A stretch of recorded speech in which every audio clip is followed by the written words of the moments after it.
This is the first of a pair of lectures on the subject of dimensional analysis, or the nature, qualitative nature of the structure of physical dimensions and the nature of physical laws. In the first lecture, I will attempt to present dimensional analysis as it is classically presented in books on that subject. For example, Sedov's treatise on the subject. And in the second lecture, I will attempt to provide an understanding in qualitative terms where this method comes from. The first lecture is relatively self-contained. The second lecture rests on having heard the lectures on extensive measurement, conjoint measurement, the one on meaningfulness, and the one on non-additive concatenation structures. I will be pulling material from all of those chapters together in giving an account of dimensional analysis. The part of the foundation of measurement that is covered in this first lecture is in Chapter 10, Sections 1 through 5. The second lecture, the material there is partially discussed in Chapter 10, but it is not completely satisfactory there, and we've undertaken to revise it and presented that in the meaningfulness and non-additive concatenation chapters. So it'll be pulled out of that material. Now, the method of dimensional analysis rests heavily on the structure of units of physical measurement. We all know that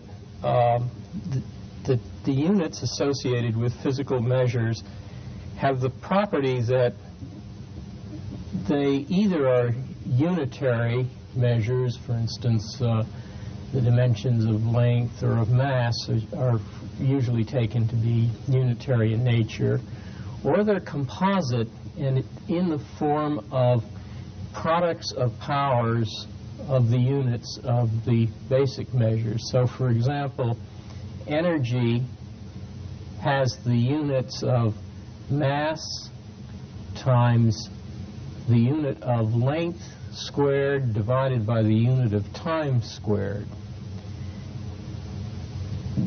This structure that we're all familiar with exists, however, only because there are physical laws that establish these interconnections. And in fact, it appears that one can classify the laws into three general categories. The first one are laws that relate merely to dimensions, binary laws, and those are ones that establish universal constants, because what in essence they do is establish that two apparently separate dimensions, for instance, inertial mass and gravitational mass, are in fact the same dimension, and the values in the two dimensions are related by some constant, in this case the universal gravitational constant. Or in the case of relativity theory, it was discovered that mass and energy were related, with the constant connecting them being the velocity of light. I will not be making any significant use of the binary laws, except to mention that it is important in the method of dimensional analysis to be aware of the role of universal constants, and they sometimes have to be brought into play. The next class of laws are trinary in nature. They involve relating three dimensions, and they're the ones that establish the primitive connections among the units. For instance, a law like Newton's forces mass times acceleration establishes a connection between three separate dimensions, force and mass and acceleration, and does it in the form of a product of powers. In this case, the powers are all first power, and so it's just a simple product. The case of energy, kinetic energy being half mass times velocity squared, is a more typical example of product of powers. And these trinary laws are the ones that have permitted the structure of all the dimensions of physics to be interlocked very tightly with one another. And then there are the other laws of physics that are not of these trinary character and that have a more complicated structure, and it is those that we will then try to understand more fully once we've pieced together the various dimensions.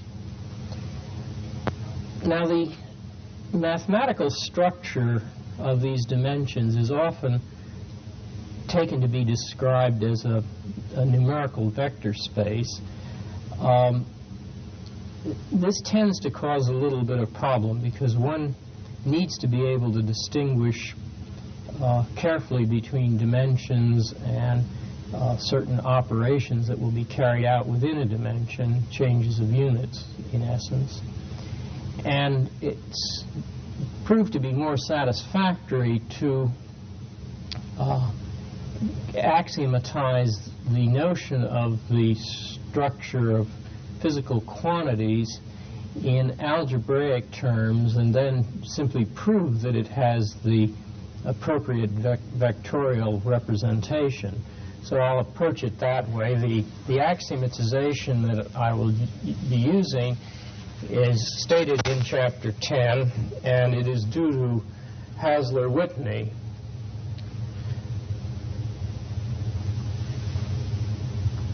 We're going to axiomatically treat the set of all the physical quantities that we're going to be dealing with. A huge set. We'll call that A. We're going to have a distinguished subset of it that I call A plus. Intuitively, what A plus are the positive parts of all the dimensions involved.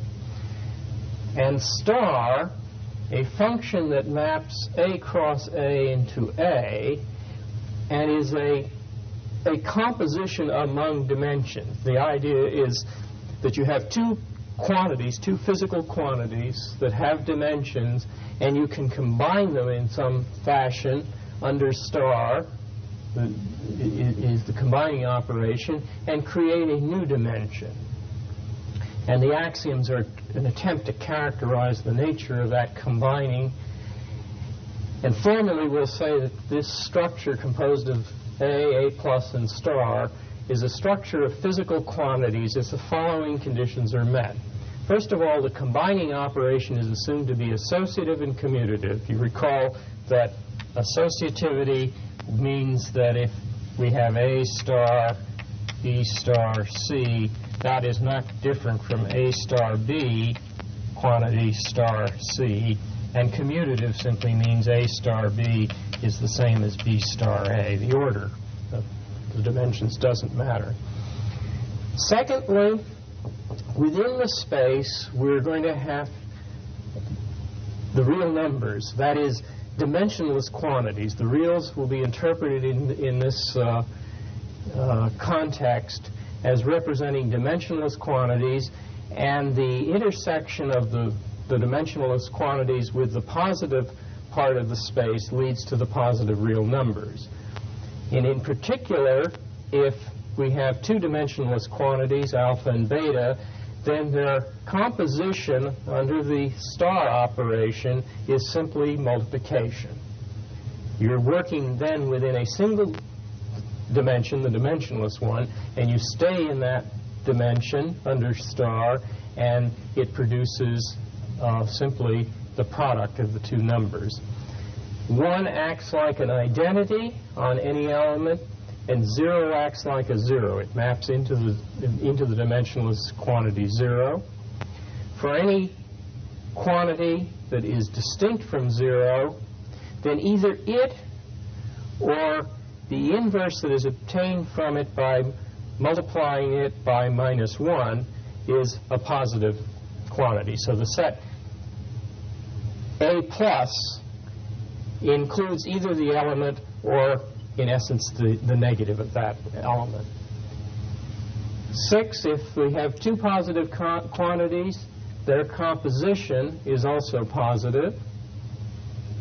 7, for any non-zero element, there is an inverse element such that the product of those two dimensions is dimensionless. So we can for any dimension, we have the inverse of that dimension. For example, if you have mass, then you have the inverse of mass as a dimension in the structure. And finally, if n is an integer and x is a positive element in the structure, the assertion is there's a unique element, also positive, such that the nth power of that element is equal to the given element. So that, in essence, we're able to take roots, where by nth power I mean y star n times. And this assertion is that we are able to take roots, and we in fact write it in the usual way, that y is the nth root of x. Now, an example of such a structure, just to be fairly concrete about a numerical example that satisfies it, is suppose A consists of the real numbers composed with m copies of the rational numbers. So a typical element will be a real followed by a sequence of m rational numbers. And define star in the following way. You multiply together the two real numbers. That coincides really with this property here, that you're going to require the reals in the system to work, the starring operation will work multiplicatively. And then we'll add the rational numbers pairwise. So you add row 1 to row 1 prime, row 2 to row 2 prime, row n to row m prime, to produce a new element in the system. I'll come back to the rest of this in a minute. That structure can easily be shown to satisfy these axioms, and in fact is a fairly typical version of it. Now, one wants to go from this structure to something that really is talking about the dimensions per se. Here we're talking about physical quantities, and we've axiomatized it with the idea of dimensions involved. And what I want to do next is to pull out the dimensional structure itself. So I'll define the dimension of the element A. The element A is a particular physical quantity. Its dimension is all of the things that you can obtain from A by composing it with real numbers, alpha star A. And I'll refer to that as the dimension involving A. The set of all such dimensions I'll call bracket capital A. And I've defined a composition, and I'm going to use the same symbol. It's got a double meaning, but I think we can keep it straight. The composition of two dimensions is the dimension of the composed components. Now, as usual in working with equivalence classes, which these are, you must prove that this operation is well defined, that if I choose another element, A prime, that's in the first dimension, and B prime in the second dimension, that I will indeed get the same dimension here, and that's easily verified. We also can define what we mean by a power of a dimension, at least a power to a rational power. We're not going to have irrational powers. They could be introduced if one wanted to. However, in all of the examples from physics that I'm aware of, rational powers suffice. One does not hear a dimension of a physical quantity that has an irrational power involved.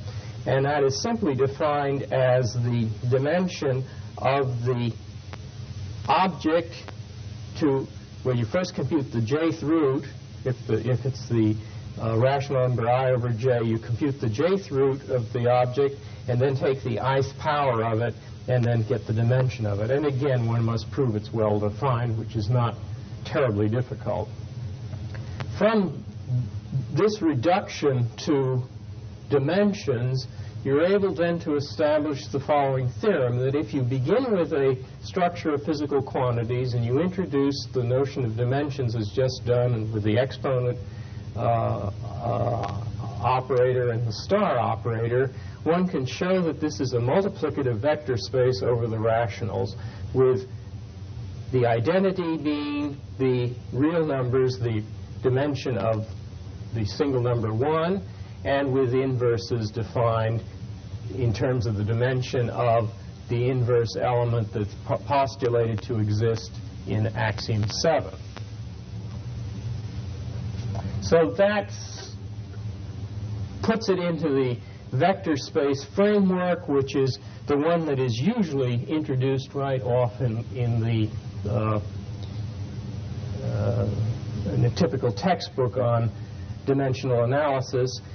However, I think it's useful to keep quite separate, as we have done here, the role of the individual quantities and the dimension that they're a member of, which comes here. And it's these dimensions then that get characterized as the vector space. Now, once you are thinking in terms of a vector space, it's immediately suggested that one might consider the case of a finite dimensional vector space, which can be characterized in the following way. I'll call a set of dimensions denoted the dimension of A1 through AN. I'll call it a base of the vector space if it has two properties. First, that it spans the vector space in the following sense, that for any other dimension, there exists rationals rho 1 through rho n such that that dimension can be represented as the first base raised to the rho 1 power composed with the second one to the rho 2 power and so on to the nth one to the rho n power. And I will say, or put back into the original space of physical quantities, it's saying that the element A can be represented as a a real number composed with the element, the typical element A1 of the first base dimension raised to the rho 1 power, composed with the second one to the rho 2 power, and so on. That's what I mean by spanning the vector space. I will say the base is independent if the equation that some set of powers of the base dimensions composed to be dimensionless, to be really this is the dimension of 1, the vector space. If that implies that all of the exponents have to be 0, then we'll say the base is independent. It means that no one base can be written as products of powers of all the remaining ones. And then we say the vector space is finite dimensional if and only if it has such a finite basis. If I go back to my example, this is a finite dimensional case. What we have here, for instance, is first the dimensionless quantities, which involve putting all of the rationals equal to 0 and just having the real in the first component. A typical dimension, then, is to have a fixed set of rationals, rho 1, rho 2 through rho m. Those are fixed, and we permit tau to vary over all possible values. That would form one of the dimensions, the dimension that is characterized by those exponents. And the basis for this structure would be the set of all things that are obtained with the particular choice of all of the rows equal to 0, save the one in the ith coordinate, which is equal to 1. And that forms the basis of of this vector space, as is fairly easily demonstrated. Now, within this structure, physicists have been much concerned with particular transformations. The intuitive idea of the transformations is that all of the scales that the physicists are talking about are ratio scales, and one would like to be able to talk about what happens when you change the representation of the ratio scale. That is, you make a change by a multiplicative positive constant. So we've got to characterize within the structure those transformations that correspond to changes of unit in the representation. And that is done in definition 10.2. We'll say that a function phi that maps the space of physical quantities into itself is called a similarity if it meets the following conditions. First of all, it's a function that's one-to-one and onto. Second, it has the property that homomorphisms have, or actually automorphisms in this case, namely that when you apply it to the composition of two physical quantities, it becomes the composition of each of them separately. Thirdly, it takes a dimension into itself. That is, you take a particular physical quantity, you apply the similarity, and then look at the dimension of the resultant. That is the same as the dimension of the physical quantity itself. So this mapping, if I think of the dimensions as, let's say, in a two-dimensional case, a similarity will take a point in this dimension and move it to another point in that dimension, and it'll take a point in this dimension and move it into that dimension. It will not take a point here and move it into that dimension. It stays within the dimensions. Moreover, it takes positive quantities into positive quantities. And finally, in the case of the dimensionless quantities, the real numbers, it does not make any change. It simply takes a real number into itself. And that physicists have interpreted as a representation of changes of units in the structure. That if you were to change the units in a space of physical quantities, that would be represented by a similarity. And indeed, the theorem that one can prove about the nature of similarities is a strong justification for that belief. The theorem states as follows. Suppose that phi is a similarity in a finite dimensional space of physical quantities, structure of physical quantities. Then the assertion is that there are n real numbers, and I'll denote them as phi sub I.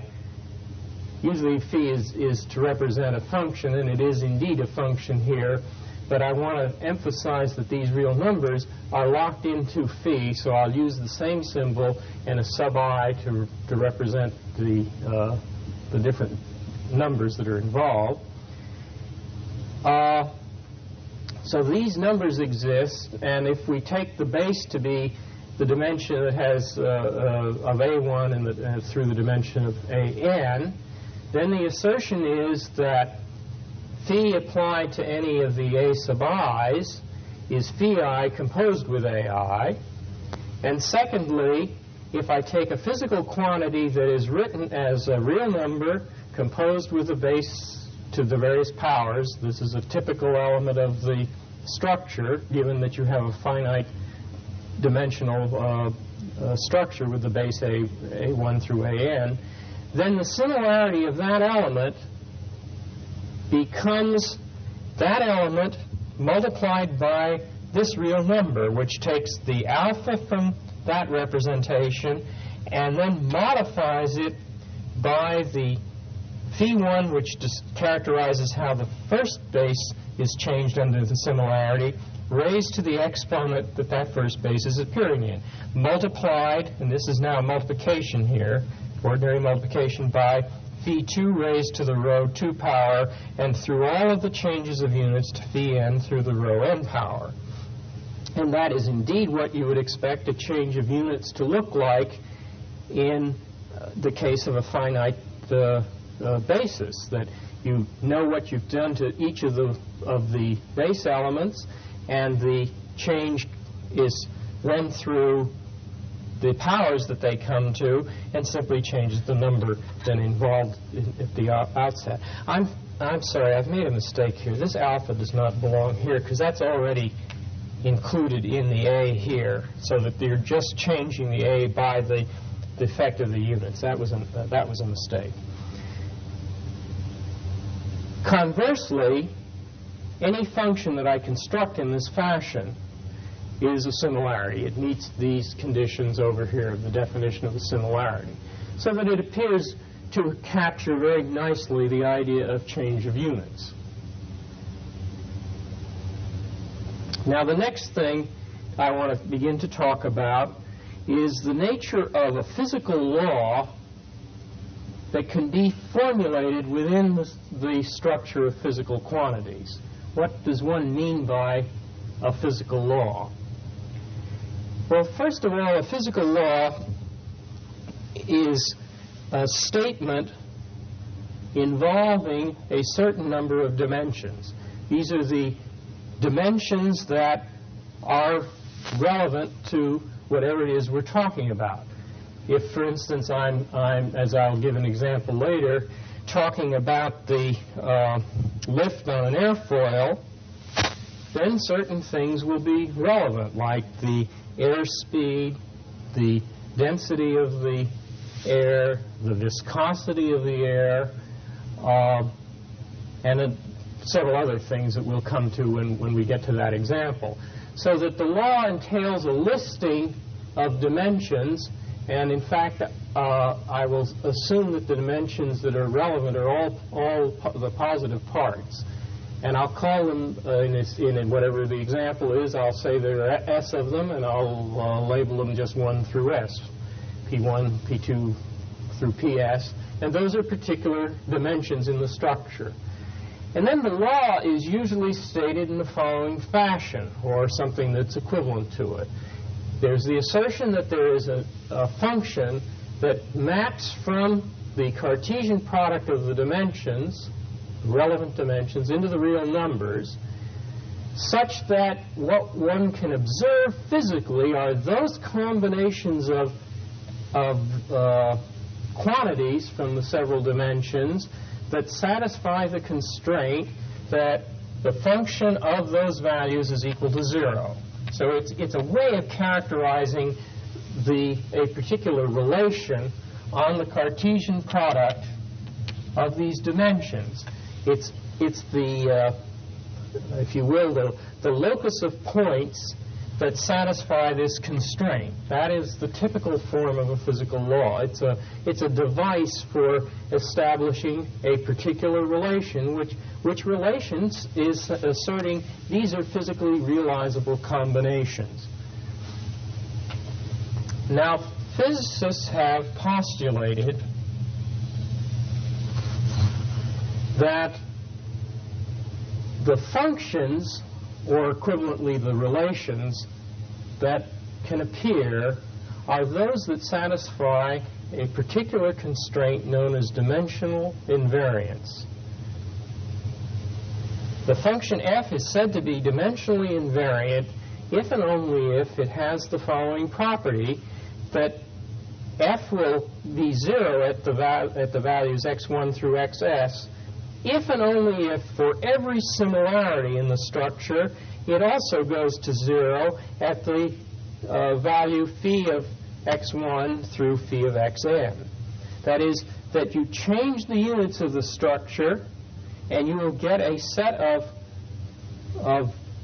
values that also produce an acceptable combination, physically acceptable combination in the relation. That is, they'll cause the function f to go to 0. Now, that property of dimensional invariance is argued for roughly in the way I have done it, with an appeal to changes in units. And say, one typically says, well, the nature of the physical law should not rest upon the particular representation that we're using of the physical attributes, and therefore should be invariant under these changes. This is an argument that I've always found partially convincing and at the same time very slippery.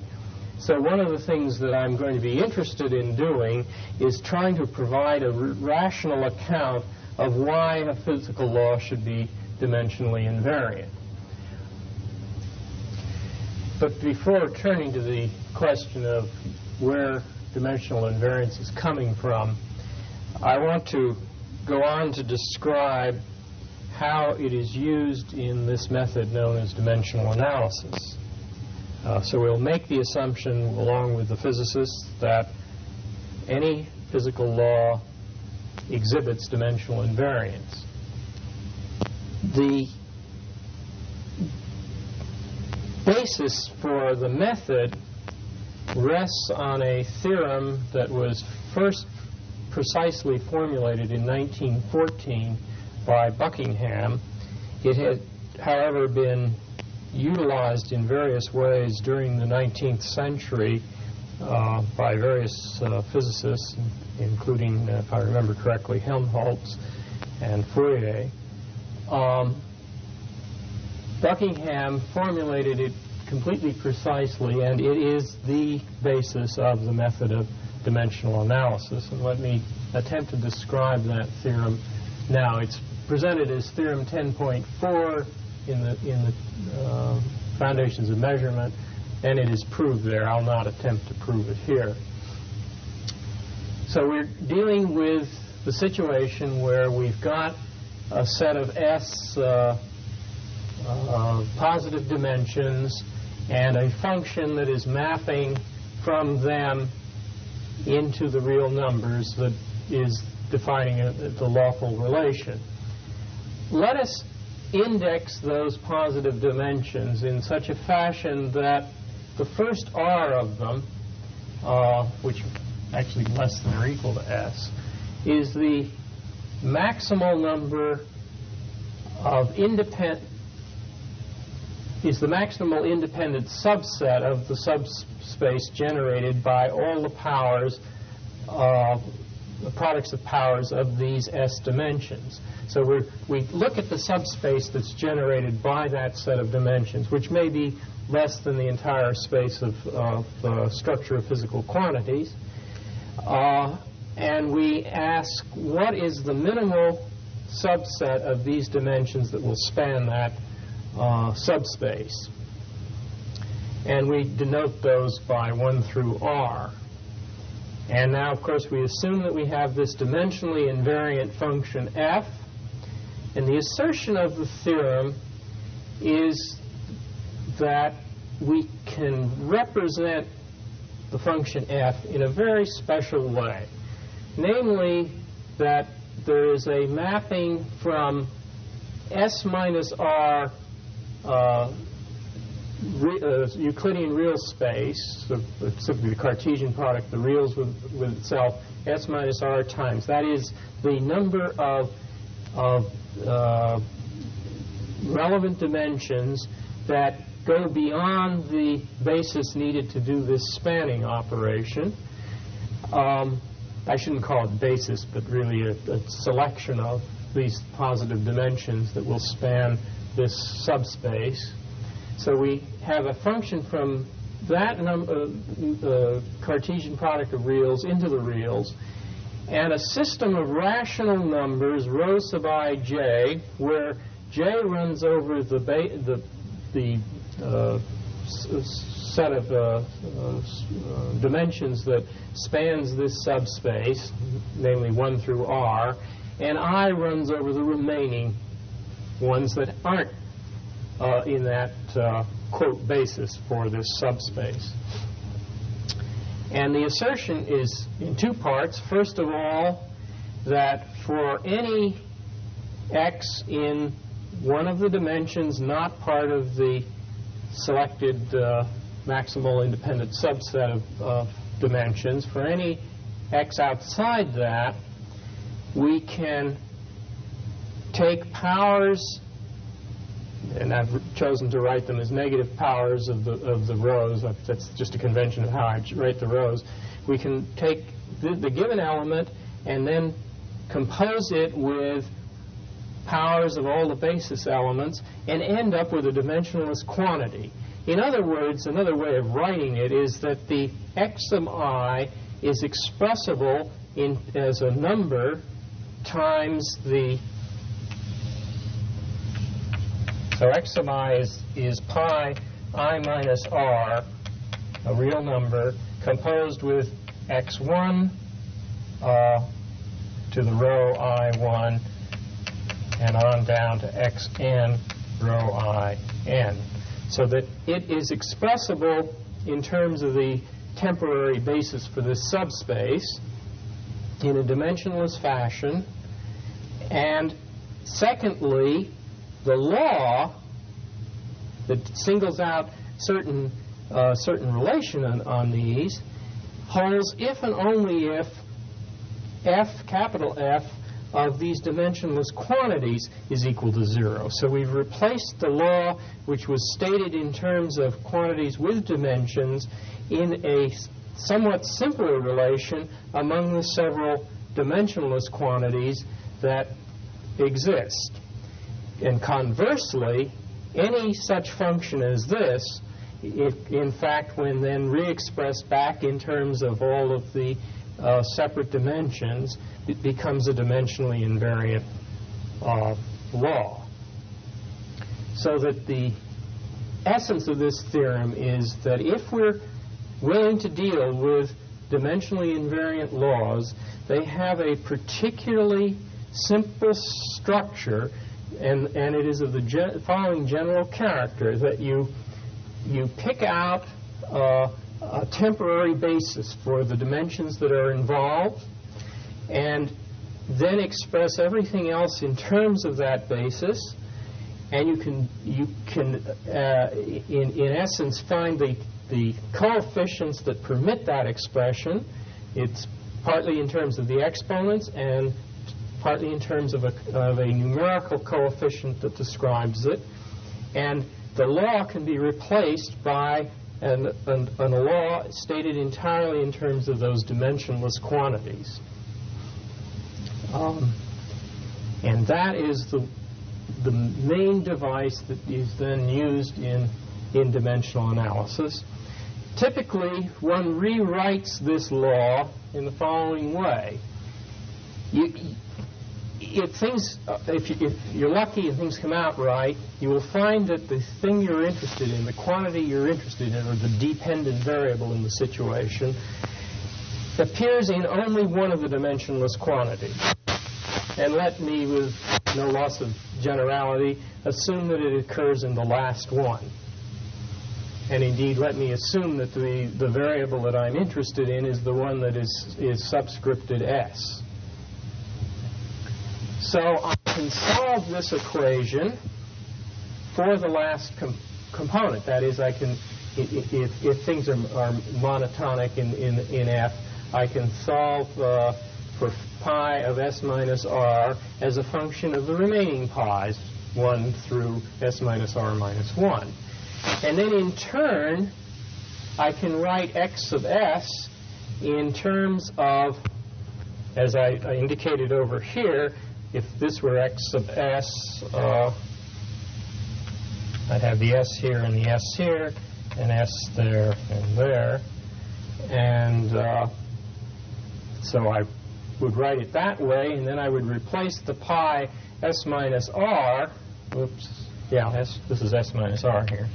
I would replace that by this function and get this expression, which would say that my dependent variable had this particular dependence on the first R variables, and then that is modified by the dependence of an unknown function g on these dimensionless quantities. And frequently, reasonably frequently in examples, this either becomes a constant or a very simple function of several important dimensionless quantities, and that in a certain sense one learns the structure of the dependence here subject to some sort of modification by this unknown function. And sometimes one can use empirical techniques, and I'll discuss that in a minute, to estimate this, and that then tells you a great deal about what's going on. The method, when you see it in operation, almost makes you feel that you're getting something for nothing. It's really surprisingly powerful. But let's make it very clear that it is not getting something for nothing, that you really have a great deal of built-in information that's extremely important. What is the information you have built in? First of all, it is the structure of physical quantities that describes all of the interlock among the various dimensions that is encoding in that fashion an enormous amount of physical information, namely all the laws that went into establishing the trinary laws that went into establishing the connections between the several dimensions. So that information is embodied in the structure of units. Secondly, and very important, is the assumption that you know the relevant dimensions of the law in question. Now that requires an enormous amount of knowledge. If it turns out that you're wrong and you list inappropriately the dimensions, the worst case being is that you omit a relevant dimension, you can be very seriously misled by applying this method. The method is valid only to the degree that one in fact knows the variables in question. And that entails a very considerable understanding of the physical process. In fact, in general, I would say that one really wants to have a very well-developed theory of the physical process that you're trying to study before you attempt to use dimensional analysis. It is then usable to substitute in a way for solving the full dynamic equations that are involved in certain special cases and getting the form of an answer without actually going through the solution of equations. But the equations or the physical theory tells you what variables are involved in the situation. And one must be extremely careful on that point. Now let me try to illustrate it with a simple example that's dealt with in the text. And this is the example of airfoil. I will idealize the airfoil as a very thin plate, rectangular plate. There's the x dimension is in line with the plate. The z dimension is perpendicular to the plate. The y dimension is coming out from the board and perpendicular to the airflow. And I will assume that the plate has length in the y direction, and I'll treat it as a square plate with a certain length in the y direction and a length in the x direction, no thickness, a constant flow of fluid, and the plate is at an angle alpha to the fluid. And you now produce forces perpendicular to the plate and parallel to the plate, which you can decompose into two forces, namely, I haven't drawn this any too accurately. The lift, that is the force going directly up perpendicular to the airflow, and the drag, the force against the airflow. And lift and drag are things obviously of interest to anyone concerned with aerodynamics. And the question is, what is the dependence of these forces on the various physical variables that are involved? Now, the physical variables that I will take into account, and I am going to make some idealizations here, I will certainly take into account the velocity, the two lengths that I mentioned, the density of the fluid, which I'll denote by little d, the viscosity of the fluid, which I'm going to denote by mu. I'll neglect certain things. I've said that I neglect the thickness. I'll neglect the temperature, except to the extent it has an impact on density. Any electrical effects that might exist, the compressibility of the fluid, will all be neglected. And I'll simply take into account these variables: velocity, the length, the density, the viscosity, and of course the thing I'm interested in, which is the force on the plate. Now, one knows what the dimensions of some of these quantities are. For instance, we know that a velocity has dimensions of a length over a time. I think most of us know that density has the dimensions of a mass over a volume. Viscosity, many of us don't know the dimensions of. However, one can certainly go look it up. For example, there's a table of dimensions at the end of Chapter 10. And you can then set up in tabular form all of the relevant dimensions that are involved and all of the variables. So, for example, the force in the z direction, incidentally, it will separate lengths in the x, y, and z direction. I'm going to treat them as though they were separate dimensions, and I think there is a very good reason to do that. The force in the z direction, then, is a mass times an acceleration. So the mass appears in the first power. The acceleration is, of course, a length in the z direction, the direction of the force, and time appears in the inverse second power. The velocity in the x direction is a length in the x direction, and time in or the inverse of time. Velocity in the z direction is length in the z direction and inverse time. Length in the x direction is length in the x direction. Y direction is that. The density involves the three lengths to get the volume, all inverse, and the mass in direct proportion. And then the one you have to look up is viscosity, which depends on the length in the y direction, the mass, and the inverse of time. Now, there are systematic ways of finding the dimensionless quantities. I won't go through any of the algebra. It's fairly straightforward. But you can verify for yourself that in terms of these variables, there are two dimensionless quantities, which I'll call pi1 and pi2. The first one involving the velocity in the z direction, the length in the x direction, the density divided by the viscosity. And the second one involving the thing we're interested in, the force, and the velocity in the z direction squared, the density, the length in the x direction, the length in the y direction.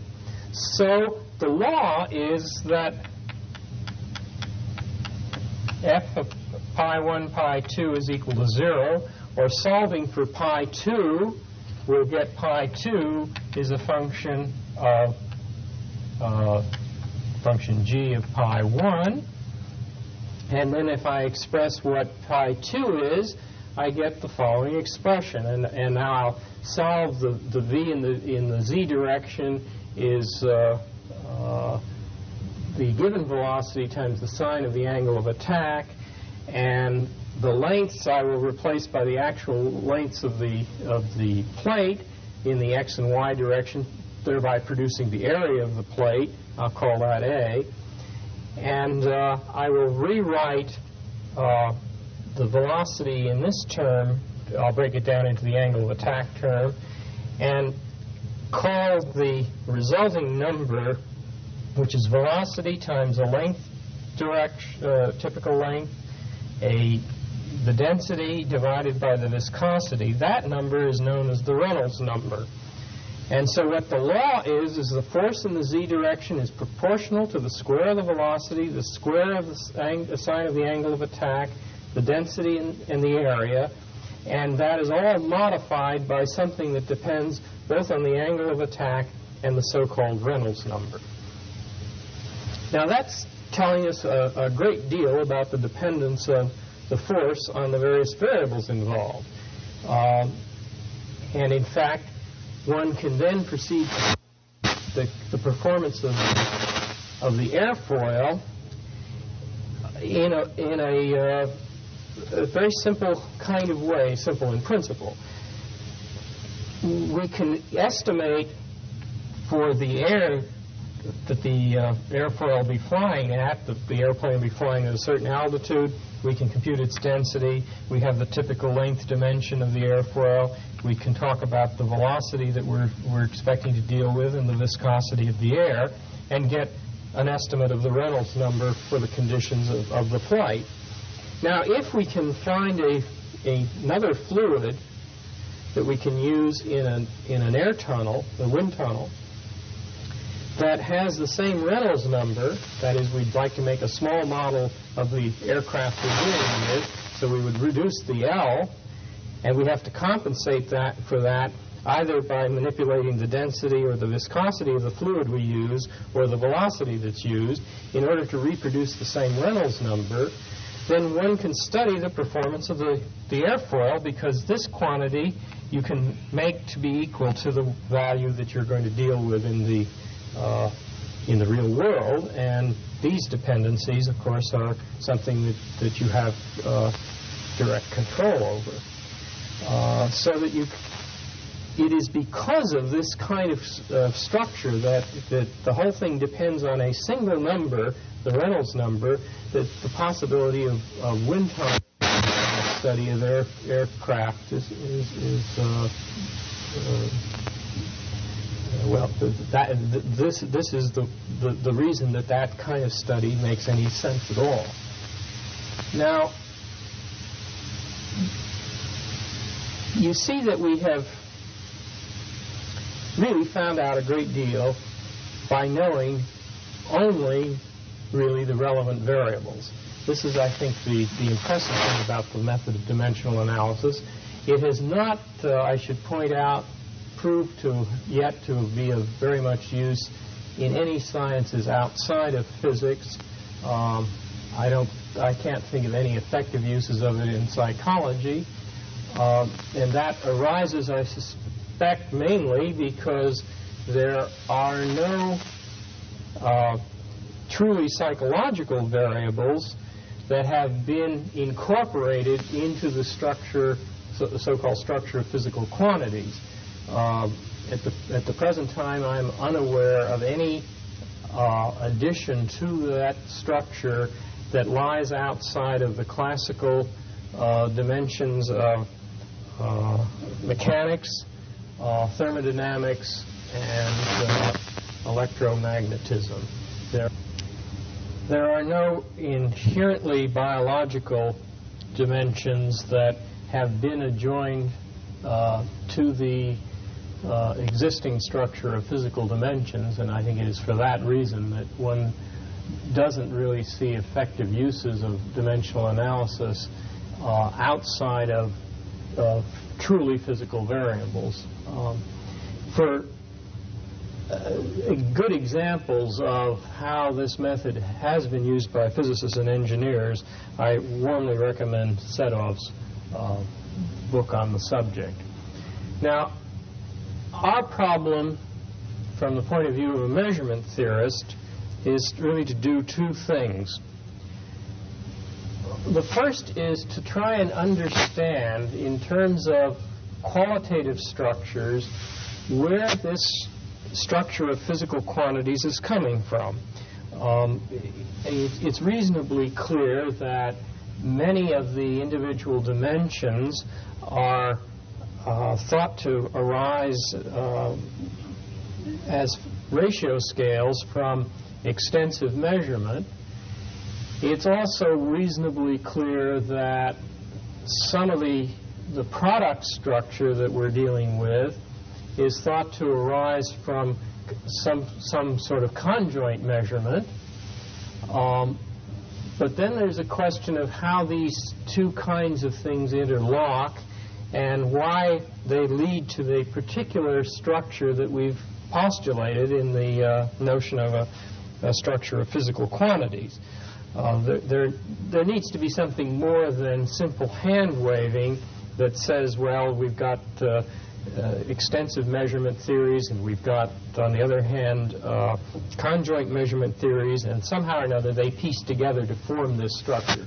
One really needs to spell out what that piecing together entails. And so that will be the first thing we have to take up in the next lecture on dimensional analysis. And then the second question, and one that has clearly perplexed a lot of physicists who have written on the subject of dimensional analysis, and that is the issue of why do you impose the property of dimensional invariance on physical laws. It is certainly key to the method. There's no question that's a crucial concept in Buckingham's pi theorem, and the method entirely rests on the pi theorem being correct. So there's a philosophically interesting question of why is it that physical laws are dimensionally invariant? And that will be the second issue that we take up in the next lecture on dimensional analysis.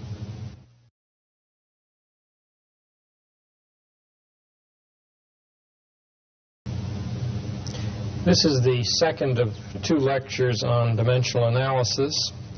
As I indicated at the end of the last lecture, the problems to be confronted with are two. First, where qualitatively does the structure of physical quantities come from? What kinds of qualitative properties would lead to that structure that is familiar to us from physics? And secondly, having answered that question, why should one be considering only dimensionally invariant laws? To get some idea of what the problem is in the construction of the structure of physical quantities, let me point out one well-known fact, but it is a fact that requires some explanation. Suppose I have a conjoint structure in which the attribute that I am measuring is momentum, and the factors I am manipulating are mass and velocity. I will then be led to a representation that says that the qualitative momentum is describable as the product of a mass measure times a velocity measure, where I am using mass and velocity in this discussion of the conjoint structure merely as labels to describe stimuli. The measure that I come out with is dependent on the mass on the one hand and dependent on the velocity, but not necessarily the same as the usual mass measure. So what I'm saying is that let me think of the typical element as describable as mass paired with velocity. Then the theory is saying that if these are ordered by momentum, the theory is saying that there's some measure of mass and some measure of velocity that is order preserving.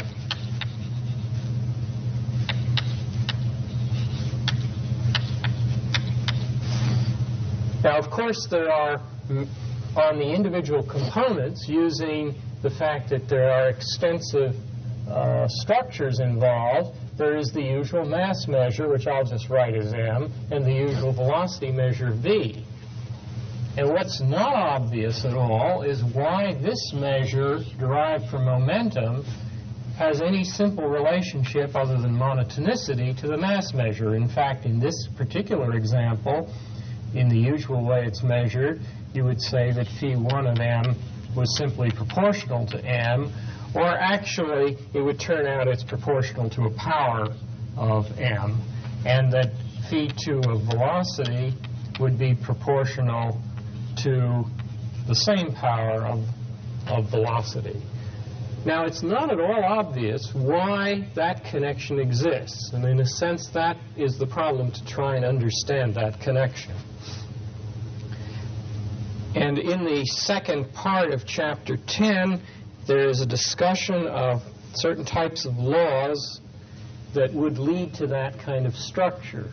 Since that chapter was written, considerable progress has been made on the problem, and I will approach it from this new point of view in this lecture, and that material is drawn mainly from the chapters on non-additive concatenation and the chapter on meaningfulness.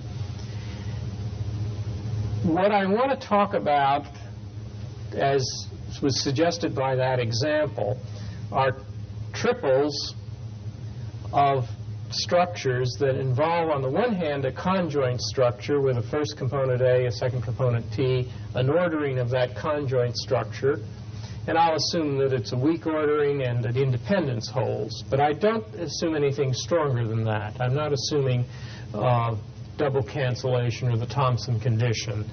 I'm going to admit at this point of the discussion something more general.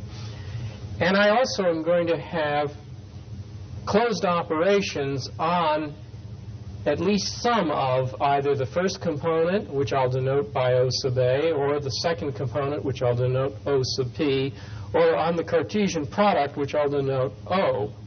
In the example I talked of momentum, there would be no operation on the Cartesian product, but on each of the components, the mass component and the velocity component, there is a concatenation operation.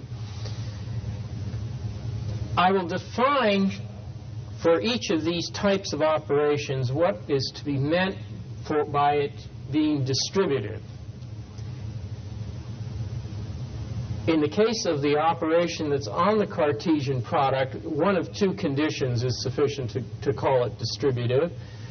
Either you can have that if we pick a particular A in the first component, and then we have a P, Q, and R in the second component, such that this equation holds that A coupled with P concatenated with A coupled with Q is the same as A coupled with R. If that property is independent of the choice of A, that is, I can substitute B in here and still have a valid equation, I'll say that O is a distributive operation, or the other way around, that the common value is on the second component and I have an A, B, and C that satisfies that equation. I can change the second component to any other value, P prime, everywhere, and still have a valid equation. That's what I'm going to mean by saying the operation O is distributive. When I go to the operation O sub A on the first coordinate, the definition is as follows. Suppose I have a fixed P and Q, which appears in both of these equations, an A and a C that causes an equality, a B and a D that causes an equality. Then the assertion is that keeping the P in this second coordinate here and the Q here, that when I compose the A with the B and the C with the D, I get an equality. And a very similar definition holds for the operation in the second coordinate. This is going to be the concept of distributive operation, and it turns out that under solvability conditions, we might just as well assume we're dealing with an operation on the first coordinate, because each of the others will induce an operation on the first coordinate which is distributive. In particular, if I have the operation on the Cartesian product, I'll first induce an operation on the second coordinate in the following way. I will define Oh dear, I had made a mistake here. What do I want? This is P, little p. I will define for any P and Q the concatenation of them in the second coordinate will be the element R, provided that the equation APO, AQ is indifferent to AR, holds for all A. Now, as we indicated over here, the definition of distributivity is that it does indeed hold for every A, if it holds for any A. So that defines the operation OP that's induced by O, and it can be shown that if O is distributive according to this definition, then OP will be distributive. And similarly, OP induces an operation on the first coordinate in the following way, and here's where solvability is needed. Let me take any pair of elements A and B, and I fix an A0 and a P0, and I essentially map the A term over into the second coordinate, call it R, the B into the second coordinate, call it S, and then define the concatenation of A and B to be the element C that results from solving the equation back in the first coordinate from the composition of R with S in the second coordinate. And again, the distribution property is induced. So we'll, with no loss of generality, just talk about, for the moment, about operations on the first coordinate. So what we're thinking about at this point is a Cartesian product with the beginnings of say, a positive concatenation structure on the first coordinate with a closed operation O sub A. Now I want to describe some of the things that arise from the assumption that an operation is distributive, but before I do that, let me point out one thing. Remember, in our study of general conjoint structures, we induced an operation on the first coordinate that reflected the conjoint structure. That was our technical device, actually, for proving a representation theorem for conjoint structures. We first saw it in the case of additive conjoint structures, and then in the general case. And so we have always that operation, which I call star of A, induced on the first coordinate. And the first theorem is that operation is not distributive. And the proof is very simple. I mean, suppose it were.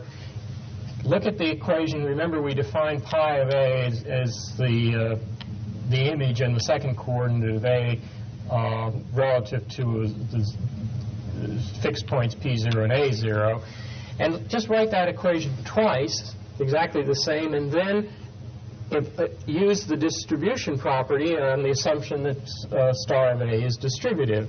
Then it says A star of AA with P0 is the same as A0 star A of A with A0 with pi of A on the second coordinate. But we showed that A0 acted like a zero element or an identity element, so that means that this is actually the same as A0 pi of A, and that by definition is A pi of P0. And using independence, then, we conclude that A star A is indifferent to A on the first coordinate to A. However, we know from the previous results that this induced structure on the first component is a positive concatenation structure, and therefore, in a positive concatenation structure, A star sub A joined with A has to be strictly greater than A, contradicting that. Where did we get into trouble? It was on the assumption that this is distributive, therefore we conclude that it is not. Now let's go back to the general problem where we have a new independent operation O sub A on the first coordinate that's carrying empirical meaning, and let us suppose the conjoint structure is solvable relative to A0, P0, and that's a minimal element. We'll assume OA is closed, and the structure on the first component involving an array I'll assume to be a positive concatenation structure. The theorem then says several things. There are three parts to it. The first is that if the conjoint structure satisfies the Thomson condition, in other words, if the conjoint structure is really an additive conjoint structure, and if theta is an automorphism of the positive concatenation structure on the first component, then the operation is distributive if and only if equalities are preserved under the operation of the automorphism. And that's an if and only if statement.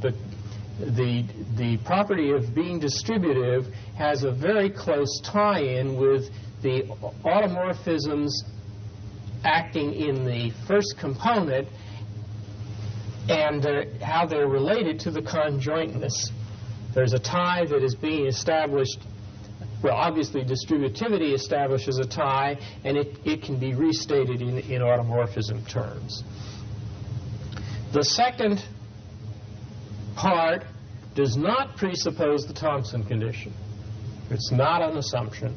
It simply presupposes that the structure on the first component, script A, which involves the operation O sub A, we'll assume that that's a fundamental unit structure and that it has a unit representation.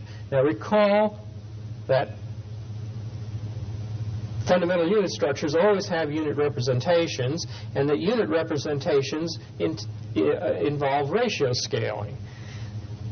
So we're making an assumption here that we have a ratio scale representation of the positive concatenation structure. And secondly, let's assume that O sub A is a distributive operation. Then the assertion is that there exists a mapping of the second coordinate such that phi of A times psi of P is an order-preserving representation of the Cartesian product. Now notice what's happened here. The conclusion is that the Cartesian product is in fact, or the conjoint structure is in fact an additive one. Just take logarithms and you have the additive representation. I'm sorry, this should be in the positive reals. And we've gotten that not by assuming the Thomson condition or any of the cancellation properties usually involved. All we have assumed is that we have got ratio scaling on that first structure and that it satisfies the distribution property. And those two alone force the representation to be that of additive conjoint measurement. The third part simply adds another closed operation, and I've stated it on the second component, but recall that if there was another distributive operation, let us say on the Cartesian product, it would induce a distributive operation on the second component. So I'm making no real assumption other than that I have two closed distributive operations in the system.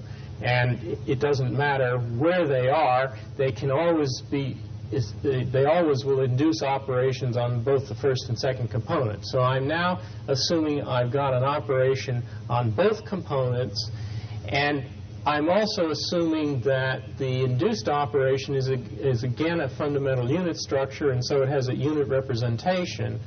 Then the conclusion is that the conjoint structure is represented by a product of powers of the two unit representations. And that is the classic structure that one has postulated or not postulated, that is the building blocks of the structure of physical quantities. Notice that the representation is, of course, unique only up to an arbitrary positive power, but that the two fundamental units, or the unit representations, come in with different powers. That this constant alpha is a characteristic of the situation, whereas the constant beta is simply a conventional choice of what the exponent will be. And that harks back to what I said about the momentum case, that there was a free exponent here. I wrote it as alpha here, but if I use beta here, it'll be analogous. So we've got the kind of tie-in between fundamental unit structures and their unit representations and the conjoint structure that is commonly found in the physical sciences, namely a product of powers. And of course, in almost all the examples that I know of in the physical sciences, the fundamental unit structures that are in fact used are the special case of extensive structures. But the important thing, as far as the theorem is concerned, is whether you have a ratio scale or not. That in proving the theorem, it is the ratio scale property that plays a crucial role in developing the proof of the structure. I emphasize again that we made no assumption in developing this that the conjoint structure was satisfying the Thomson condition or additive in the first place. That additivity of the conjoint structure is being forced on us by the assumption that we're dealing with a distributive operation and a ratio scale of that structure. For classical physics, then, the assumption of distributive operations being coupled in with conjoint structures seems to give a perfectly adequate account of the trinary relations that one finds in the structure of physical quantities. There are, however, some unusual cases that have to be mentioned and that are, I think, a distinct problem, and the theory needs to be generalized in some fashion to deal with them. Relativistic velocity is the most notable one, and it does not provide, the concatenations of velocities is not a distributive operation in the triple composed of distance, velocity, and time. And you can see this as follows. Suppose that I use the usual length, time, and distance measures. I have the velocity u and the time tau equaling some distance and equaling a different velocity v at a different time t, and similarly u prime tau is equal to v prime t. If, in fact, it were a distributive operation, the concatenation of u with u prime for time tau should be the same as v concatenated with v prime for time t. That's what the distribution property says. But that is not true. The relativistic combining law of velocities is to take the sum of the two velocities and divide them by 1 plus the product of the two velocities divided by the square of the velocity of light. And if I now just carry through the algebra, I can then substitute for u tau vt, for u prime tau v prime t. That gives us that. And I make the same substitution down here, and you see I've got this term down here, so that that quantity is not equal to this without that term in general, unless t happened to be equal to tau. And that means that the distribution property fails for relativistic velocity. This is the problem of how to encompass relativistic velocity into this structure has not been satisfactorily solved. Now let me turn to the beginnings of some indication of a connection between these ideas and some of the meaningfulness ideas. Let me consider an unrestrictedly solvable conjoint structure in which there is a closed and distributive operation on the first component, and let me assume that that first component is a fundamental unit structure. So it's the same kinds of assumptions that I made in the preceding theorem, except that I have increased the solvability assumption, but not beyond what is typical in the physical sciences. Now suppose circle plus is another closed binary operation on the first component, distinct from the distributive operation O sub A. Then the assertion of the theorem is that circle plus will be distributive if and only if circle plus is structure invariant in the fundamental unit structure on the first component. So, and you recall, structure invariance was in our lecture on meaningfulness was ultimately interpreted as the concept of what is a meaningful relation in a relational structure. So what this theorem is saying is in the context of the kinds of structures that we need from the physical sciences, the addition of another operation in a component is a meaningful operation that is definable in terms of that component if and only if it is distributed. And the corollary that follows from that theorem and the earlier one that I mentioned is that the induced operation from the conjoint structure is not structure invariant in the first component. Now at first that seems startling, but if you think about it for a minute, it is not so startling, because what it is telling you is that the conjoint structure, which is reflected in this induced operation, is intellectually completely distinct from the structure that is involved in the fundamental unit structure on one of its components. That is, it is not possible to derive the nature of the conjoint structure from knowing the nature of one of its components alone. That's the essence of that corollary, that you've got embodied in this independent pieces of information, namely the conjoint structure and a single component, so that it's not really such a startling result once you understand exactly what it means. All right, we now have the ingredients for taking three scales and interlocking them, and in fact I will define as a distributive triple anything that consists of a solvable conjoint structure together with at least one of the three operations, O on A cross P, or OA on A, or OP on P, such that first each operation is distributive. They needn't all exist, but those that exist, at least one exists, and it's distributive.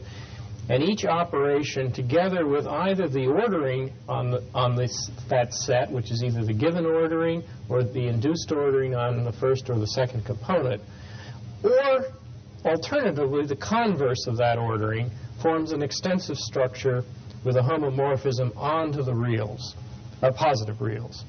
Now, I've added on a couple of things here, and I better be quite explicit about them. The assumption at this point is going to be that we're dealing with an extensive structure, not a fundamental unit structure. The reason being that the construction that we're about to give has been carried out for extensive structures. It has not yet been really generalized to the fundamental or to the unit structure version. I suspect it can be, but that hasn't actually been carried out.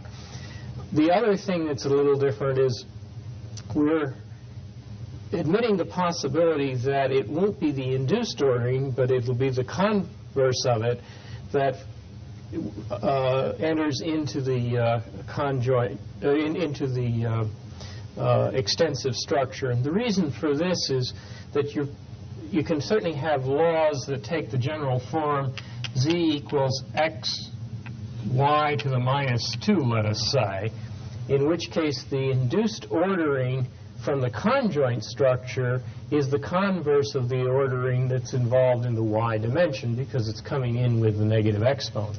And we want to be able to admit that possibility. So we introduce it in that form. Now, that handles three interrelated measures, but as we know, the structure of physical quantities involves vastly more than three, and so some way or another, what we now have to do is piece together a very large number of these distributive triples. And the fact of physics is that one can, in fact, piece them together in a fully consistent fashion. And what I will do is describe a set of assumptions that appear to be plausible and that are sufficient to cause the kind of interlock that we need. So I will present here a model of physical attributes.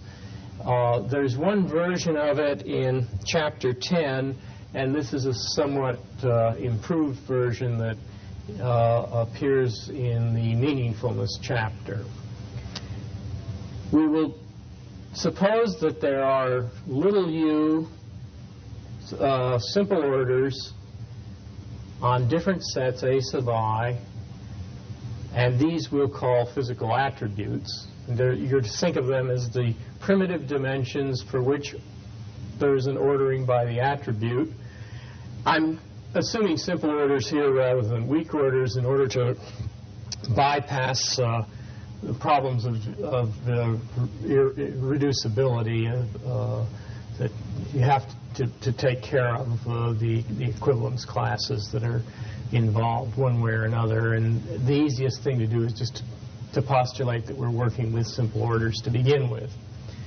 The second assumption is that for some of these attributes, and we'll choose to label them to be the first T of them, there are operations such that the operation on that set of entities and the ordering or its converse constitutes an extensive structure.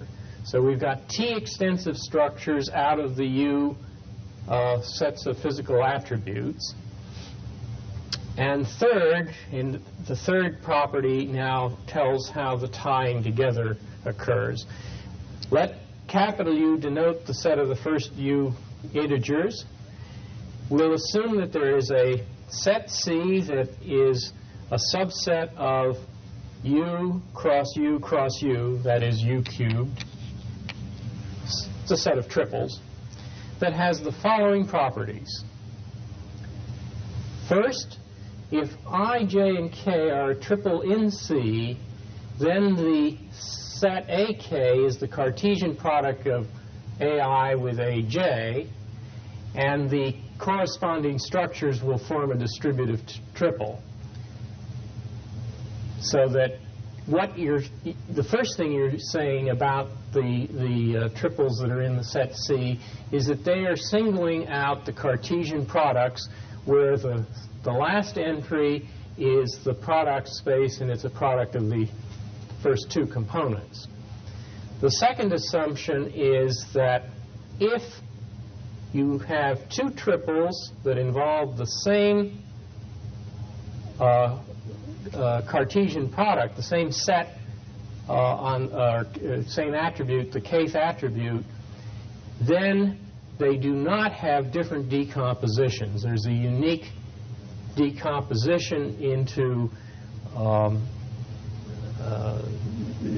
as a conjoint structure. There's only one that involves this kth attribute.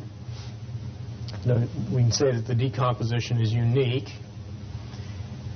The third property is going to take a little explaining, but let's see if we can go through it. Suppose K is one of the integers corresponding to a physical attribute, and it is the case that it is not decomposable. That is, for all I and J in U, I, J, K is not in C. That means that it does not have a decomposition as a conjoint structure. Then there are two possibilities that are being asserted. Either that structure, that indecomposable structure, is extensive itself, or there exist extensive structures, two of them, such that K is a component of a Cartesian product, both terms of which are extensive. So you have, in this picture, you have AJ is equal to AK cross AI, or no, it's the other way around, but it doesn't matter, AI cross AK. This attribute is indecomposable, and the assertion is that it's in a conjoint structure where this one is extensive and the composition is extensive. The gist of the requirement here of number 3 is that we're always going to be able, in the case of an indecomposable structure, to express it as an extensive, in terms of extensive structures, or itself is extensive. Now, given that the attributes satisfy this model of physical attributes, and incidentally, this seems, from what one can tell looking at the structure of physical attributes, these seem to be an adequate description of that situation. Now, given that definition of the model, I want to define what I'll call a C basis. That is, it's a basis, a concept of a basis set of structures relative to this particular set C that is describing how things interlock. And that is going to consist entirely of extensive structures. So I'm going to insist that the basis be extensive structures, and of one of two characters, either the indecomposable ones, which are the ones that are first mentioned here in 3, or they are the extensive structures that are in a triple, one of whose component is not extensive and also is not decomposable, so that you're in the second part of 3 here, where you're dealing with a structure that's not decomposable, it's not extensive, and that forces these structures to be included among the structures in the basis. What we're trying to get at through this definition is that we're going to be able to reduce all of the numerical structure that we're going to be defining into products of powers of these basis elements. And all of the basis elements are going to be extensive structures, and everything else is going to be definable in terms of them.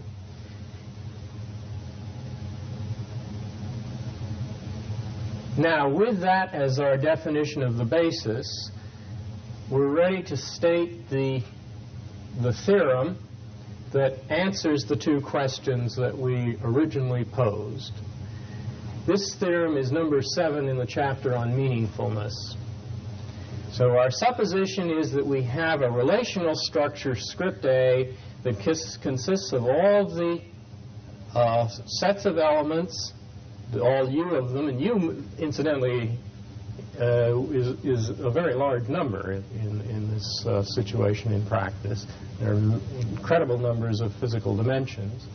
The orderings, simple orderings of the U sets, the T operations on the first T of them, and the set C that describes their interrelations. And we'll suppose it satisfies those assumptions that we just described, and that there is a C basis of extensive structures that I will take to be the first M of the structures. So the notation, the indexing is such that the first M are in the basis, and then from M to T are extensive structures not in the basis, and beyond T, from T to U, are non-extensive structures. That is, they have no operation on them, but they will, of course, by the assumption of the property of C be involved in conjoint structures with extensive structures. So that's the qualitative relational system that we're going to suppose in this theorem. The relational structure, numerical relational structure, will be the one that I gave earlier as an example. You recall that it involved, as the basic set of objects was the real numbers cross the rational numbers in m copies, where m now is this same m as in the C basis. And of course, this set has we have ordinary greater than or equal to of numbers. We have plus of numbers.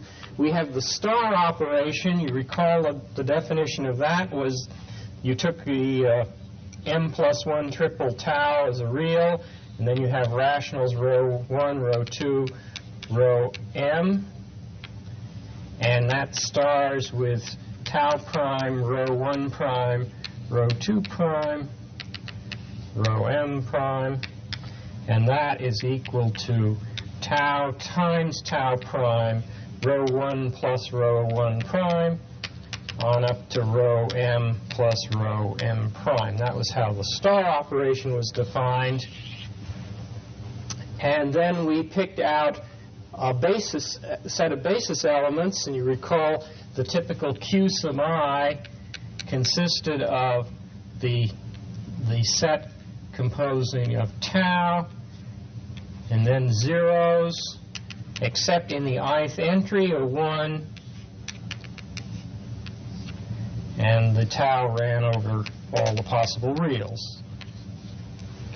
So that the basis elements in the intended representation involve having the entries, the row entries, all 0 except in the ith position where we have a 1.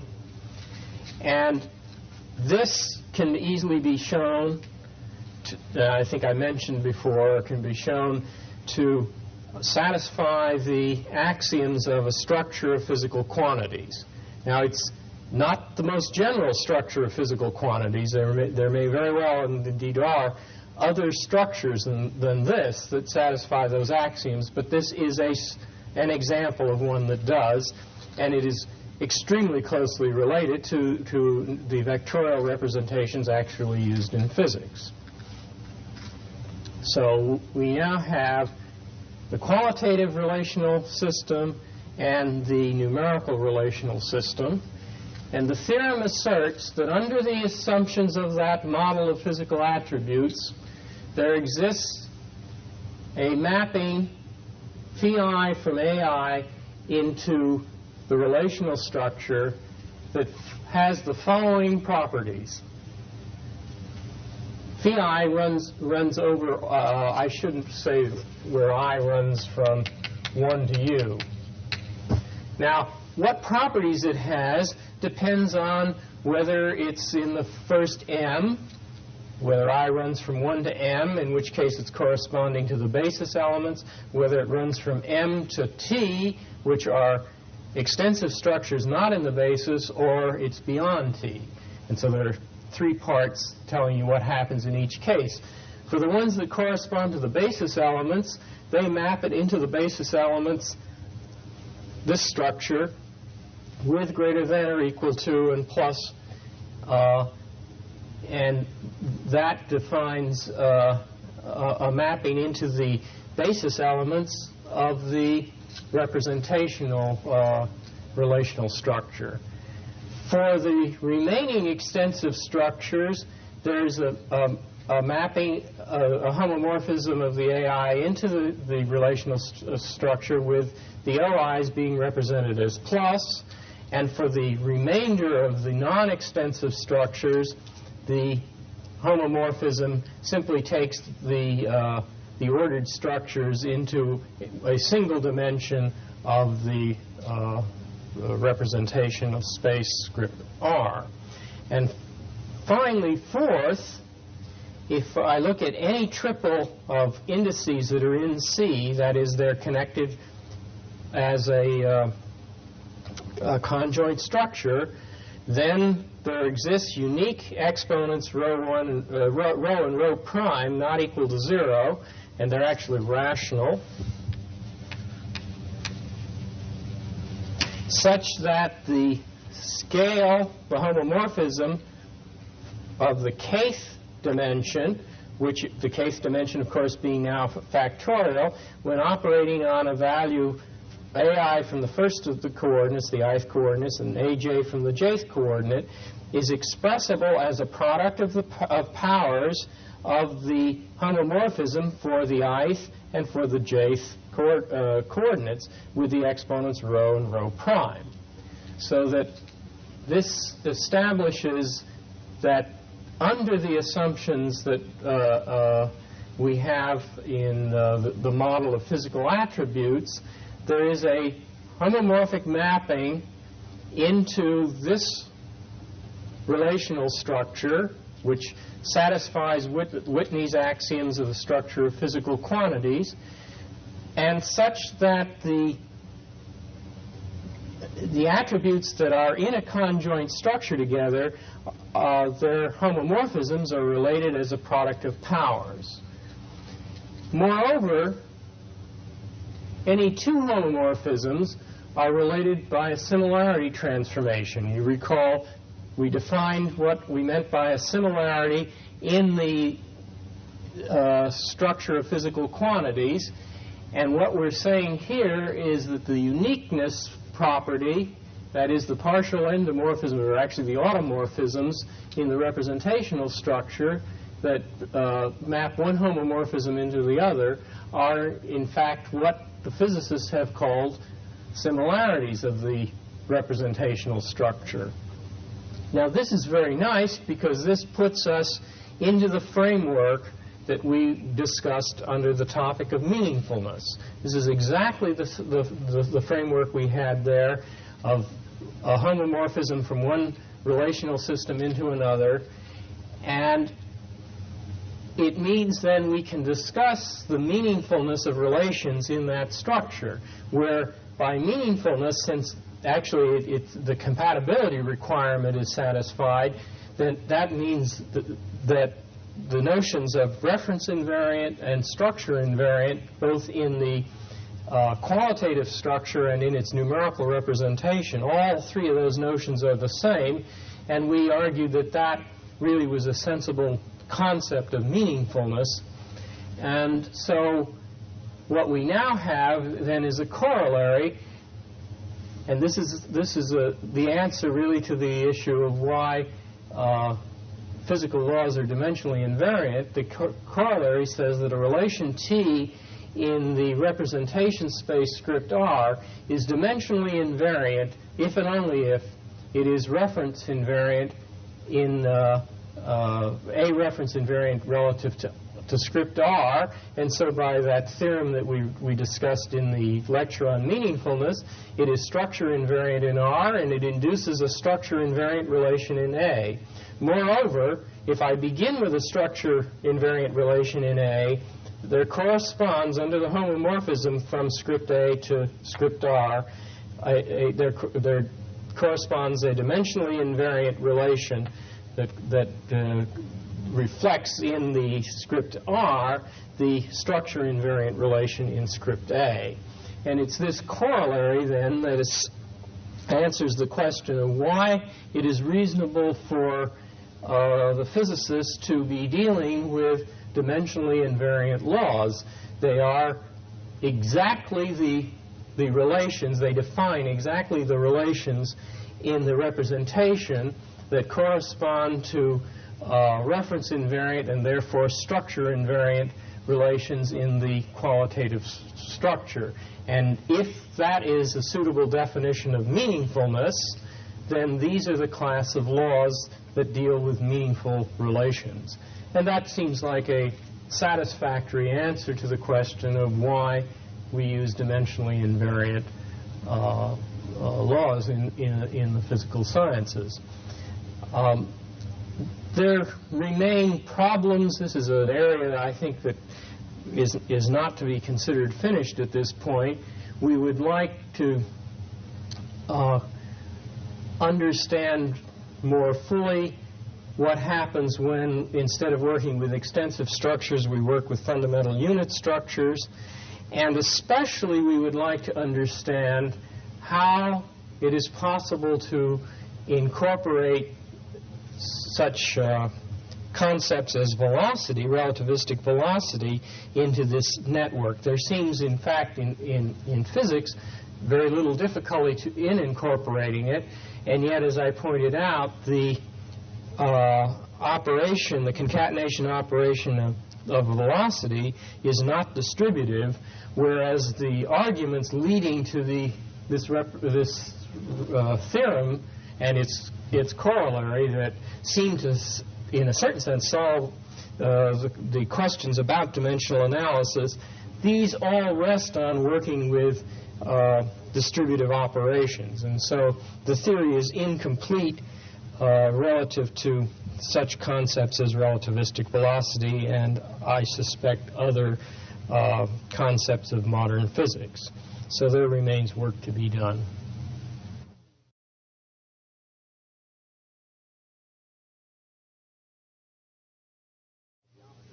This lecture is the first on geometry and will be concerned entirely with geometric representations. Geometric representations are natural generalizations of numerical representations. There are two reasons for the interest in geometric representations. The first is historical. Actually, the first representation theorems were proved in the framework of geometry rather than in the framework of measurement, in terms at least of modern mathematics. The one we all associate, the name we all associate is Descartes, and the proof of the equivalence of the analytic representation and the synthetic geometric representation of Euclidean geometry. The second and more important reason, going beyond the historical, is the use of multidimensional representations in many different parts of science. We perhaps will have time to discuss some of those applications. There will be some discussion in the second lecture and in other lectures in the course, but they will be familiar to many of you in different areas and applications. Now, the purpose of this lecture is not to cover in depth the enormous topic of geometric representations. The intention is to cover main topics that will be of use and provide a general orientation. The lecture is divided into 5 main parts. We'll begin with vector spaces, then discuss analytic affine geometry, then analytic projective geometry, then analytic Euclidean geometry, and, if time permits, a short discussion of the topic of meaningfulness in geometry. So let's now turn to the first topic of vector spaces. The concept of a vector space will be familiar with many of you, and what we want to do in this first part of the lecture is to review those familiar facts. We take it that we have already available the concept of a field. Now, in talking about fields, in most applications in science, we take the field to be the field of real numbers. Most of the definitions we give will generalize beyond that field, but in applications almost entirely will be restricted to the field of real numbers. So we'll go back and forth between an arbitrary field and the field of real numbers in discussing the various topics in front of us today. So let F be a field. The triple V, which is a set, and the two operations plus and multiplication constitute a vector space over F if and only if, first, the addition is a closed binary operation from V cross V to V, and multiplication is multiplication by a scalar. That is, it's a binary operation from F cross V into V. We then say that if the following axioms are satisfied, such a triple is a vector space. We require that there exist an element 0 in V, such that for every x, y, z in V, and every t and u in F, the following are satisfied. And in axiom 1, we have the familiar properties that make the vector space a commutative group under addition. Namely, the operation of addition is associative, that's property 1. Secondly, it's commutative. Secondly, that we have an identity element, the 0 element. And fourth, that we have an inverse element for every x in V. An inverse, that is, with respect to addition. The second axiom are the familiar axioms governing scalars. The first property is that the multiplication of any sum x plus y of vectors by a scalar t is distributive. It's equal to tx plus ty, and correspondingly the distributive property of multiplication by an addition of two scalars, t plus u times the quantity x, is equal to tx plus ux. And then the associative sort of property 3 for scalars, the scalar tu times x is equal to t times the vector ux. And finally, fourth, 1 times x, that is the number 1 times x, is equal to x. Those properties will be familiar, represent the beautiful algebraic characterization of vector spaces. Familiar models of these axioms: first, we take the Cartesian product of the real numbers n times, and we define multiplication by multiplication of each component of the vector by a scalar, and addition of two vectors as coordinate-wise addition. That's a familiar model of an n-dimensional vector space over the real numbers. A second familiar example is again to take the field to be the set of real numbers, and now to take V, the set of vectors, to be the set of L times n matrices. And addition is familiar matrix addition, and multiplication is multiplication of every element of the matrix by a scalar. The first, and in many ways the most fundamental concept for vector spaces is that of linear independence. We say that vectors x1 to xm in the set V, that is vectors in the set V, are linearly independent if and only if the following condition is satisfied. For all scalars t1 to tm, when we multiply the scalars by the vectors in the manner indicated, t1 x1 plus out to tm xm, if that sum is equal to 0, then all the t sub i's must be equal to 0. And that is the condition in order for all of these vectors to be linearly independent. Now, we use the notion of linear independence to define dimension. The dimension of a vector space is n if and only if the vector space has n linearly independent vectors, and furthermore, if we take any m less than n linearly independent vectors, they can be enlarged to n such linear independent vectors. And, of course, finally, no n plus 1 vectors are linearly independent.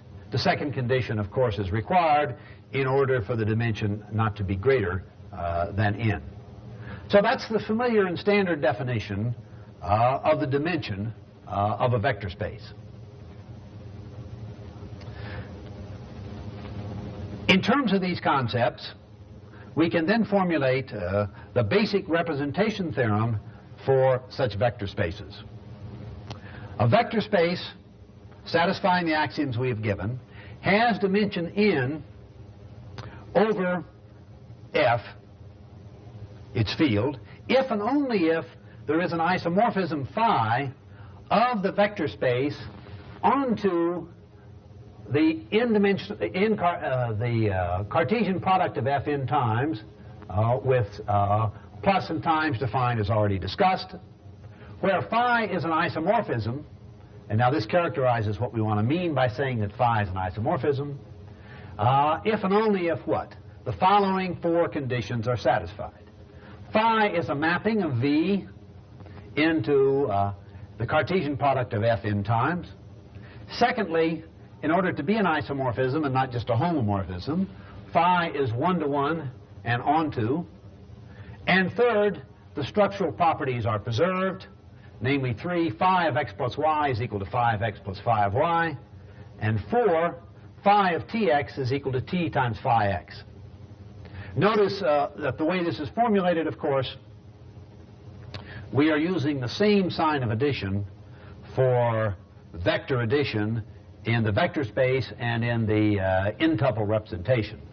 And we have a fixed field, so t is the same scalar both inside of phi and outside, so to speak, because we have a fixed f. That's what we mean by isomorphism, and we're saying now that we have such an isomorphism for a vector space of dimension n, and moreover, and this is the uniqueness part of the basic theorem, moreover, if we have two such phis, let's say phi and phi prime, that establish an isomorphism of the vector space into the n-dimensional characterization of over the field, f super n, two such phis, phi and phi prime, establishing such an isomorphism, are related by an n by n matrix with determinant not equal to 0. So that's the basic representation and uniqueness theorem for such vector spaces.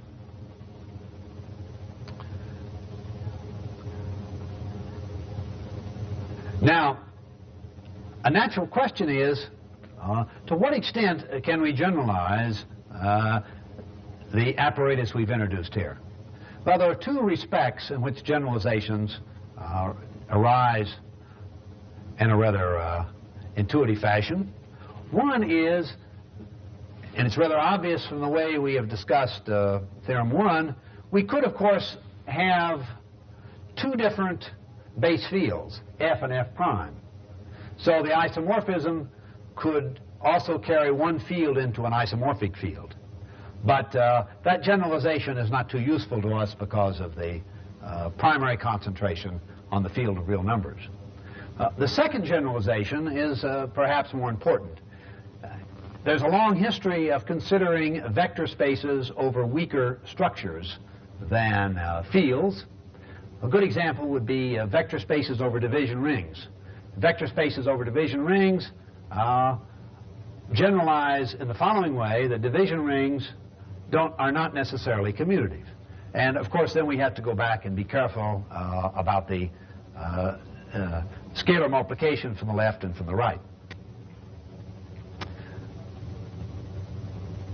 The generalization over division rings is important especially because of a classical theorem about the projective plane that we will study in the second lecture. This classical theorem says that for projective planes satisfying de Sargues property but not Pappus's, we can get a representation in terms of a two-dimensional vector space over a division ring. We want to take now what we said here about this general concept of vector space and turn to these particular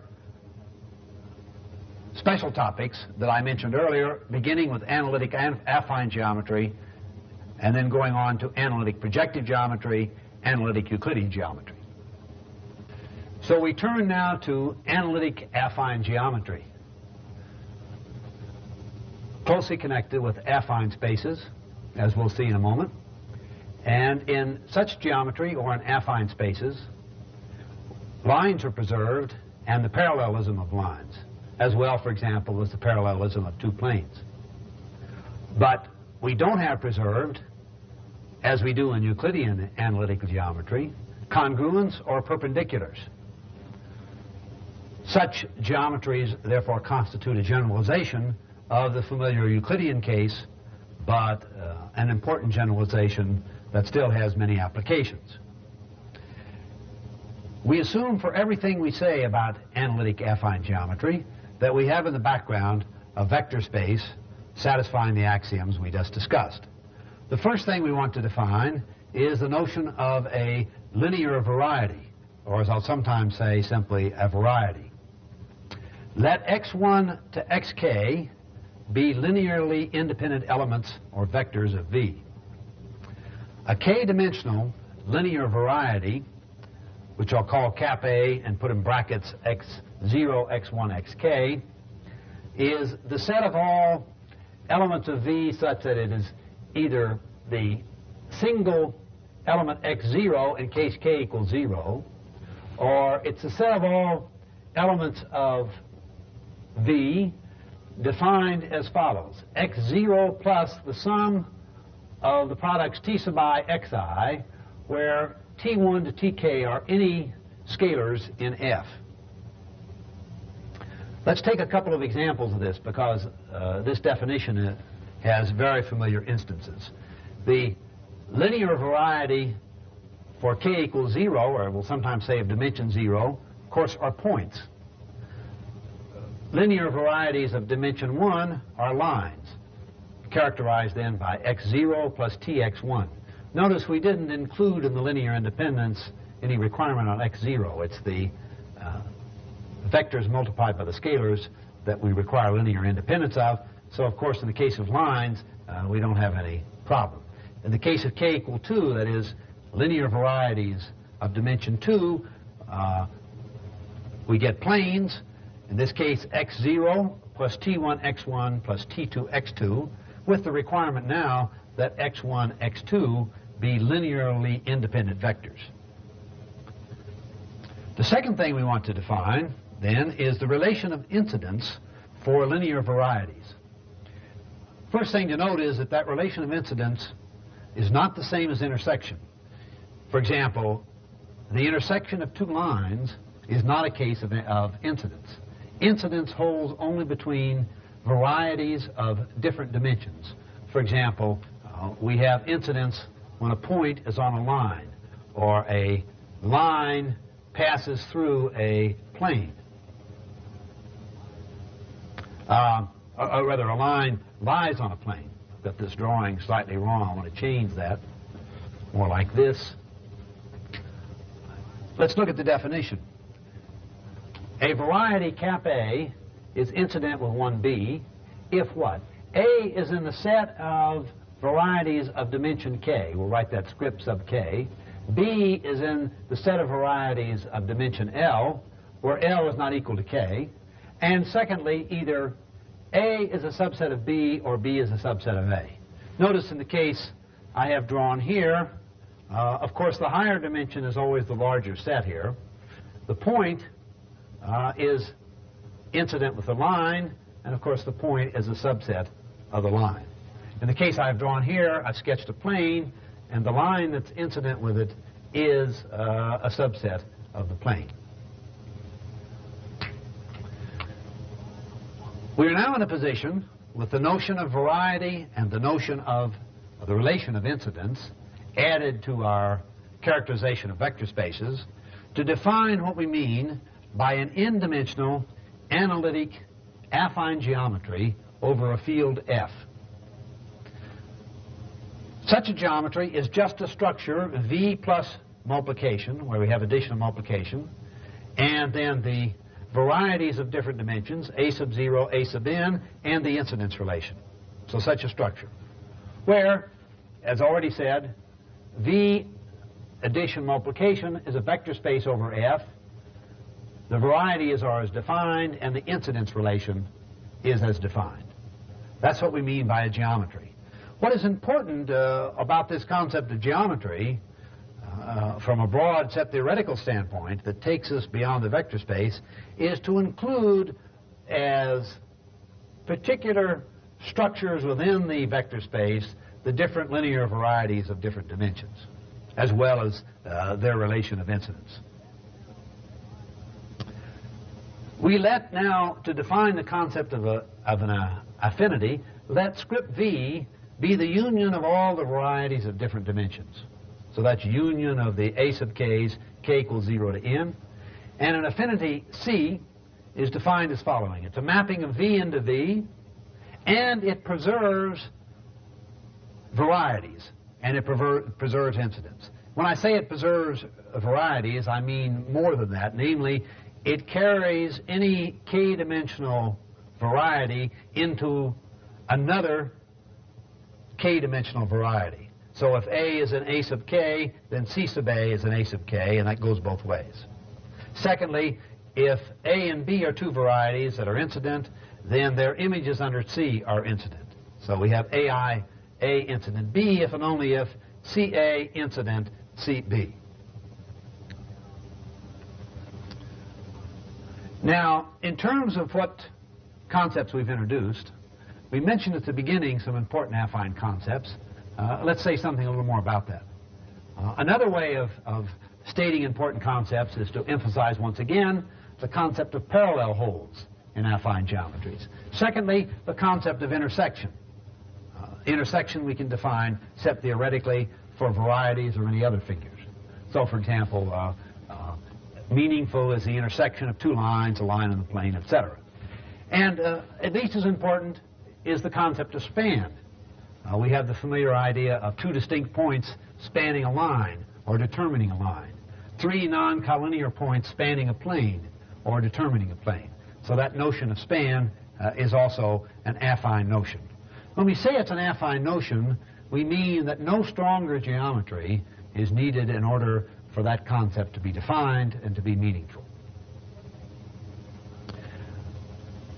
From the concepts that we have introduced, a natural question arises. Intuitively, in ordinary experience, if we think of mappings in geometry, an affinity is the natural kind of concept. That is something that maps figures into figures, not transformations, mapping individual points into points. A natural question arises, what is the relation between affinities and transformations of the space itself, the space V? Well, there's a beautiful theorem that we won't prove here. In fact, we won't prove any theorems in this lecture because we're reviewing just the basic material for use later. But the beautiful and basic theorem is let the field F have no non-trivial automorphisms, for example, be the field of real numbers. Then we can characterize the affinities for affine analytical geometries over F in terms of automorphisms, alpha of the vector space plus a possible translation. In particular, we can show that there exists an alpha, that is an automorphism alpha, and a vector y0 such that for every variety A, C sub A is equal alpha x plus y0, where x is a point, a vector in A. So that gives us a beautiful characterization of an affinity C just in terms of such an automorphism and such a possible translation. Now, there's just one other remark to make about affine geometry that's important for the second lecture. When we do affine geometry synthetically, starting from qualitative notions, the most important concept is the notion of order, which we haven't mentioned here. And that is the order in terms of betweenness. But it is easy to add the concept of betweenness in analytical geometry in the standard fashion. This is just the relation of betweenness that holds along any line in the affine geometry. And we then can obtain a representation for the synthetic geometry in terms of such ordered analytical affine geometries over a field once that relation of betweenness is added. I won't write down the details. I think they're obvious. We now turn to analytic projective geometry. The basic idea is to identify any two non-zero vectors which are proportional. In particular, we have that a projective point is equal, in terms of our basic vector space, as the set of all vectors Tx, where T is in the field and t is not equal to 0. Projective line is then a set of projective points obtained from 2 points, 2 distinct points, 2 distinct projective points by linear operations. In such an identification, we lose 1 degree of freedom, so that an n-dimensional projective geometry is obtained from an n+1 dimensional vector space. In the next lecture, we shall go back over these very same basic ideas from a qualitative standpoint. Here we want to continue and define, in exact parallel to what we did for affine geometries, first the notion of a projective linear variety. Such a variety L, determined by x0, xk vectors, which are required to be linear independent, is the set of all vectors obtained from the summation t sub I, x sub I, where the scalars t sub 0 to t sub k, are in the field. The definition, as you'll note, is very similar to what we had for the affine case.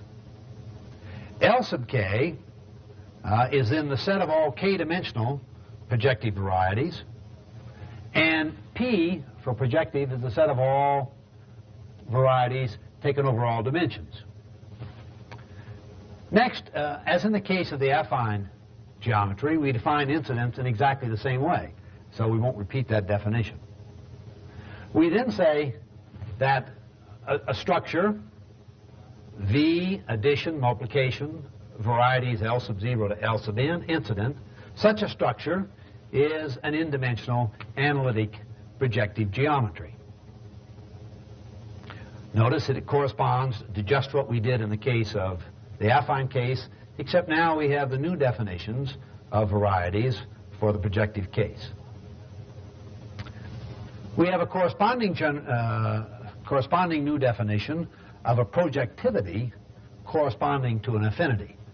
A projectivity C is a mapping from the set of all varieties P into itself, preserving the dimensionality of each variety, and it's being a variety, of course. That is, L is in the set of k-dimensional varieties, if and only if C of L is also in that set.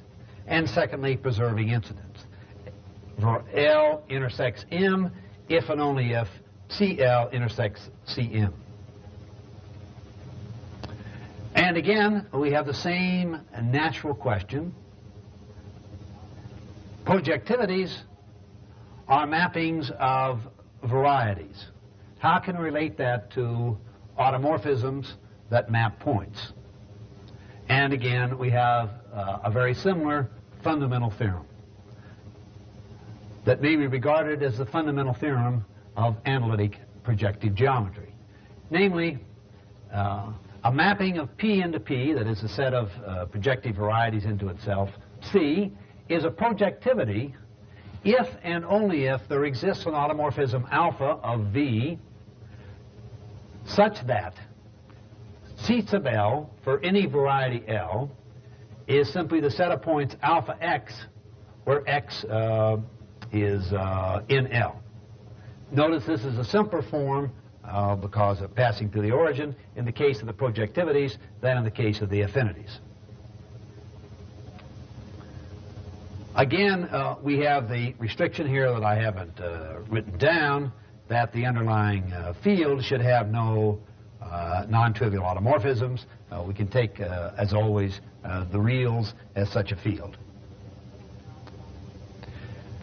There is a point now about the relation between an analytic projective geometry and its representation over the appropriate Cartesian product of the reals that needs to be mentioned because of the standard use of homogeneous coordinates. It'll be sufficient here to consider the case of the representation of the projective plane over the field of reals. The representation is then in terms of the triples of reals, with the vector space being triples of reals, with the addition of vectors and the multiplication by a scalar being defined in the usual ways, and with projective varieties L sub 0 points, L sub 1 lines, and L sub 2 planes, and the relation of incidence. And a point in this coordinate representation now of homogeneous coordinates, a point in L sub 0 has homogeneous coordinates where x is some vector x1, x2, x3, not identically the origin 0, 0, 0. It's a set of all points tx1, tx2, tx3 where x is not equal, where t is not equal to 0, just as we discussed before.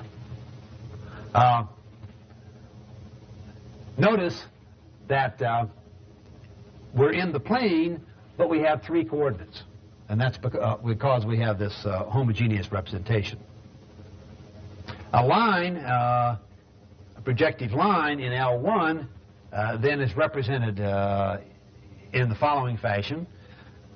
We consider T0 scalars T0, T1 for the pairs not identically 0, 0, and then the 3 coordinates are T0, x0 plus T1, x1. That is, we have given two vectors x0, x1 that are linearly independent, and now we're considering them coordinate-wise.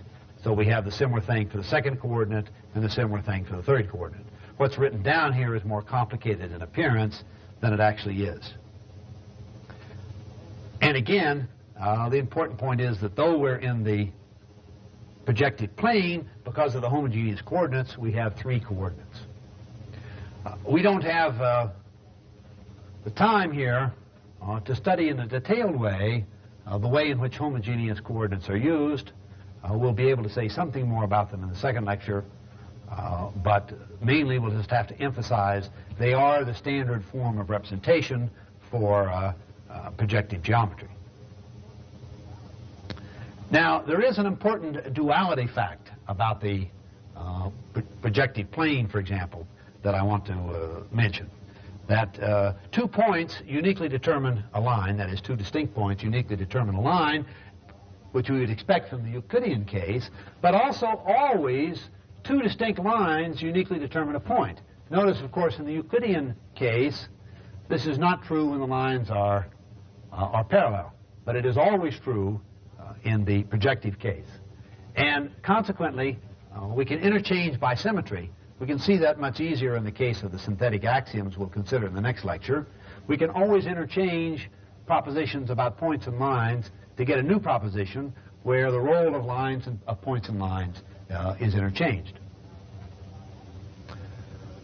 Now, the point that I haven't mentioned that is important in all of our considerations in the theory of measurement, what about the problem of order in the case of projective plane, for example, or projective space of arbitrary dimension? There is an important concept of order, which we call separation, and it's a 4-place ordering relation. Notice how, as we go to these geometrical cases, we continue to have to generalize and make somewhat more complicated the concept of order. When we're just dealing with the real numbers, then we just have the ordinary binary relation of ordering. In the affine case, we go to the relation of betweenness. That's also the ordering relation that we have in the Euclidean case. But in the projective case, we need something more complicated because betweenness is not preserved under projectivities. In the second lecture, we'll talk about the qualitative properties of separation because it's an interesting ordering relation. Here, I just want to say something about its intuitive meaning. What we say intuitively is that the points A, B separate the point C, D, and conversely. And that relation of separation can be seen by drawing the points on a circle. Notice, of course, that betweenness is not well defined on a circle. So AB separates C and D. That is, if we tried to pass from C to D, we must encounter, either way we go, either A or B. And correspondingly, if we try to go on the circle from A to B, either way we go on the circle, we must encounter either C or D. And so we say that AB separates CD and CD separates AB. And this notion of separation is the notion that is preserved under any projectivity. So if we have, for example, a line, the order looks like this. We'd have AB, CD, and that kind of separation under any projective projectivity or under any appropriate automorphism is preserved. Well, I have more to say about that, but it's an interesting and important case of ordering. We next turn to analytic Euclidean geometry. Intuitively, we can think of getting Euclidean geometry by introducing in affine geometry the concept of perpendicularity. Formally, we define a Euclidean scalar product, and we'll show how it's related to the qualitative concept of perpendicularity of two vectors. Such a scalar product is a mapping from the Cartesian product of the vector space with itself into the real numbers. Here we'll restrict ourselves just to the underlying field being the real numbers. And such a scalar product must satisfy three basic axioms or properties. First, bilinearity. The product of x plus y with z must equal the product of x and z plus the product of y and z, and correspondingly the product of x with the sum y plus z must equal the product of x and y plus the product of x and z.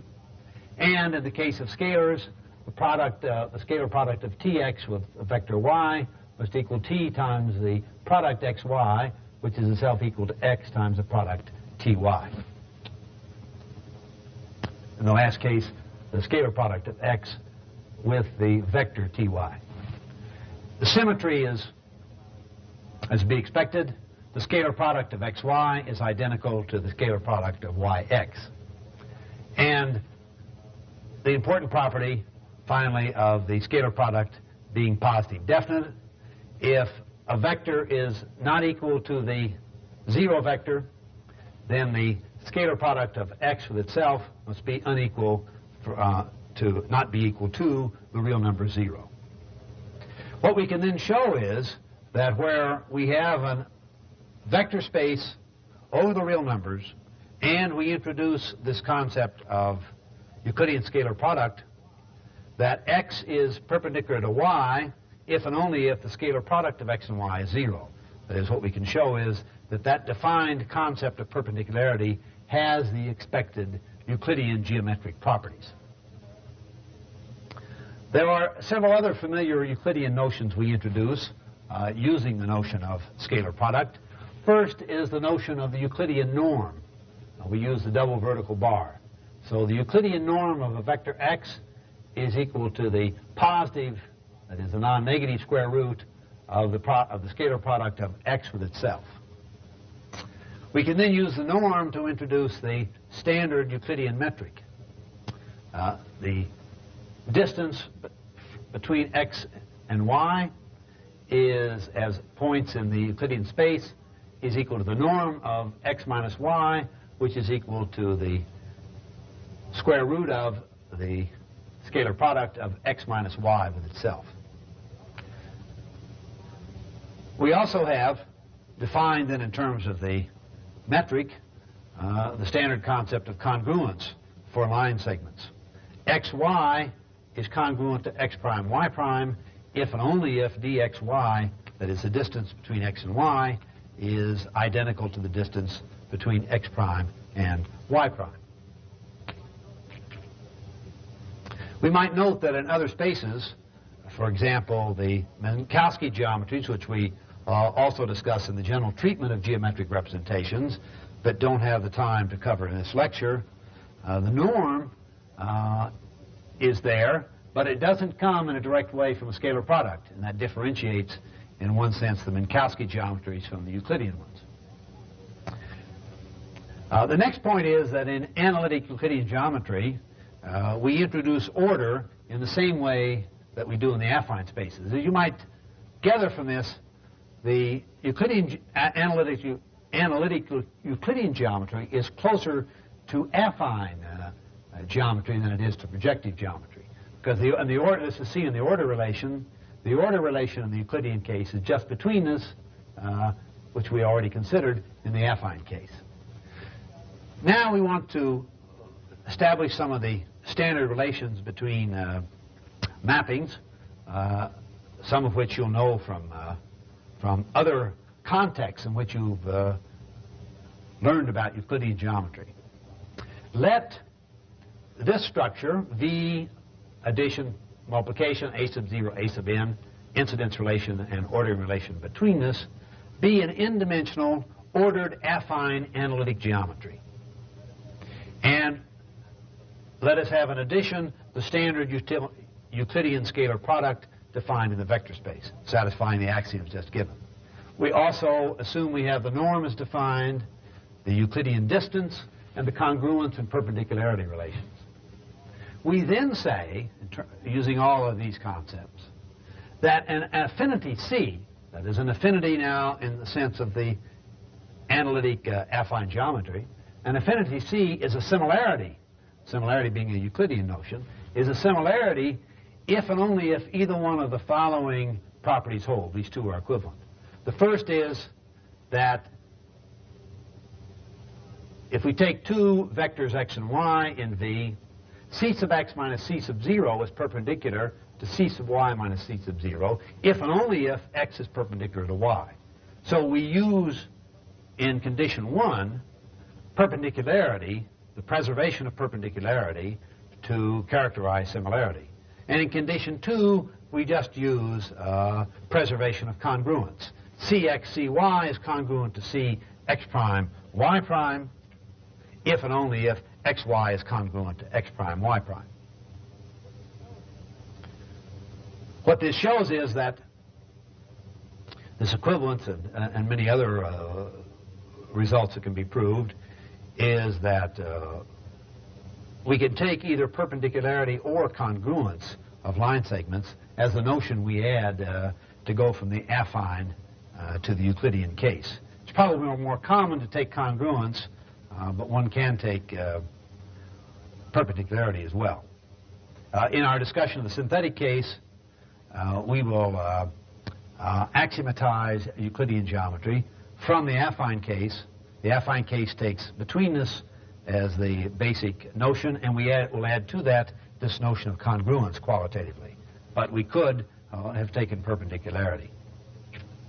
The second concept we want to define is that a mapping of the vector space into itself, a mapping C, not necessarily an affinity, a mapping C is a motion if and only if it's distance preserving. That is, one way of putting it, Cx, Cy is congruent to xy. That's a familiar and concept, corresponds exactly to the familiar concept of motion in Euclidean geometry. And third, we say that C is an orthogonality if and only if the scalar product is preserved. That is, the scalar product of Cx, Cy is identical to the scalar product of x and y. And then we have, as a basic theorem relating these concepts of similarities, motions, and orthogonalities, the following. First, every motion is a similarity. Notice, of course, we would expect that, but the other part is interesting too. Every similarity has the form alpha C, where alpha is simply a fixed real number, positive real number, and C is a motion. So that a way of thinking about similarities, the standard way, is to say, well, we have a motion, and then we have the possibility of a stretch, where alpha represents the change in the unit of measurement.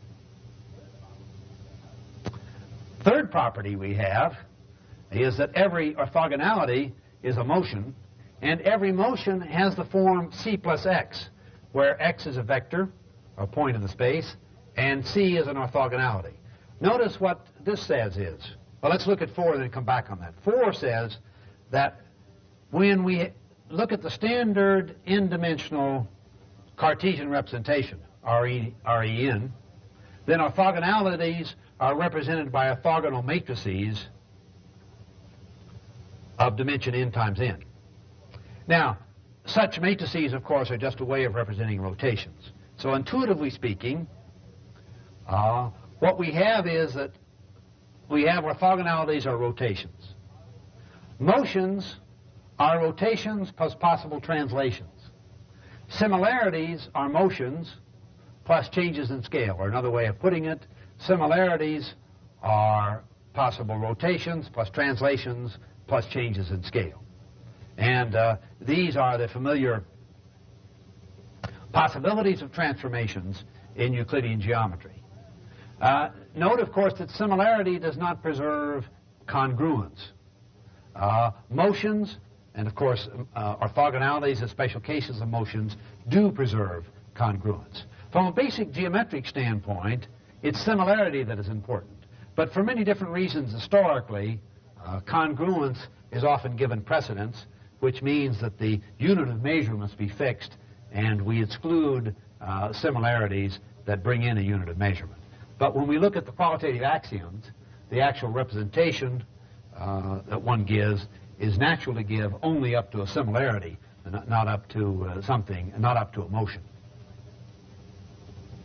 As I said at the beginning of the lecture, the intent is to end this lecture with a brief discussion of meaningfulness in analytic geometry. What can be said here is necessarily rather superficial.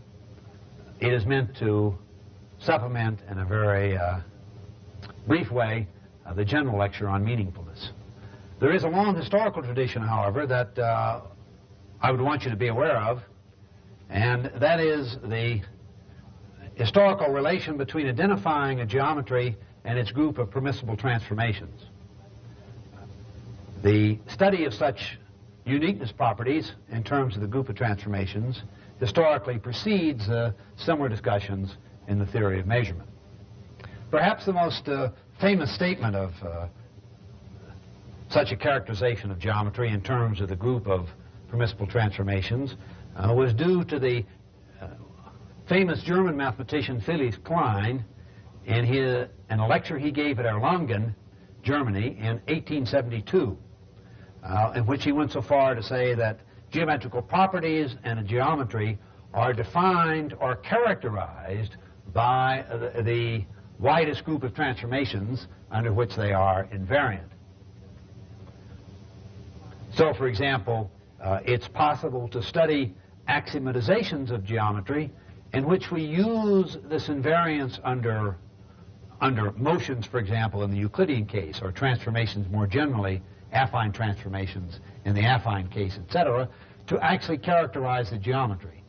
It gives a set of axioms that are very simple and rather different in spirit from the kind of qualitative axioms using intrinsic geometrical relations that we shall consider in the next lecture. Now, of course, the synthetic program we'll talk about next time can be regarded as the converse of Klein's program.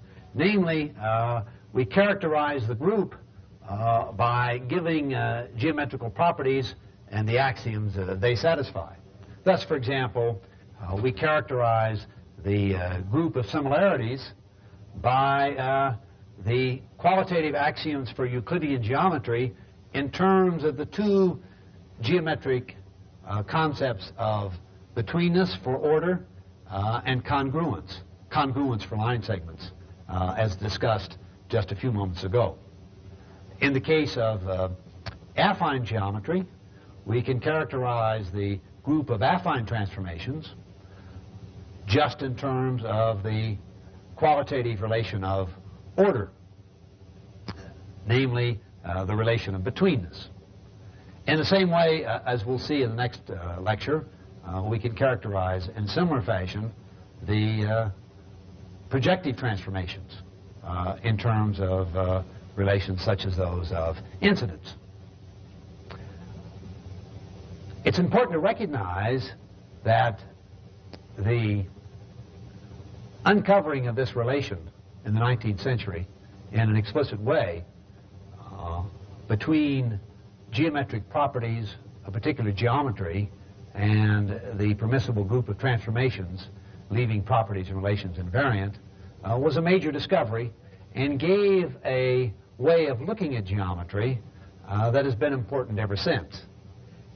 That way of looking at geometry in terms of transformations goes over into measurement in terms of the discussion of different kinds of scales, and this way of thinking about geometry reflected into problems of measurement really constitutes the major focus of the general topic of meaningfulness, which constitutes an independent lecture in this series.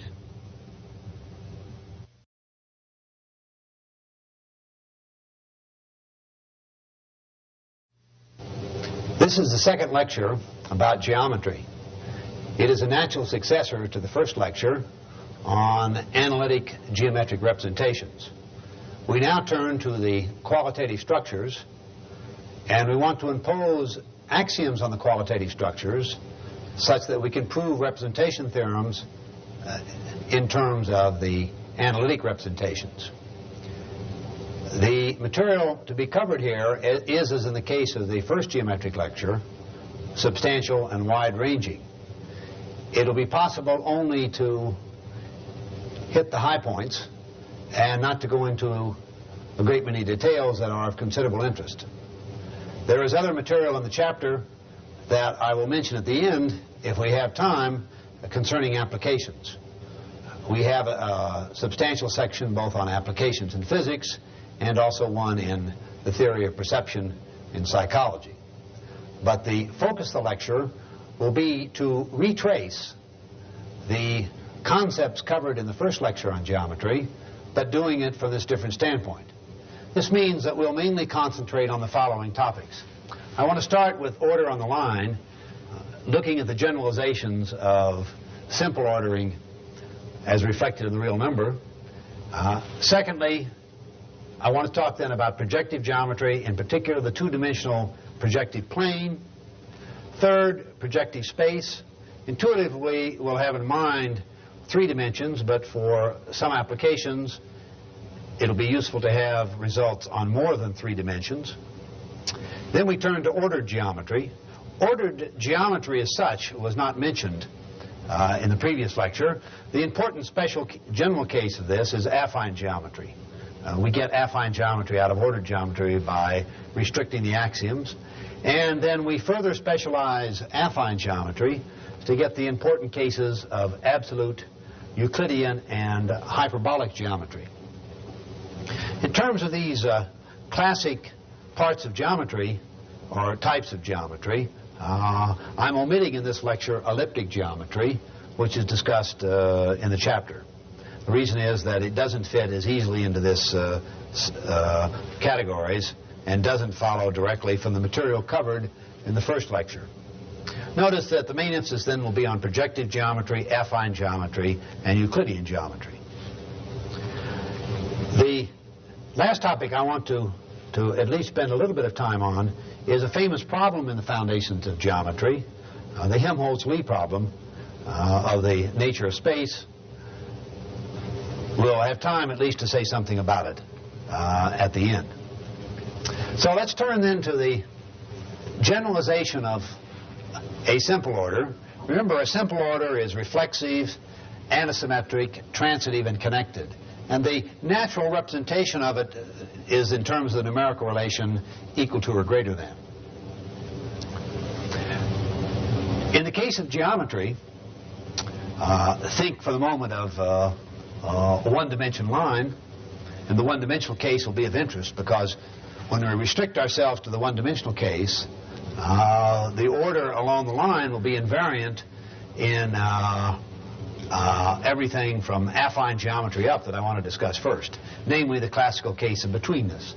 Now, in geometry, if we think of a line, we don't have any natural choice between this direction and that direction. But we do have a completely natural and intuitive characterization of when one point is between two others, for which we use the notation in vertical bars as shown below. That is, B is between A and C. Grammatically, it's awkward in the sense the natural thing is to say B is between A and C. And both in terms of the picture and notation, we actually want to write it with B being shown between and not as in the grammatical form. Because of the wide use of betweenness, it'll be useful to state the elementary axioms for this ternary relation. It's probably the most important ternary relation that is not an operation. Of course, binary operations that we consider in measurement so much are special cases of ternary operations. Betweenness is a good example of a ternary operation that is not a binary operation. And as such, it's probably the most important ternary operation we run into in terms of its importance of application. So the axioms on betweenness are all intuitive and straightforward. If B is between A and A, then A is identical to B.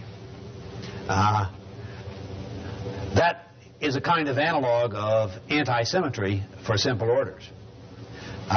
This axiom 2 is a kind of symmetry property that reflects we can order either way, starting with A or starting with C. So if we have B between A and C, then it follows that B is between C and A. Third, we begin to get some of the order properties laid out on the line. If, as we've shown in the picture, we have B between A and C, and we have D between B and C, then B must between A and D. Notice that though we can flip these around, when we get A, B, and C here, from the first relation, when we come to B, D, and C, we couldn't put C on the other side of B, because B and C has already been fixed. We could, of course, written the whole thing the other way, by putting C where A is, but then everything just flips over. So there's only one possibility here, namely B has got to be between A and D under these two hypotheses. An important thing to check in between is that that kind of interlocking takes place, even though we have in the individual triple always this possibility of inverting the order from left to right. Axiom 4, if A, B, C, that is meaning B between A and C, and B, C, D, meaning C is between B and D, then if B is not equal to C, which I've drawn here, then it must follow that B is between A and D, that is A, B, D. And again, you can check that there's no other possibility of left to right inversion on one of on this final triple that would change this. Change how B came out. Well, I haven't said that very well. What I really have in mind is that we couldn't write this another way, given this order. The fifth axiom, just as a generalization of connectivity, reading as I have now, and it's rather easier, ABC, meaning B is between A and C, then we have to have one of the three possible orders. ABC, or BCA, or CAB, for any 3 points on the line. And finally, axiom 6, the axiom we've already discussed in ordinal measurement, simply taken over to the case of betweenness, there exists a finite or countable order-dense subset.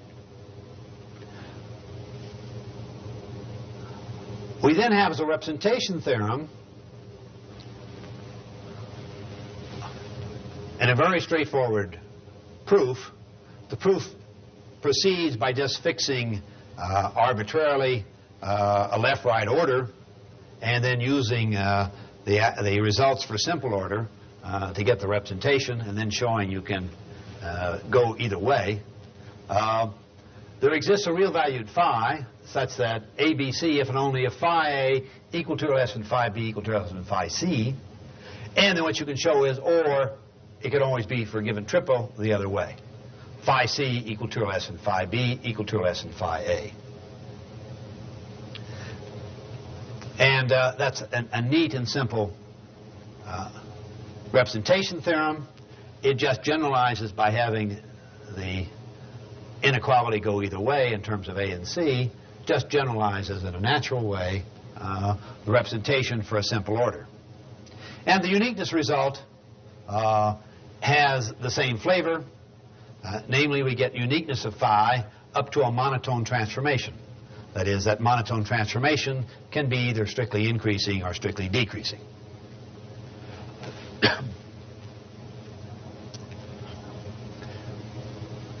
Now, we already said something about betweenness as the fundamental concept of affine order. And we discussed in the last lecture briefly separation as the fundamental concept of projective order. One of the things we want to see now is, and we didn't go into at that point, is that why in the projective case we can't use betweenness as the order relation.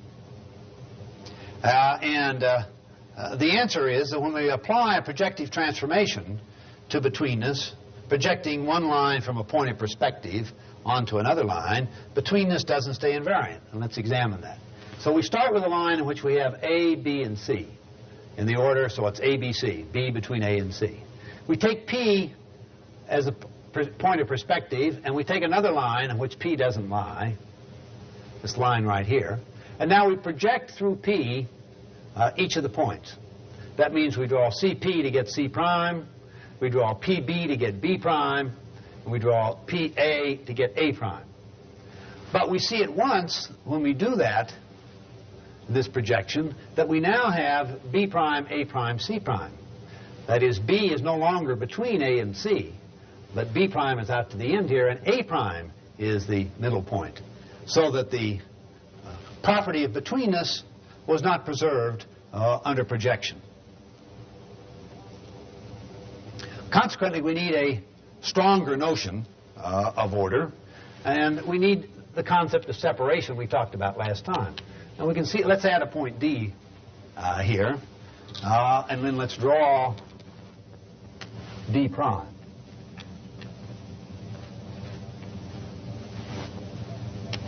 And let's examine what we have. Well, separation is all right because we have originally AC separating BD. And of course, symmetrically, BD separates AC. And let's check now. If we take A prime, C prime, does that separate B prime, D prime? Yes, because between B prime and D prime lies one of the points A prime or C prime. And correspondingly, B prime, D prime separates A prime, C prime. So separation is invariant under projective transformations. It's true I've only given an example here, but this example, this drawing, shows the flavor of betweenness not being invariant and separation being invariant. So in the projective case, it's separation that we're interested in. Now, it's quite possible to have, and we have in the chapter, a development of the axioms of separation and representation theorem corresponding to what just stated for betweenness. But in the interest of time, I'm going to omit those developments. We won't state the axioms or the representation theorem. But I think those of you who are interested in concepts of order will find it useful to take a look at that material. One of the reasons is that the pure axioms for separation are not too widely used and known. In the case of measurement, it's of course interest because we have this interest in studying underlying concepts of order. I think you'll find it interesting to look at the axioms for separation, which are somewhat more complicated, but not terribly so, in relation to the axioms for betweenness. Now, what I want to go on to is the great classical case of the projective plane. And following very standard developments, we shall initially not consider axioms for separation. We won't have any order on lines in the projective plane. So we'll just take then the following setup. We have two geometrical objects and one relation. So we'll take as geometrical objects lines and points. This gives us the kind of linear variety of objects, varieties of objects we discussed in the previous lecture. And then, corresponding to what we already have discussed about projective geometry in the first lecture, the single relation will be the binary relation of incidence. A point is incident to a line, and completely dual, a line is incident to a point. So we just have then a basic set. We have a subset of lines and a subset of points, and this binary relation of incidence between points and lines. Now, in stating the axioms, it's in the spirit of measurement structures to use operations when it's natural and intuitive. And here there are two operations in projective geometry that we can define in terms of incidence that are worth introducing to give us a simple operational sort of form of the axioms. The first operation is simply 2 points determine a line, and then the dual 2 lines determine a point. Notice that this duality, of course, as I remarked in the first lecture on geometry, is what makes the spirit of projective geometry simpler than the Euclidean case. Why? Because any 2 lines determine a point. And of course in the Euclidean plane that's not true. 2 parallel lines do not. It's because we consider points at infinity in the projective case that we can have this complete duality between points and lines. Let's see how we can define those two. Let's take the definition of 2 points determining a line. So and I might say I'll use here now, as indicated here, lowercase Roman letters throughout this discussion, lowercase Roman letters for points, and to distinguish matters, lowercase Greek letters, alpha, beta, gamma, for lines. That notation will make things a little more readable. And it's the notation used in the chapter. If point A is not equal to point B, then AB, and this operation of determination of a line, we just use juxtaposition like multiplication, then AB is equal to alpha if and only if what? A is incident with alpha and B is incident with alpha. That is, point A is incident with line alpha and point B is incident with line alpha. Now, it's easy to see how to write down the dual, and let's do that because when we later come to the axioms, I always want to write down only one axiom and not the pair. So all we do is automatically interchange points and lines. So instead of AB, we have alpha not equal to beta, the 2 lines alpha and beta. Then alpha beta, that is the juxtaposition of these two, this operation of determining a point, alpha beta is equal to point A if and only if alpha is incident with A and beta is incident with A. So notice that it's automatic and mechanical in a completely direct and simple way if you're given one axiom to write down its dual, where we simply interchange the role of points and lines. Notice, of course, we'll read incidents either way. So we can say alpha is incident with A, or we can also say A is incident with alpha. So these 2 definitions of these operations we'll use in having the operations available in formulating the axioms. Another piece of notation that's convenient is to have 4 points or 4 lines or 3 points and 3 lines not equal, all distinct, not identical or all distinct. So we write not any, meaning in terms of mnemonic, not equal, A, B, C, D.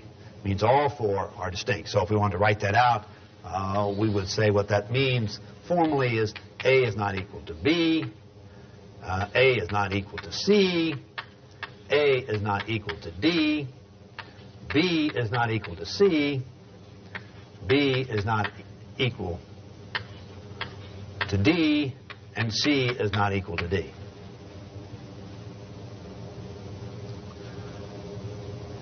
So let's now turn to the axioms for the projective plane, realizing that though there are 8 axioms, we only need to state 4 because we take the dual of each of them. So let's state informally our axioms for the projective plane. The first axiom is familiar from what we've already said, namely if point A is incident with line alpha, then alpha is incident with line A. The dual, of course, just goes the other way.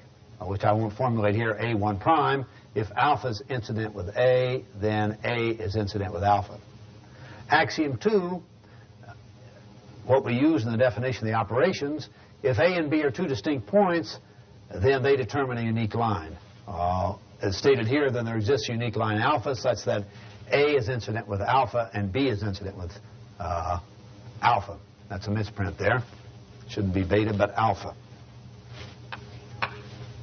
And the dual is obvious. Now, the geometrically important and subtle axiom, Desargues' theorem, if two triangles are perspective from a point, they are perspective from a line. First question is, why is this axiom called a theorem? Well, the answer is very important and significant. Once we go to more than 2 dimensions, this axiom can be proved. It cannot be proved in 2 dimensions with the other standard axioms, and has to be assumed. Now, let's make a rough sketch of this and then look at a more exact drawing. Let's take a point of perspective P, and we'll draw simply 3 lines from that point. We'll pick a base for a triangle, and extend that point out here. Pick another base, bring this down here. Gives us another line for a triangle. And then we construct the 2 triangles like this. I'm only going to do it roughly because I'll show you a drawing that's better. And we have an... Now, roughly drawn, these 2 triangles are in perspective. Why? Because this point of the first triangle and this lie in the same line of perspective. This point here lies the same as that, and this the same as that. And what that now says is that when 2 triangles have this relation that I've drawn, then they're also perspective from a line. And let's see what that means. Now, rather than draw the lines, let's show how, given this situation, we go ahead and construct lines that construct 3 points of intersection that must lie in a line. That's what perspective from a line means. So I've drawn here something very similar. Here's the point P, that's perspective. Here is the first triangle.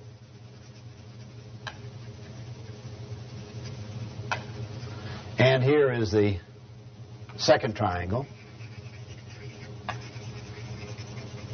And you can see the perspective starting with P. Here's one vertex of that triangle, another, and one of this.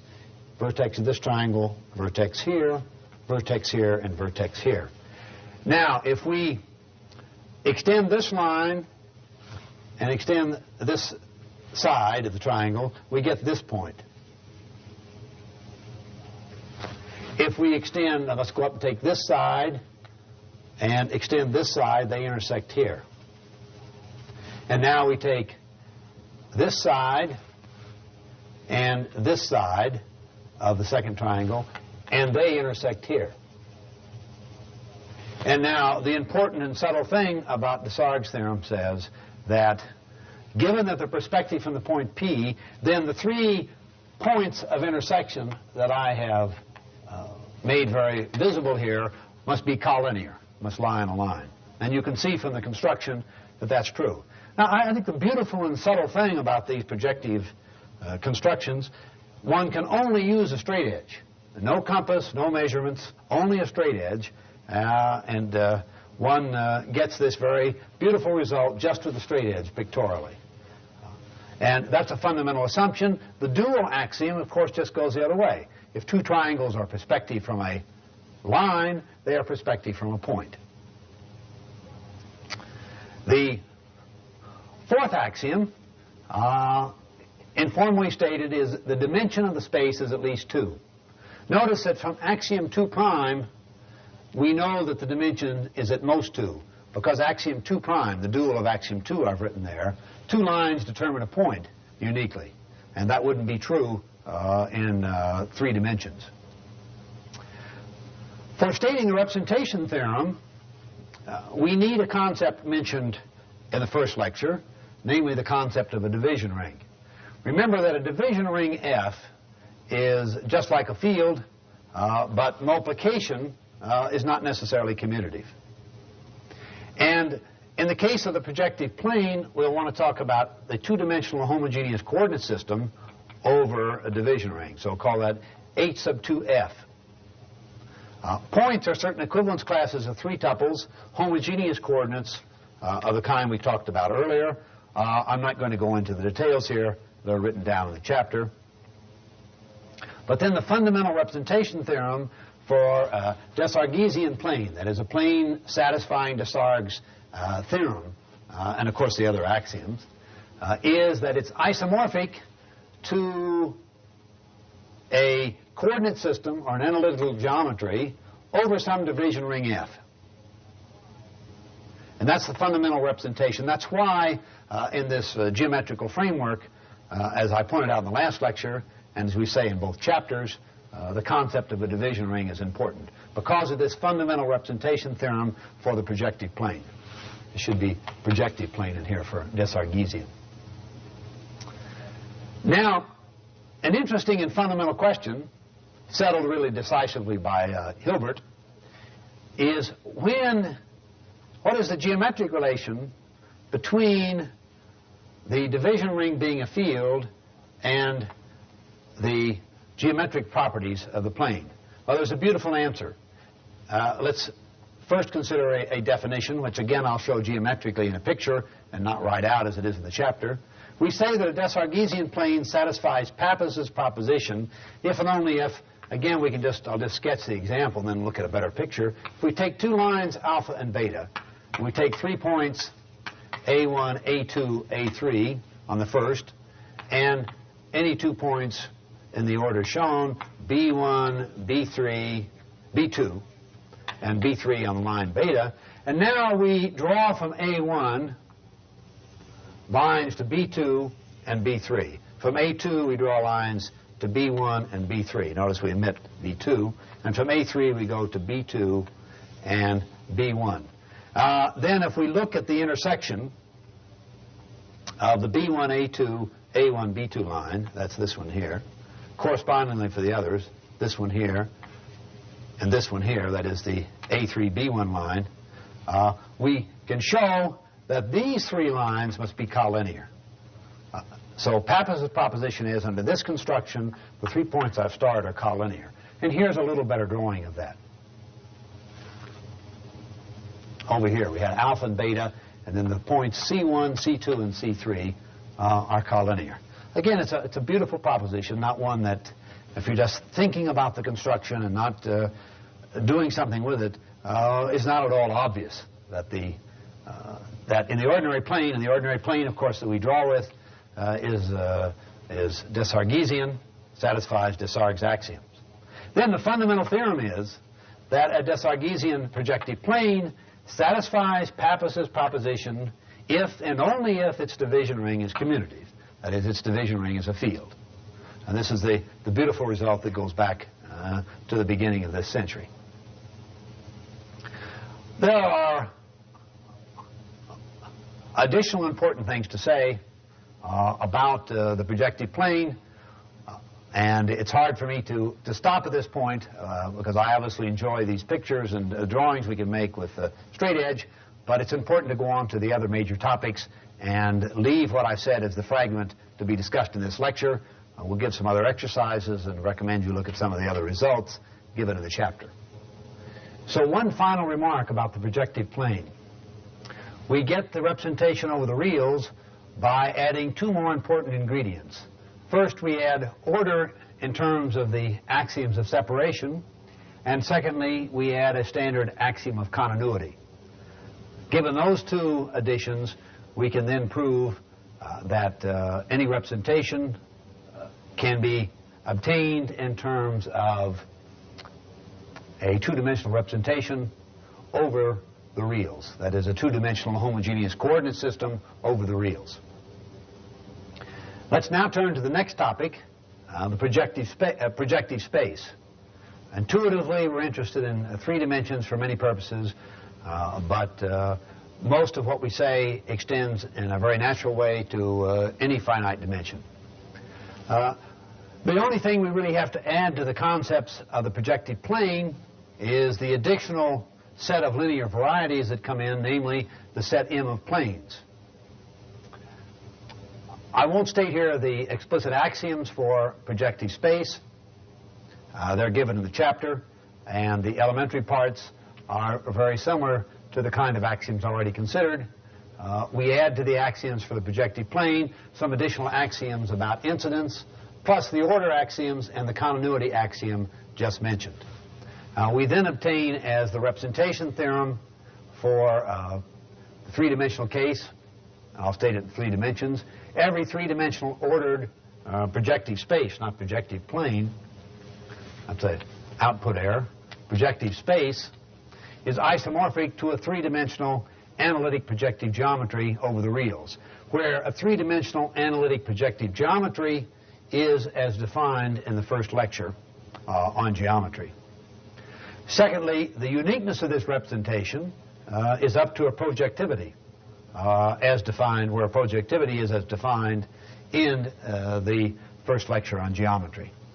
So this gives us then a complete melding together of the first lecture on representations and the qualitative axiomizations considered here in terms of projective space.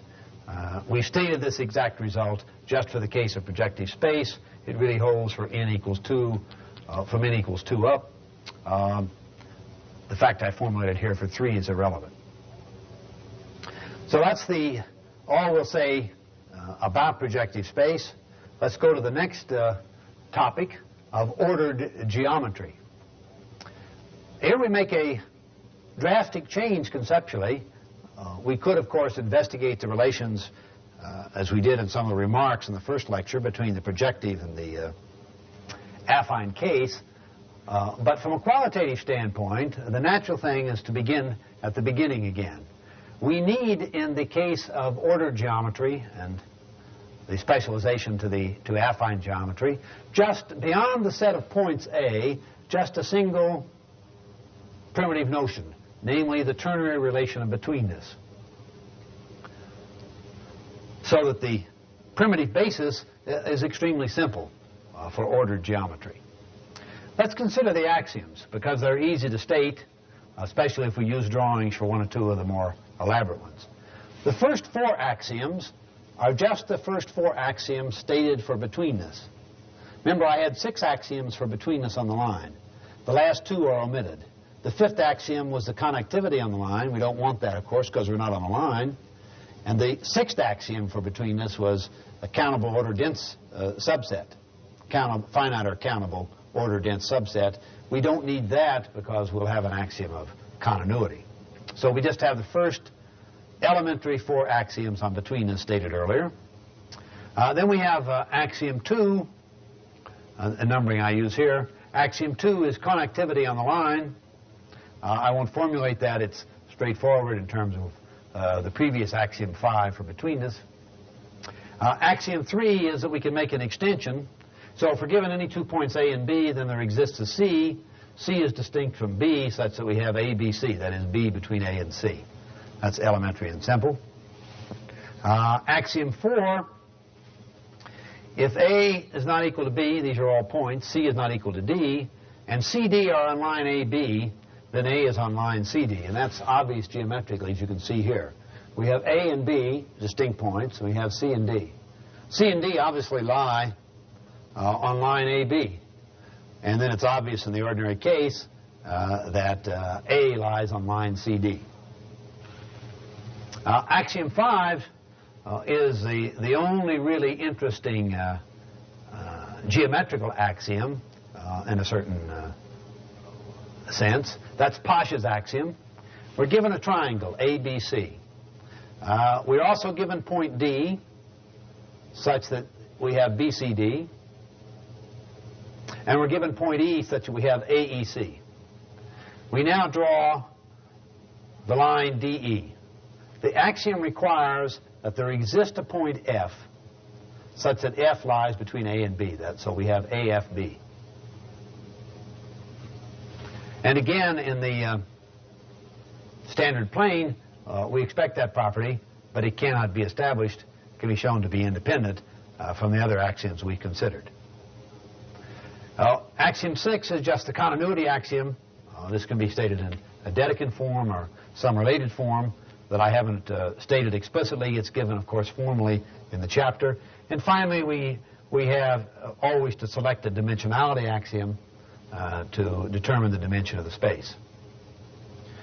Intuitively, if we're in two dimensions, we want an axiom that says all points lie on a plane, but not on a single line, etc. For such ordered spaces, or ordered geometries, we'll sometimes say, we can prove a representation theorem in terms of betweenness over vector spaces. We'll call that numerical betweenness. We have vectors x, y, and z, and in a completely Cartesian or analytic representation, we can think of the vector x as being a triple of real numbers, y, z is the same, etc. Then y is between x and z if and only if there exists a real number alpha in the closed interval 0, 1, such that y is equal to alpha x plus 1 minus alpha z. That is, y is the convex combination of x and z. It's in terms of that numerical betweenness we can get a representation. In particular, we have the following representation theorem for ordered geometric space. Every n-dimensional ordered geometric space is isomorphic to an n-dimensional ordered space over the field of real numbers. I should remark that if we were not interested in the theory of measurement, most of these theorems we would prove without the restriction of the field of real numbers. One of the important things that Hilbert did in the foundations of geometry was to separate out the role of continuity. And if we drop continuity, then we get a representation over an arbitrary field that is not necessarily a field of real numbers. From ordered geometry, as we've defined it, satisfying the axiom stated, we now get affine geometry. Affine geometry is discussed in the first lecture on geometry by adding Euclid's axiom. Informally formulated, Euclid's axiom just asserts the following. Given a point A and a line alpha, such that A does not lie on alpha, then there exists at most one line through A in the plane A alpha, such that that line does not meet alpha. Notice the stronger axiom would be there exists exactly one for the exact parallel. All we need in this axiom, though, is at most one. If we add then Euclid's axiom to the ones we've already stated, we have the ordered geometry now becomes an affine geometry or an affine space, and we can prove the classical representation theorem. Every n-dimensional affine space is isomorphic to an n-dimensional affine space over the reals. Moreover, for a given n, that is a given dimension, any two such affine spaces are isomorphic. So in that sense, the axioms with Euclid's axioms added are categorical. Furthermore, the uniqueness is simply that up to an affine transformation as discussed in the first lecture on geometry and is discussed also in both chapters. Notice an interesting thing about this now, about the isomorphism. The isomorphism is just in terms of betweenness. As we go on to absolute geometry, we add to the axioms congruence and then add axioms on congruence. We no longer get this categoricity result because we'll have two different kinds of absolute space, Euclidean and hyperbolic. So the categoricity here that I referred to in the representation theorem is just that for the notion of betweenness, not when we add on an additional concept. What I want to now turn to is the specialization of affine geometry obtained not by adding further axioms of betweenness. In a certain sense, what this result shows is that in terms of representation over the reals, given the categoricity of the result, that is, that there are only there's only one affine space over the reals up to isomorphism, we can't add any further axioms in terms of betweenness that are interesting. But we can add other concepts. And to get absolute space, and therefore Euclidean and hyperbolic space as special cases of absolute, we add the fundamental concept of congruence of segments. And let's turn now to the discussion of absolute space. Let's now turn to the axioms for absolute geometry. We add to ordered geometry congruence. To clarify a point of what I said earlier so as not to be misunderstood, absolute geometry is not a specialization of affine geometry. That takes us to the Euclidean case, but is a specialization of ordered geometry, adding the concept of congruence. We'll see how Euclid's axiom, which takes us from ordered to affine geometry, plays a role here also. So we add then to the axioms for ordered geometry the following axioms about congruence to get an absolute space. The first axiom just says if BC, that is, we'll think of it as the segment BC, or the distance between the qualitative distance between the points BC is the same as the null distance between A and itself, then B is identical to C. The second is the axiom of symmetry on equidistance or congruence. AB is congruent to BA. The third is transitivity of congruence. AB congruent to CD, and CD congruent to EF, then AB congruent to EF. Axiom 4 has an obvious kind of additivity property, which I've drawn up here. If we have ABC given in that order, that is B between A and C, and A prime, B prime, C prime, and we're given that AB is congruent to A prime, B prime, and BC is congruent to B prime, C prime, then we can infer that AC is congruent to A prime, C prime. So that's like an additivity axiom for congruence. Axiom 5 is a form of an axiom for laying off unique segments.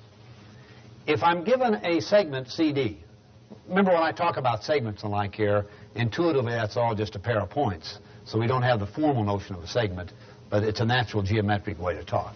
If we're given a segment CD, and we're given a half line with origin A, and cap A for the half line or ray, then the axiom says there exists a unique point B on that half ray starting at A, such that AB is congruent to CD. And the formal statement of that, without using the concept of half ray, is given in the formal statement of the axiom. But the intuitive content's quite simple. By the way, I should mention that this idea of laying off segments, as we have here, can be taken together with the intersection of segments as a primitive concepts for geometry of the plane. When we do that, we get for the geometry of the plane then something that's sometimes called a geometry over a Pythagorean field. Pythagorean field is just a field in which Pythagoras' theorem is satisfied. Axiom 6 is formulated in terms of points and therefore segments, and it essentially is in a way that gives us the extension to get angle congruence. We're given two congruent triangles, ABC and A prime, B prime, C prime. We now extend BC to get D and BC prime to get D prime, such that we assume that BD is congruent to B prime, D prime. We can then infer that AD is congruent to A prime, D prime. And from that, it's easy to get a construction for angle congruence. So those are the axioms of absolute geometry, beyond those for ordered geometry, or ordered spaces. And now, we have in the case of absolute geometry a rather unusual situation, mathematically, in the sense that if we add Euclid's axiom, we get Euclidean geometry, and if we take its negation, we get hyperbolic geometry, and those are the only two geometries we get. So to speak, if we take the absolute geometries, we divide them into two categorical classes, the Euclidean geometries and the hyperbolic ones. So absolute space is said to be Euclidean if and only if it satisfies Euclid's axiom. That's Euclid's axiom, as I just formulated it earlier, a few moments ago, for affine spaces. So notice how the picture fits together now. We get back to affine space, in this case, by Euclid's axiom. But we have more, of course, because we have congruence. The point being that if we were taking a progression, ordered space, affine space, Euclid space, then we would just rearrange the order of these axioms. Now, when Euclid's axiom is not satisfied by an absolute geometry, as I've emphasized, we get hyperbolic space. For the Euclidean case, we get the standard representation theorem using just the concepts of betweenness and congruence, or equidistance for points, and we get uniqueness up to a similarity as defined in the previous lecture and in the first earlier chapter on geometry. I won't state those matters formally. They're fairly standard and are written out in the two chapters in detail. In the hyperbolic case, that is where Euclid's axiom is not satisfied, we get a representation isomorphic to the Klein space over the reals. Now, the Klein space is one kind of representation, classical, discovered by Felix Klein, the German mathematician I mentioned in the previous lecture in terms of the Erlangen program, discovered in the 19th century. The Klein space is gotten by taking the interior of the unit sphere in n dimensions for the n-dimensional hyperbolic space. And then lines in that space are simply the chords without the endpoints of the sphere. And we use that construction of this sphere and these chords in order to go ahead and give a fairly natural definition within that setting of betweenness and congruence, which I won't give here. But we then get one kind of representation of hyperbolic space. It's important to realize that's only one geometric representation. We can get others that are, in a certain sense, spatially more natural, that correspond to our physical space being hyperbolic. I mentioned the example of our physical space being hyperbolic because that way of looking at hyperbolic space, that kind of model, where we now want to have a representation in those terms, is what we want to think about when we have a discussion in perception and an analysis of whether or not visual space is Euclidean. When we ask, is it hyperbolic, as some people have maintained, and as is discussed in some detail in the chapter, but we don't have time to consider those discussions here. It's important to think of the space not in terms of a Klein model, but in something very close to the Euclidean model. The final topic of this lecture is a famous problem in the history of geometry, one of the most famous, the Helmholtz-Lie problem. The famous physicist, physician, and psychologist Helmholtz claimed that physical space has a property that general Riemannian spaces don't exhibit. That is, the property of free mobility of rigid bodies. We can move a rigid body about in the space without distortion. A good example of getting a distortion in a space, if we tried to put a balloon or a rigid body, a balloon's not a rigid body, but put a rigid body that we could squeeze but is rigid through a small tunnel, then that tunnel space wouldn't give us a space of free mobility. So that ability to move a rigid object around any way we please without distortion is a very natural and intuitive part of classical physical space. General Riemannian spaces don't have this property. What Helmholtz wanted to get at is that by adding this intuitive property plus some other rather natural axioms, we would get a characterization of ordinary space. a characterization that proceeded from rather different intuitions on the surface than, say, the classical axiomatizations we've just been discussing. Roughly speaking, the four axioms that Helmholtz proposed is that we start with an n-dimensional manifold that has certain differentiability properties, fairly strong ones. We assume the space is a metric space, as we talked about in the last lecture. With motions now, the concept of motion being an isometry, that is a transformation that preserves all distances between points. Third, that we have this important property of free mobility of rigid bodies. And fourth, a somewhat technical axiom I won't discuss here, the monodrony axiom, that is, a motion should be periodic and not spiraling. Now, we have very beautiful results on this problem. It has a long history of an effort by many well-known mathematicians of the last part of the 19th century, such as Suppes, and in the 20th century, such as Hermann Weyl, to characterize spaces satisfying these properties. Now, one of the modern efforts has been to eliminate the differentiability assumption. And in the detailed discussion of the first chapter in geometry, there's a characterization of G spaces taken from Boosman and other authors. And we have a very beautiful result for G spaces that's a little more restricted, by the way, than need be to get the full strength, the best possible result.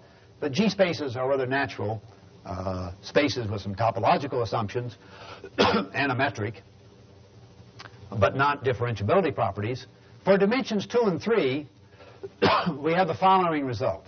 So we have a G space of dimension 2 or 3, such that we have the following motion possible, that is, rigid motion, such that for any 4 points, A, B, A prime, B prime, with the distance between A and B the same as between A prime and B prime, there must exist a motion, phi, such that phi carries A into A prime and B into B prime. Whenever we have that situation, and that is enough of free mobility, as characterized here, to then prove that the G space, A, must be one of the four following elementary spaces: Euclidean, hyperbolic, spherical, or elliptic. We haven't discussed elliptic in the lecture, but it is discussed in the chapter. And this is a modern solution in very detailed and explicit form of the Helmholtz-Lie problem. I just want to emphasize that the best results are in the obtained in the 50s by the Belgian mathematician Jacques Tietz and the Dutch mathematician Hans Freudenthal, and the best results are somewhat stronger than what I've stated here, but this very much gives the flavor of this classical Helmholtz-Lie problem. And what is important about this is that the very intuitive notion of mobility, of free mobility of rigid bodies, one of our most basic intuitions about physical space as we ordinarily experience it, plays a fundamental role in this characterization of the nature of space from which we get this characterization. In the chapter discussing axiomatic geometry, we also consider, as I've indicated, applications. There is a discussion there of physical space and also a discussion of perceptual space. Unfortunately, we do not have time in this lecture to consider those details, but the kind of apparatus we've discussed here is used. In the case of the physical spaces, we use directly the concept of an affine space. And in the case of perceptual space, we use directly the concept of a hyperbolic space.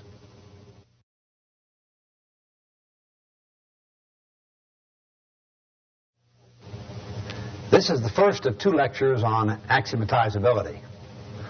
The material in these two lectures is rather special within the foundations of measurement. Much of it will only be familiar to students in philosophy or mathematics with some experience in logic. The first lecture will be fairly redundant to students with this background. I attempt to cover in an informal way the main topics in elementary logic needed to establish in the second lecture results on axiomatizability, both positively and negatively, that are of interest in the foundations of measurement. Also, there's been an attempt to start from scratch, so to speak.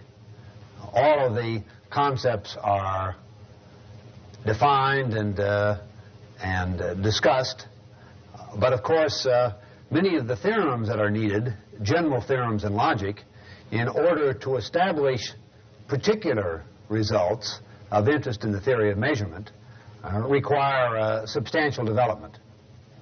Consequently, there will be no attempt to prove any of the general theorems in logic.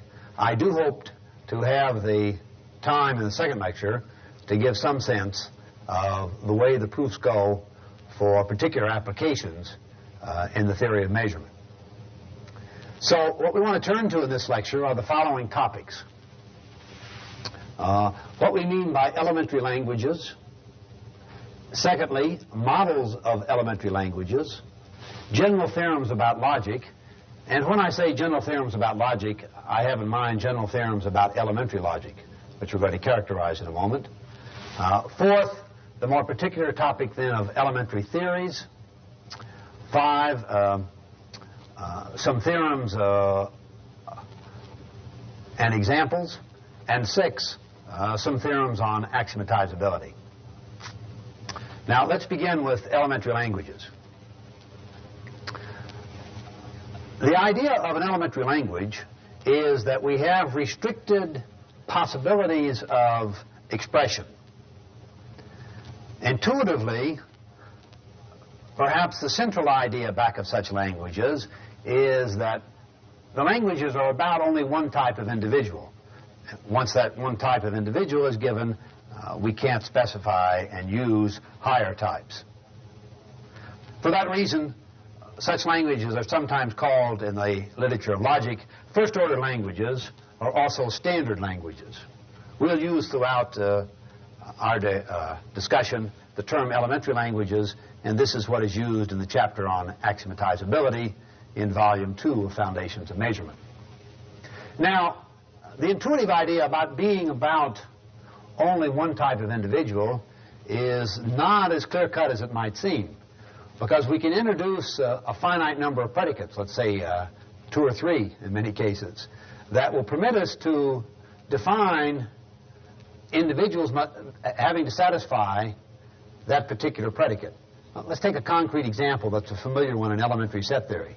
We might very well want individuals in the sense of concrete individuals in the world, and at the next level, the next type up, sets of such individuals, and then sets of sets, etc.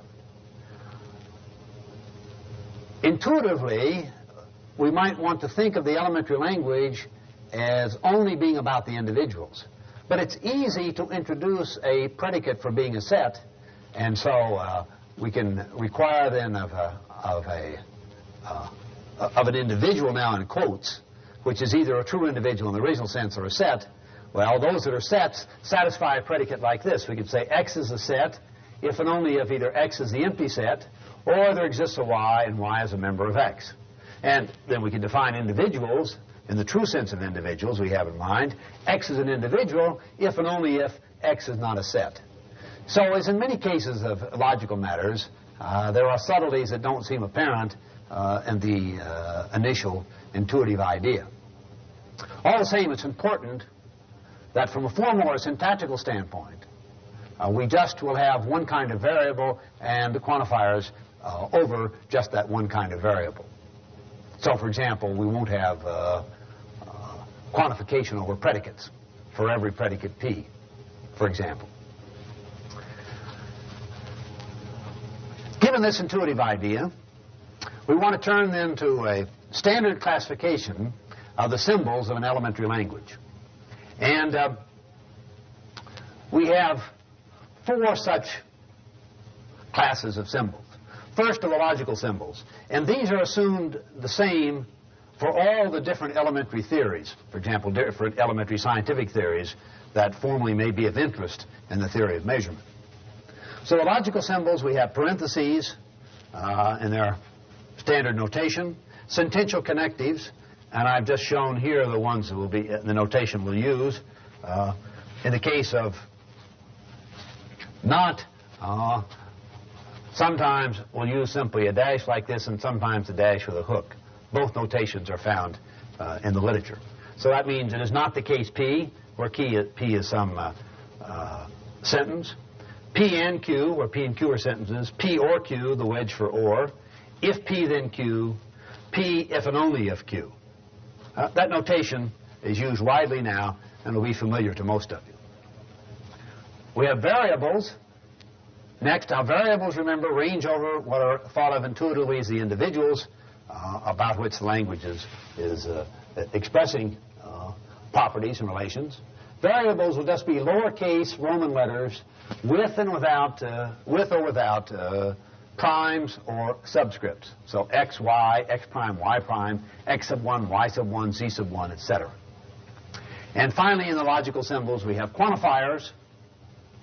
For every v, upside down a, and reverse e, existential, there exists a v, where v is any variable.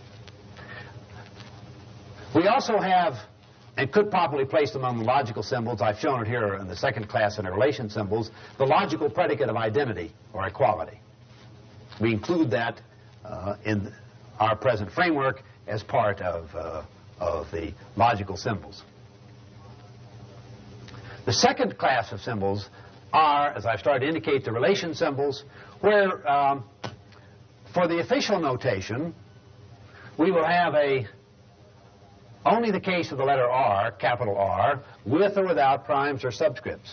But of course, as we work with the language, it's useful to introduce the standard informal notation, informally, and so we'll use familiar notation for binary relations, such as less than, equal to, or greater than, and for example, the ternary relation of betweenness for order on a line. Third class of symbols in the language, function symbols. Also, we'll often refer to, and you'll see referred to in discussions, the function symbols referred to as operation symbols. Now, in the official elementary language, we always have a single F, letter F, and we get distinct function symbols by adding primes or subscripts, as in the case of relation symbols.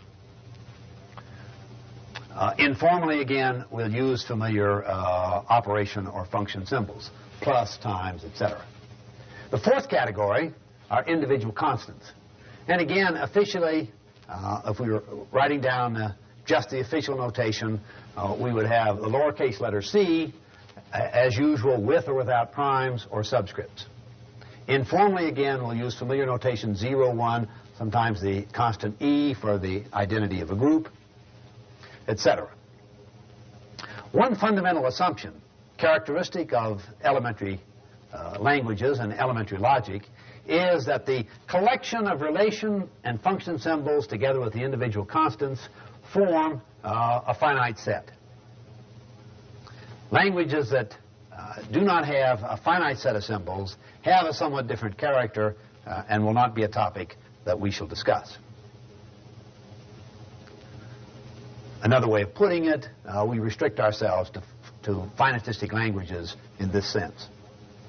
Now, in order to characterize an elementary language, we want to characterize in sequence terms, atomic formulas, and formulas. And of course, then we think of formulas as being the basic as being the syntactical expression of the basic propositions of the language.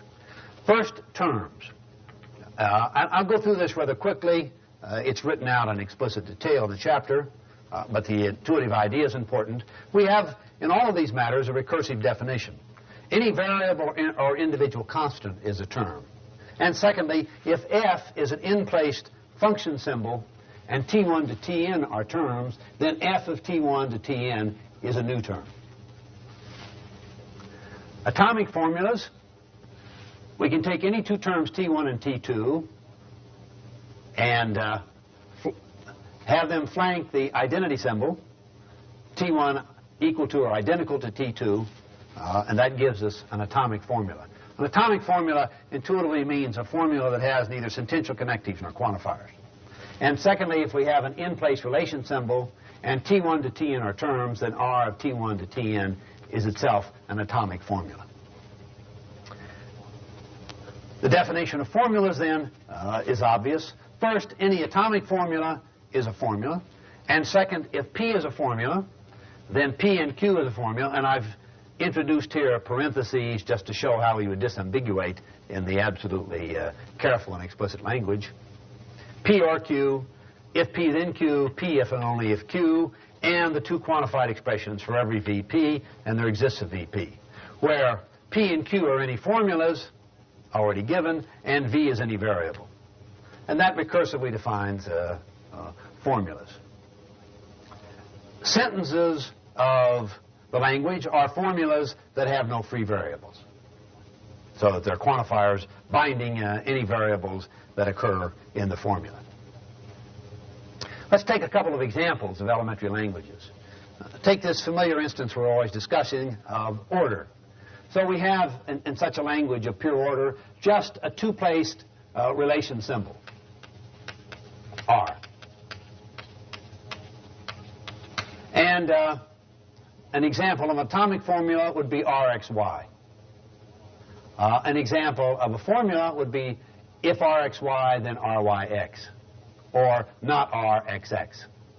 Now, informally, we would replace the notation Rxy by using the infix notation of the ordinary ordering symbol, x equal to or greater than y, and correspondingly in the other cases. Another example, the elementary language of the reals. In the informal symbolism, we'd have one relation symbol, less than, which in the formal, completely formal characterization would be a relation symbol R. We have two function symbols, plus and times, two individual constants, 0 and 1. And another and third example would be axiomatizations for groups. In one case, there are variants possible here. In one case, we would have a single two-place function symbol or operation symbol. That would be the only function symbol, relation symbol, or individual constant. Notice, of course, that the identity symbol or equality symbol is part of the logical apparatus. Another axiomatization of groups can easily introduce and have available the identity of the group. So that'd give us an individual constant. And still a third axiomatization can have both the binary operation of the group, binary operation symbol, the symbol for the identity of the group, and a one-place function symbol or operation symbol for the inverse of an object in the group. Let's turn now to the next topic, namely models of elementary languages, which takes us to a quick discussion, necessarily somewhat superficial, of the semantics of such languages. Intuitively, models of an elementary language are relational structures, just the familiar relational structures that we have studied throughout the foundations of measurement. Let's consider some definitions and some examples to make these ideas clear. And formally, we'll define a model in a different way initially, but we'll also refer simply later to a relational structure as a model.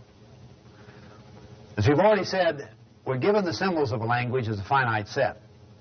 We've considered some examples. I've written down some more here. Here are the symbols of the real numbers, less than, plus, times, 0, 1. The symbol for a group, just having the identity, just having an identity wouldn't be a group because we have no operation symbol, but just a single constant. A not very interesting theory. Here would be a symbol for a theory of pure binary order, just the binary operation symbol, and here would be a binary operation together with an operation symbol, the sort of thing that would be familiar in extensive measurement, just the ordering relation and the binary operation of combination. Formally, we'll say that a model of a language L is a pair AV, where A is a non-empty set that we consider the universe of the model. or the domain of the model, we'll also say. And V is a valuation function defined in the set of symbols of L.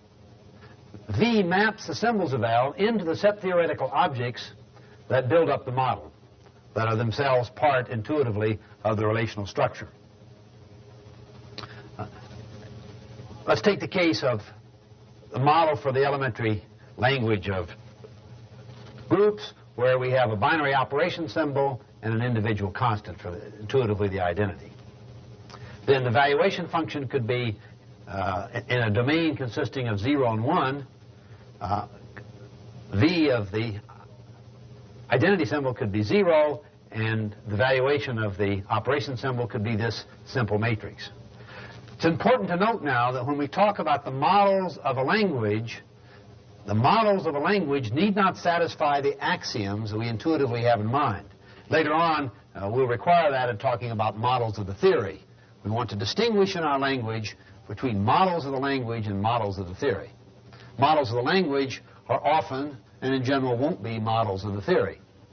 Another way of putting it that's, I think, useful to keep in mind is models of the language just have to have the right set theoretical structure.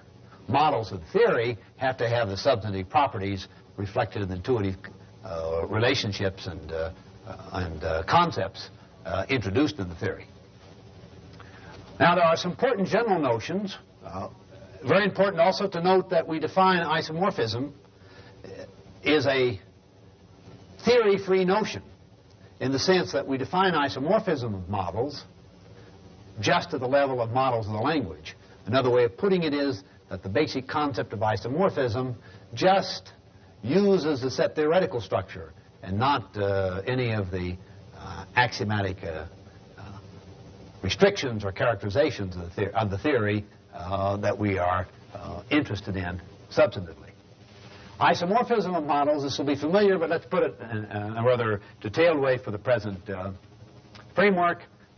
There's even more detail and explicitness given in the chapter. So consider two models of a language L, A and A prime. We say that they are isomorphic. These are German A's, by the way, I'm using here. A and A prime are isomorphic if and only if there exists a 1-1 function phi mapping A onto A prime. Notice it's onto, such that, and the following three conditions need to be satisfied. For each in-place relation R of x1 to xn, if and only if R prime phi of x1, phi of xn. Now, there's a point I've omitted here in what I've written down to reduce it. R prime must be the relation corresponding to R. What that means is that if we have a relation symbol in the language, then the value of R prime, the value of that relation symbol in model A must be R, and in model A prime must be R prime. That's a notion I'll call corresponding. That's spelled out in the chapter. And for F and F prime corresponding as functions, in-place functions, then phi of F of x1 to xn must equal F prime of phi of x1 to phi of xn. And same thing for individuals, that if C and C prime are individuals corresponding in the two models, that is, they each designate, are designated by the same individual constant in the language of L, then we must have phi of C equals C prime. A very important notion of measurement, because in so many cases, as we've already discussed in other contexts, we are not interested in isomorphism because we'll be mapping distinct empirical objects into the same numerical representation. We want the more general notion of homomorphically embeddable or homomorphic to. So one model is homomorphically embeddable in another, or one model is homomorphic to another. And what we have in mind here is then that phi, the function phi, is not necessarily 1, 1, or onto. An important point to note is that this way of characterizing homomorphism, what we say about the function phi or phi, say both ways, it's stronger condition than in standard model theory. In standard model theory, condition 1 here, when we talk about homomorphism, is not if and only if, but if R, etc., then R prime. So this condition that we use throughout the foundations of measurement for homomorphism is stronger than you'll find in the model theoretic literature of logic. I think there are some special reasons for that strength here because of the intimate way in which we want to relate empirical relational structures and numerical relational structures. Next fundamental notion, A prime is a submodel of A, and that's just true when the relations and functions and domains of A are restricted to A prime, the domain of A prime. That's spelled out again in the chapter. I won't go over in detail. We say that a model A is a finite model when? Just when its domain, as you would expect, just when its domain A is finite. Correspondingly, the model is infinite just when the domain or universe of the model is infinite, that is a set that has infinite cardinality. The central concept of model theory is the concept of a formula of the language L being satisfied or being true in a model of L. We're not going to give a formal definition of this because the notion of being true is intuitively very strong, strongly present in a vivid sort of way from examples, as we'll see. The formal definition of satisfaction is rather complicated and would be distracting in terms of our main objectives. It's in the literature. It's not in the chapter, by the way, because we're going to rely on the same intuitions in the chapter that we are in this lecture. Notice that being true is all we need for sentences with no free variables. When we have formulas with free variables, we need the general notion of satisfaction. But that's something that we can avoid without any real loss of clarity, both in these two lectures and in the chapter. That is the problem of giving an absolutely rigorous and formally explicit characterization of satisfaction. Let's consider some examples, and we'll see how vivid and natural this notion of a formula being true in a model is. Let's consider the most trivial example we possibly can, almost. We'll take a one-predicate, one-place relation as the only symbol of the language L. So we'll have R and its one place. And we'll take as a model the set A will have the two objects, the numbers 1 and 2. And then the valuation function for the symbol R will be V of R is just a set consisting of 1. Now let's look at a number of formulas and see how easily we can decide whether they're true or false. All these formulas, of course, will be sentences because I won't leave any free variables. First sentence, there exists an X, Rx. Now notice the notion of truth here is very vivid, but of course it's truth relativized to this particular model. So we ask, is the statement there exists an X, Rx true in the model A that I've given? And the answer is yes, because the number 1 has the property R. Second question, so we can mark true under this one. Second sentence, for every X, Rx, is that sentence true in the model? Answer no, because 2 doesn't have the property R. So it isn't true for every X. X now ranges over the numbers 1 and 2, the domain of the model. So this is false. Third sentence, more complicated. There exists an X, there exists a Y. X is not equal to Y, and Rx and Ry.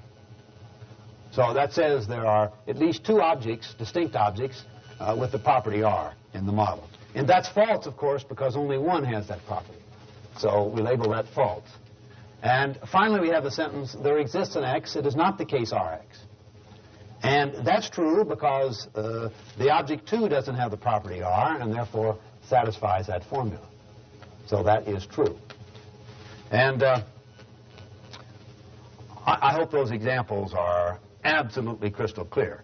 They're utterly trivial, and they're meant only to illustrate notation and ways of talking.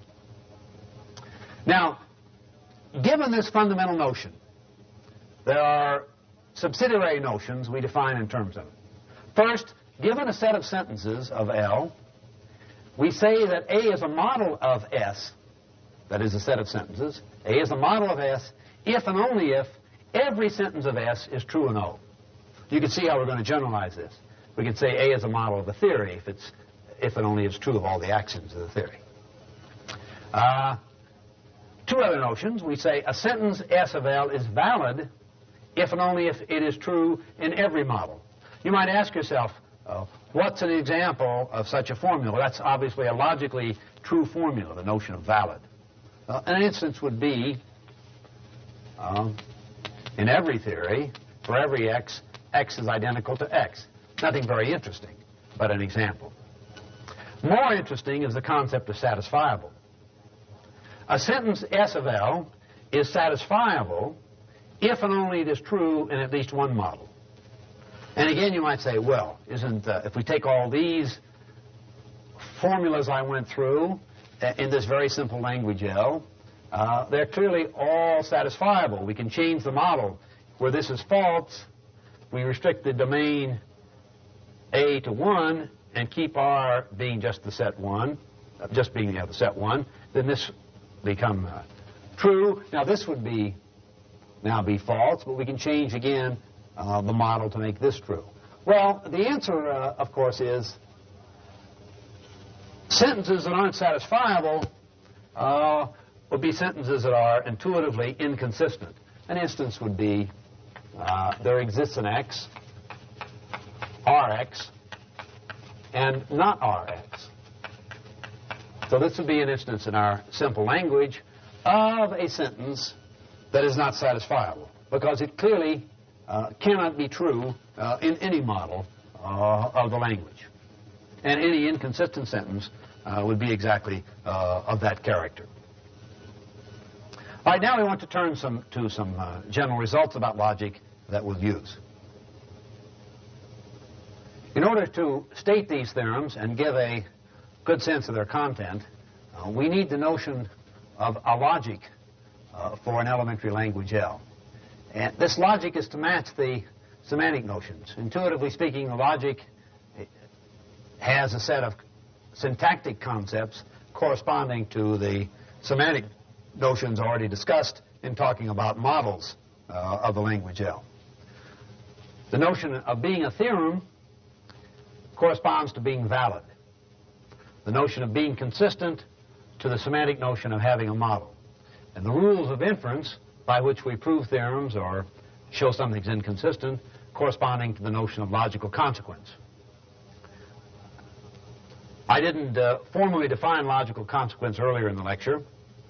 P is a logical consequence of Q if whenever Q is true, P must be true. And we have a corresponding notion then in inference. It's familiar in the logical notation to use this symbol for being a theorem with a single bar, horizontal bar, and this symbol for being valid with a double bar.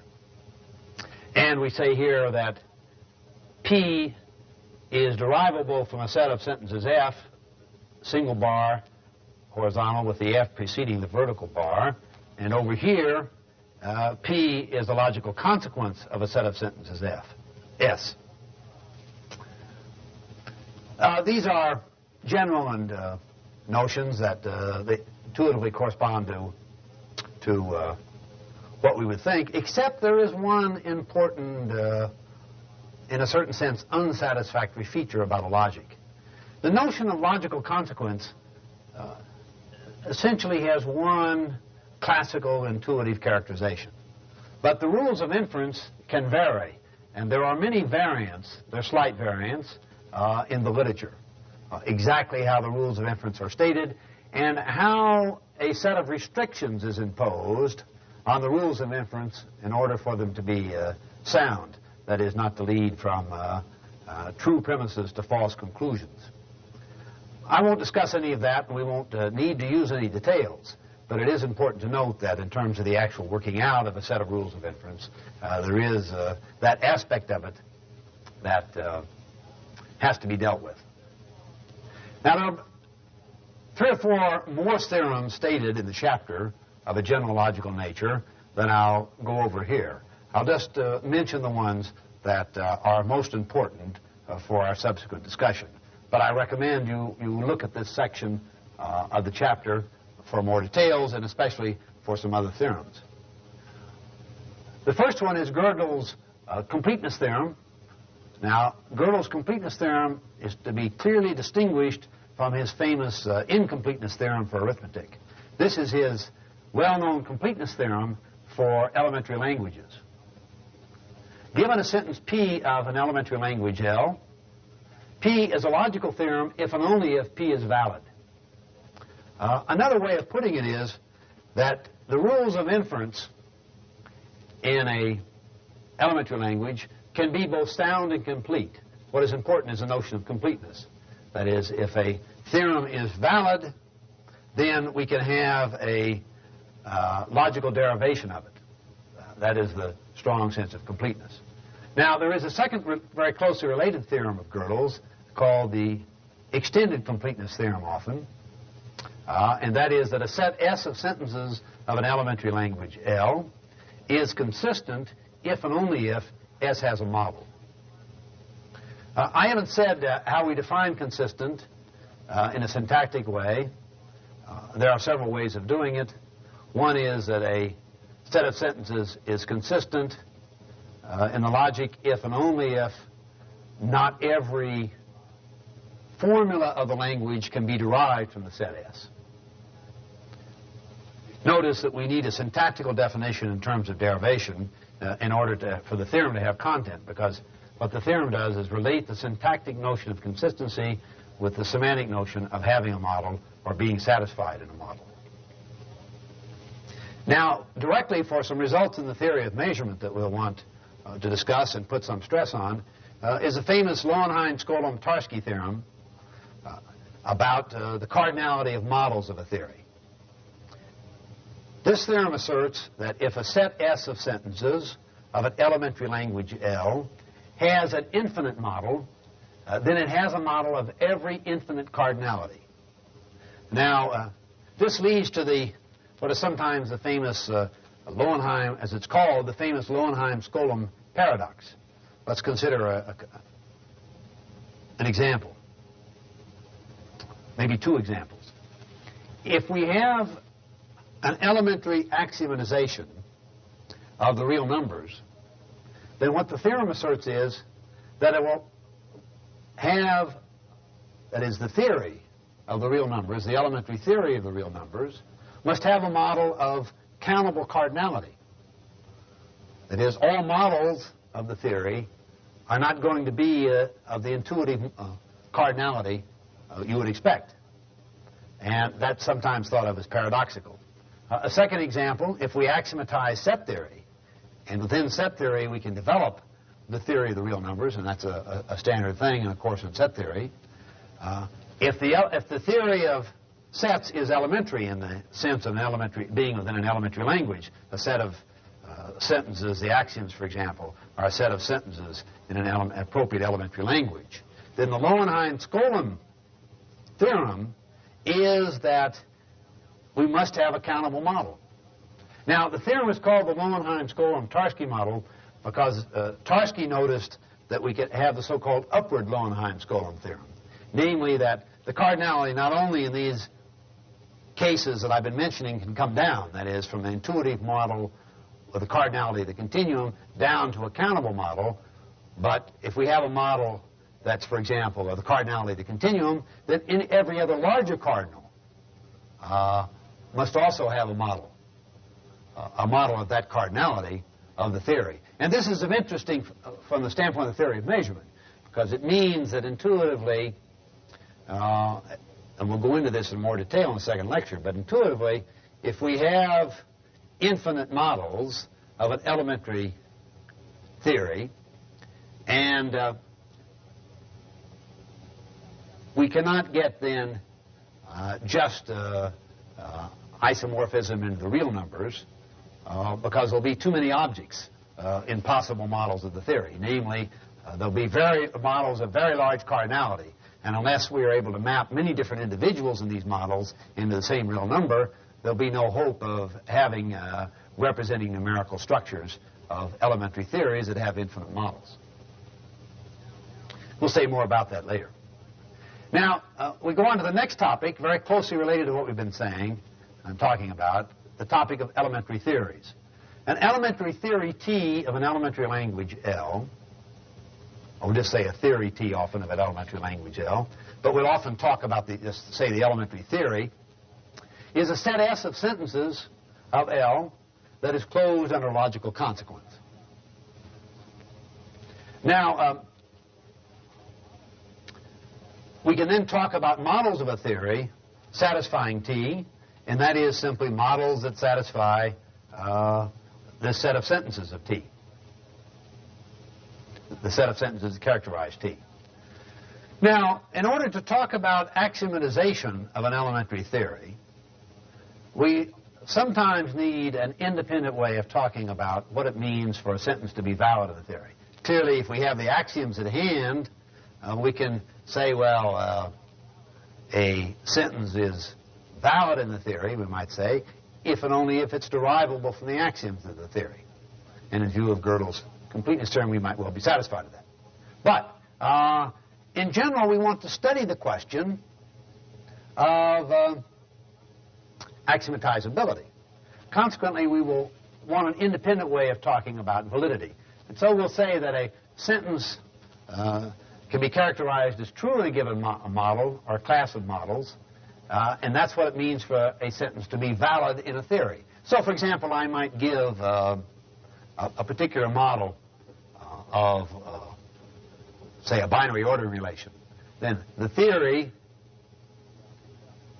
would be made up of all the sentences that are true in that particular model. Now, often, instead of having a single model like that, I'll have a class of models. But the point is that we characterize valid sentences of the theory. Now, not valid sentences of the language, notice. Valid sentences of the theory by being true or being satisfied in some model or class of models. Now, another way is in terms of axioms, and we want to turn to that. Well, we can say S is valid, a sentence of a theory T, if and only if what? S is an axiom or it's a logical consequence of the axioms. And what we're really after now is a discussion of axiomatizable under various conditions, axiomatizability. So I'll quickly go through 4 or 5 definitions and then give some illustrations. These definitions are weaker and stronger notions of axiomatizability. We say that a theory is axiomatizable when a set of axioms can be given. Now that is, when a set of axioms can be given from which all valid sentences of the theory can be derived. We say that the theory is recursively axiomatizable if and only if there exists a recursive set of axioms. Now, notice what's important about recursiveness here. Ordinarily, in our intuitive thinking, we say that we think of axioms as being recursive. That means that we have a mechanical procedure for recognizing when a sentence is an axiom. Theories that are axiomatizable but not recursively axiomatizable are not very interesting. That is, the axioms aren't very interesting, certainly. The theories may be interesting and often are for other reasons. But intuitively, in the ordinary world, when we talk about axioms, we ordinarily require that the axioms form a recursive set. So we can tell whether or not a sentence of the language mechanically, by a simple mechanical decision procedure, does or does not belong to the set of axioms. A more restricted notion is that of finitely axiomatizable. A theory is finitely axiomatizable if and only if there exists a finite set of axioms. And a more special notion now of some importance in the theory of measurement, as we'll see in the second lecture, a theory T is universally axiomatizable if and only if there exists a set of axioms for the theory that are all universal in character. That is, that only universal quantifiers occur, and they all occur standing at the beginning of sentences with scope the remainder of the sentence. We'll also put these two notions of finitely axiomatizable and universally axiomatizable together sometimes and talk about a theory being axiomatizable by a universal sentence. because if the universal sentences are finite in number, we can just take their conjunction to get a single sentence. All right, let's consider some examples of these concepts. What about the theory of weak orders homomorphically embeddable in the real numbers under the natural ordering? That's a theory that would be natural for us to consider in the theory of measurement. And we might ask, and we studied that in fact in the lecture on ordinal measurement, we might now ask, can that theory be given as a theory that is elementary in the strong sense of elementary set forth in this lecture? The answer is no. That we can't, that the theory is not even axiomatizable. So what this means is that the axiomatic characterization we gave of such orders in terms of having a countable order-dense subset in the lecture on ordinal measurement, that cannot be replaced by a collection of elementary sentences. On the other hand, consider group theory. Groups are, or the elementary theory of groups is not only axiomatizable and recursively axiomatizable, but finitely axiomatizable. And in particular, if we have all of the symbols that we sometimes want, so we have not only a binary operation symbol, but an identity and an inverse operation, then it's axiomatizable by a single universal sentence. And I've written down the 3 sentences here without any quantifiers that we can conjoin and quantify in front with for every x, y, and z. So we have just associativity, the identity axiom, and the inverse axiom. So by just taking the conjunction of these 3, we have axiomatizable by universal sentence.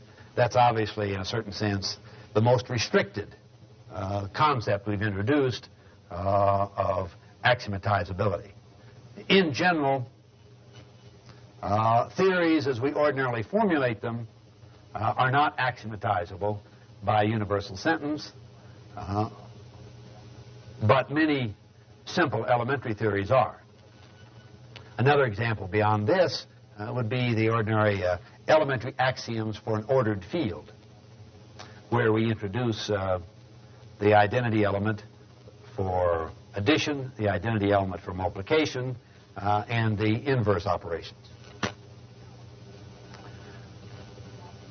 I now want to turn to a topic that needs to be introduced here and that I forgot to mention in the introduction, namely the general concept of definability and interpretability.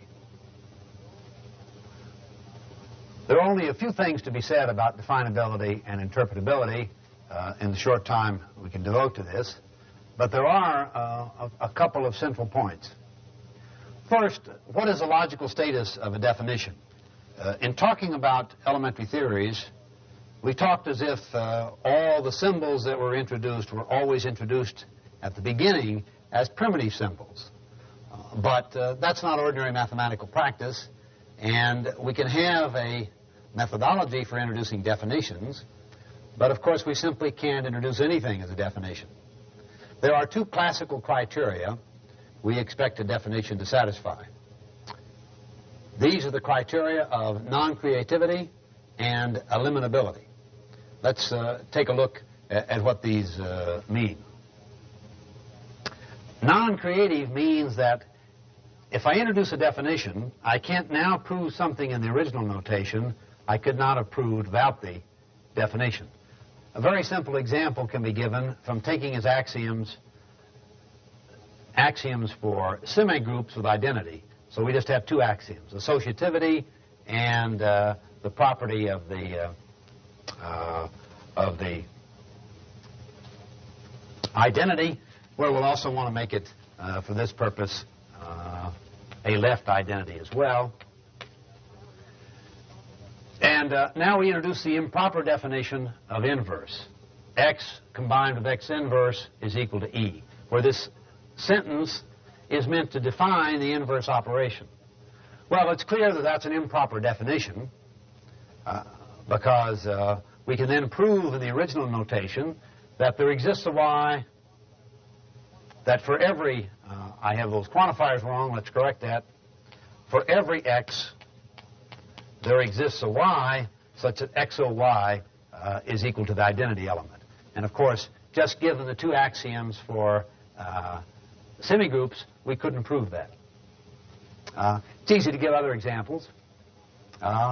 In the case of operation symbols that are introduced, in general, we have to be careful about existence and uniqueness in not letting them be non-creative and letting them be creative, that is, we want them to be non-creative, or in having the property of eliminability. Here's a simple sort of example. Suppose in our elementary axioms for number theory, we introduced the star operation, x star y equals z if and only if x identical to y and z equals z. Then we immediately have as instances the definition 2 star 2 is equal to 2 and 2 star 2 is equal to 4. So we have immediately 2 is equal to 4, which would be a contradiction. Well, there's more detailed discussion, and in particular, there is a discussion of rules of definition that will guarantee that these two criteria of non-creativity and eliminability are satisfied. Intuitively, in ordinary mathematical practice, as for example in the way measurement theory is done in the rest of these lectures and in the 2 volumes, these criteria are satisfied. But they are satisfied, so to speak, ordinarily without thought. It's useful to bring to the surface what kind of criteria need to be satisfied by a good definition. The notion of interpretation is a very intuitive notion of interpreting one theory in another stronger theory. For example, we can interpret the theory of weak orders in terms of the theory of simple orders, but not conversely. I'm not going to give the formal definitions, but urge you to look at them in the chapter. I do want to use 1 or 2 notions of interpretability in the theorems that we discuss at the last topic in this lecture. So with that very breezy and superficial survey of definability and interpretability, let me go on to, for the first time in our discussion of axiomatizability, some theorems that have a direct application to measurement. And for that purpose, we need some external way of talking about measurement structures. So we want to define what we mean for a class of models of an elementary language to be a class of measurement structures. So the class must be non-empty, say the class K, and must have 2 characteristics. K must be closed under isomorphism, and secondly, there exists a numerical model R of L, that is of the given elementary language, such that every model of this class K is homomorphically embeddable in R. Now, given such a characterization of K, which gives us an external way of talking, there are 2 theorems that I want quickly to discuss. The first is that the class of models of any elementary theory that has infinite models and is such that the theory of simple orders is interpretable in it is not a class of measurement structures. What this says is that if we have the theory of simple orders within the theory, which we almost do, and we have infinite models, then no elementary theory can be a theory of measurement structures. And of course we prove this by using the Lowenheim-Skolem-Tarski theorem, that if we have an infinite model, we have a model of arbitrarily high cardinality, and with simple orders, any homomorphism must be 1-to-1. It can't not be other than 1-1, and consequently, we could not have the condition for being homomorphically embeddable in the reals, because it would violate the Lowenheim-Skolem-Tarski theorem. Now, the unsatisfactory character of this theory, from the standpoint of theory of measurements, is that we actually use ordinarily weak orders and not simple orders, because distinct objects are assigned the same place in the order. And this can be avoided. It requires a little more technical discussion. We get essentially the same theorem, and those detailed developments are to be found in the chapter. But the intuitive idea is already caught directly in this simple theorem, and the proof intuitively is quite obvious from the Lowenheim-Skolem-Tarski theorem it's spelled out in the chapter. The other theorem, on the other hand, is a positive theorem about finite models. We say that a class of models is finitary if and only if each model in the class is finite. That is, the domain of each model is finite set. And the theorem we have about axiomatizability is that any finitary class of measurement structures of an elementary language is axiomatizable, but not necessarily recursively axiomatizable. So this means that if we restrict ourselves to finite models, then the theory is axiomatizable. The proof of this goes in a fairly direct way by showing that we can have a recursively enumerable procedure for enumerating the valid sentences, that is, the sentences that hold in the structures of K. Of course, note, the result for practical purposes is not going to give us, in general, an interesting axiomatization, because we aren't even guaranteed that we have a recursively axiomatizable theory. What is important, though, is it does distinguish a wide class of theories that are axiomatizable, because, as we'll see, in the case of infinite models, they aren't axiomatizable at all. I'll continue exactly on these general problems in the second lecture on axiomatizability.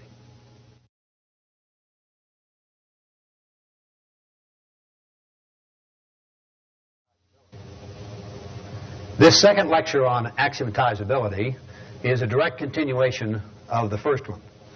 To begin with, I want to complete the discussion of general theorems on axiomatizability with a remark, and then I want to cover the following topics, which will not be covered in a completely detailed way, but I certainly want to comment on the most important results. First, after the remark, we'll talk about finite axiomatizability and consider a number of positive examples. Next, axiomatizability by universal sentence. Here we'll be interested really in negative results, and when we would expect to have a positive result, in fact, we can't get it, and we'll want to discuss the way in which one can prove such a negative result. It's characteristic of such logical investigations that one expects in many cases to obtain rather decisive negative results about the possibility of a certain kind of axiomatization. The next topic, which I've labeled 4 here, is to extend the discussion in terms of axiomatizable by a universal sentence to the more general case of finite axiomatizability. So we would have now the possibility of existential quantifiers, and the technical considerations in proving negative results are certainly more complicated and more difficult. The proofs are quite tedious at this stage. We'll want to talk about some of the results. And finally, a topic of special interest in measurement, we want to look at the problems surrounding characterizing the Archimedean axiom within elementary theories. So that's the agenda for this lecture, and we should have time to say what is important about each of these topics. Now, to complete the discussion of general theorems on axiomatizability, I want to end with a positive remark which is formulated in the chapter in terms of a theory. It's natural to ask, when might we get some positive results that are easy to state? And one answer is that we can get a recursive axiomatization. I won't state the theorem exactly, but the basic idea is quite straightforward. Whenever the numerical relations and operations of the embedding numerical structure of the class of measurement structures, finitary class, let's say, but when those operations and relations are definable in terms of addition and numerical addition and equal to or greater than. For example, certainly addition and equal to or greater than. If we had a finitary system of extensive measurement, it would be so embeddable, because the operation of combination in the extensive measurement would correspond to addition, and the ordering would correspond to equal to or greater than. Now, the logical result applicable here is that it was shown many years ago by Pressburger that the elementary theory of addition and equal to or greater than as a numerical theory, the variables just ranging over numbers, that theory is decidable. Means that there's a mechanical procedure, a recursive procedure for deciding whether any given sentence of the theory is valid or not. That result can then be used in a fairly straightforward way to give a recursive axiomatization of theories that have this definability in terms of numerical addition and equal to or greater than. All right. What we want to turn now to are much more particular results about theories of measurement.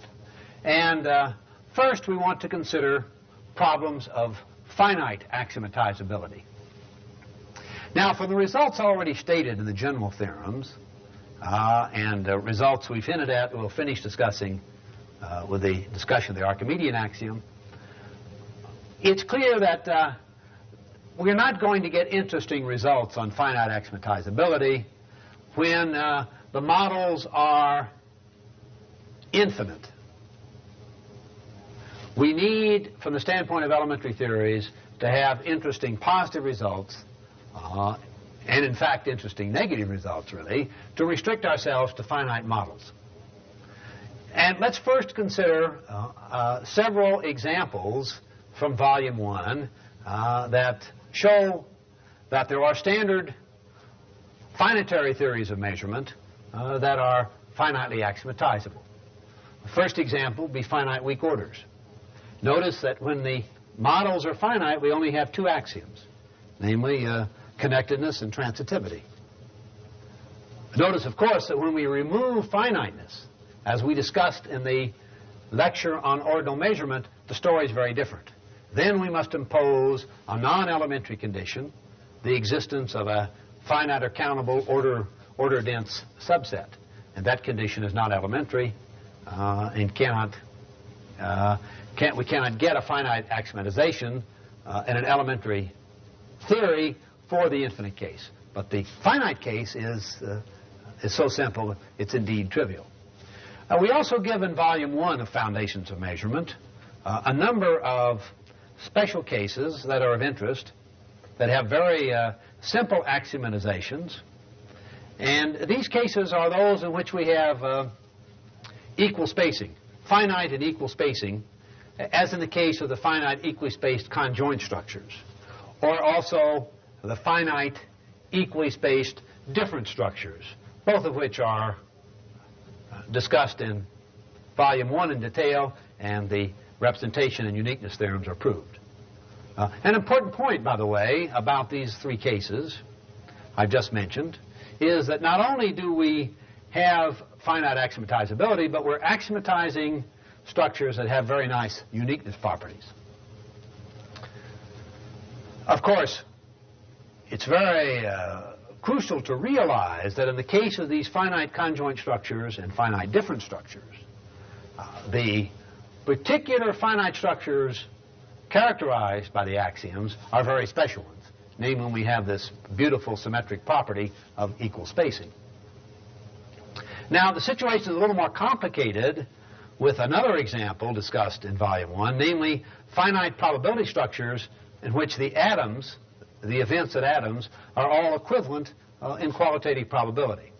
So they'd all be assigned the same numerical probability in the representation.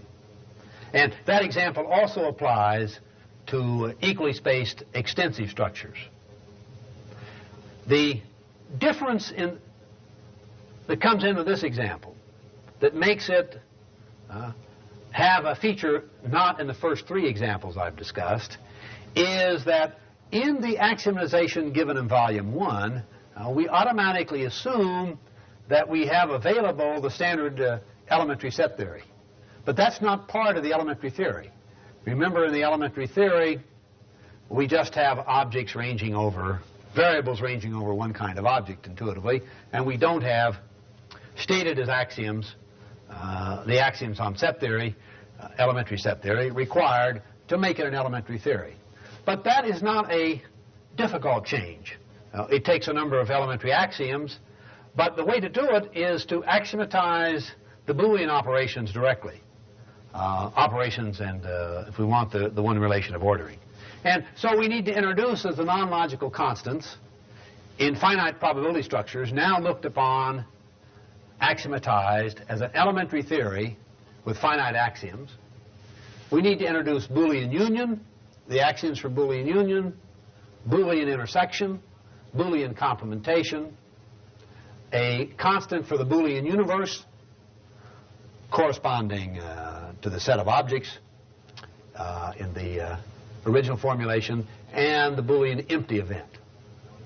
And as usual, then the qualitative ordering. Notice that in the original formulation, because we'd assumed the set theory, the only new primitive we introduced was the qualitative ordering, really.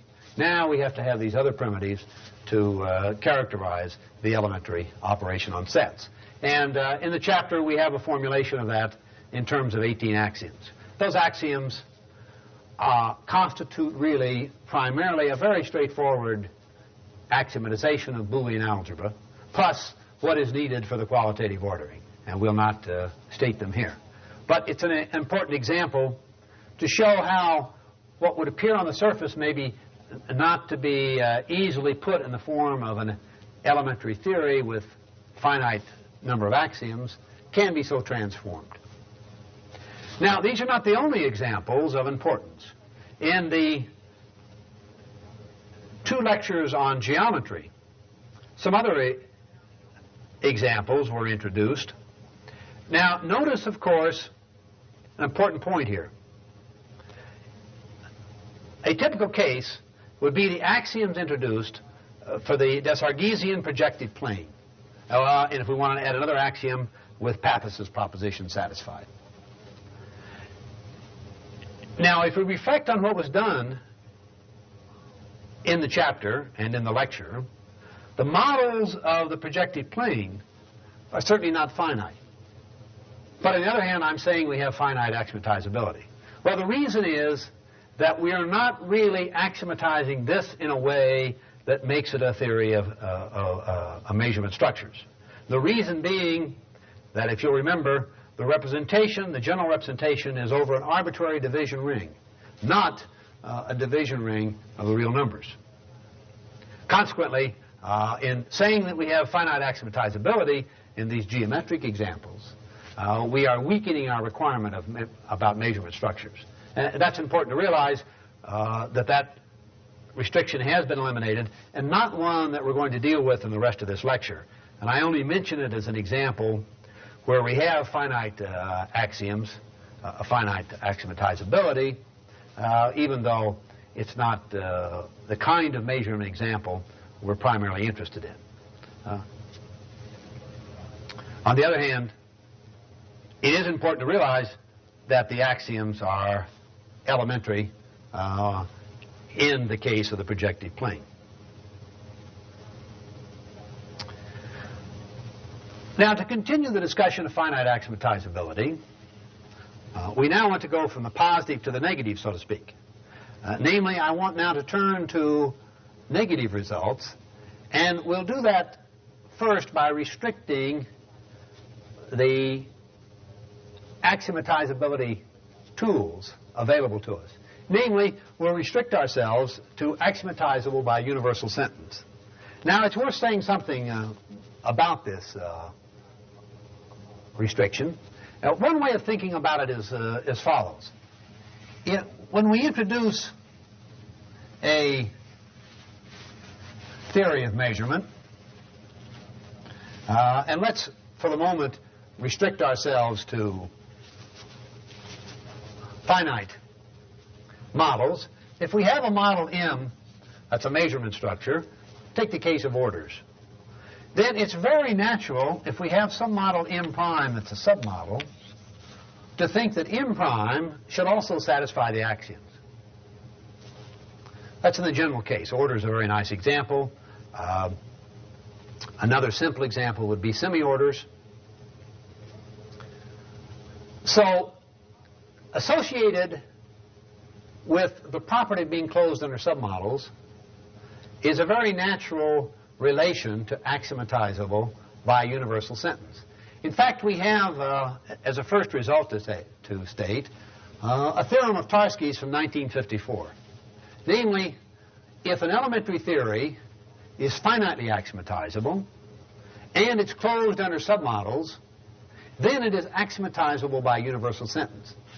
So this shows why it's very natural, if we think of measurement theories having the property that the models are closed under submodels in the empirical cases of interest,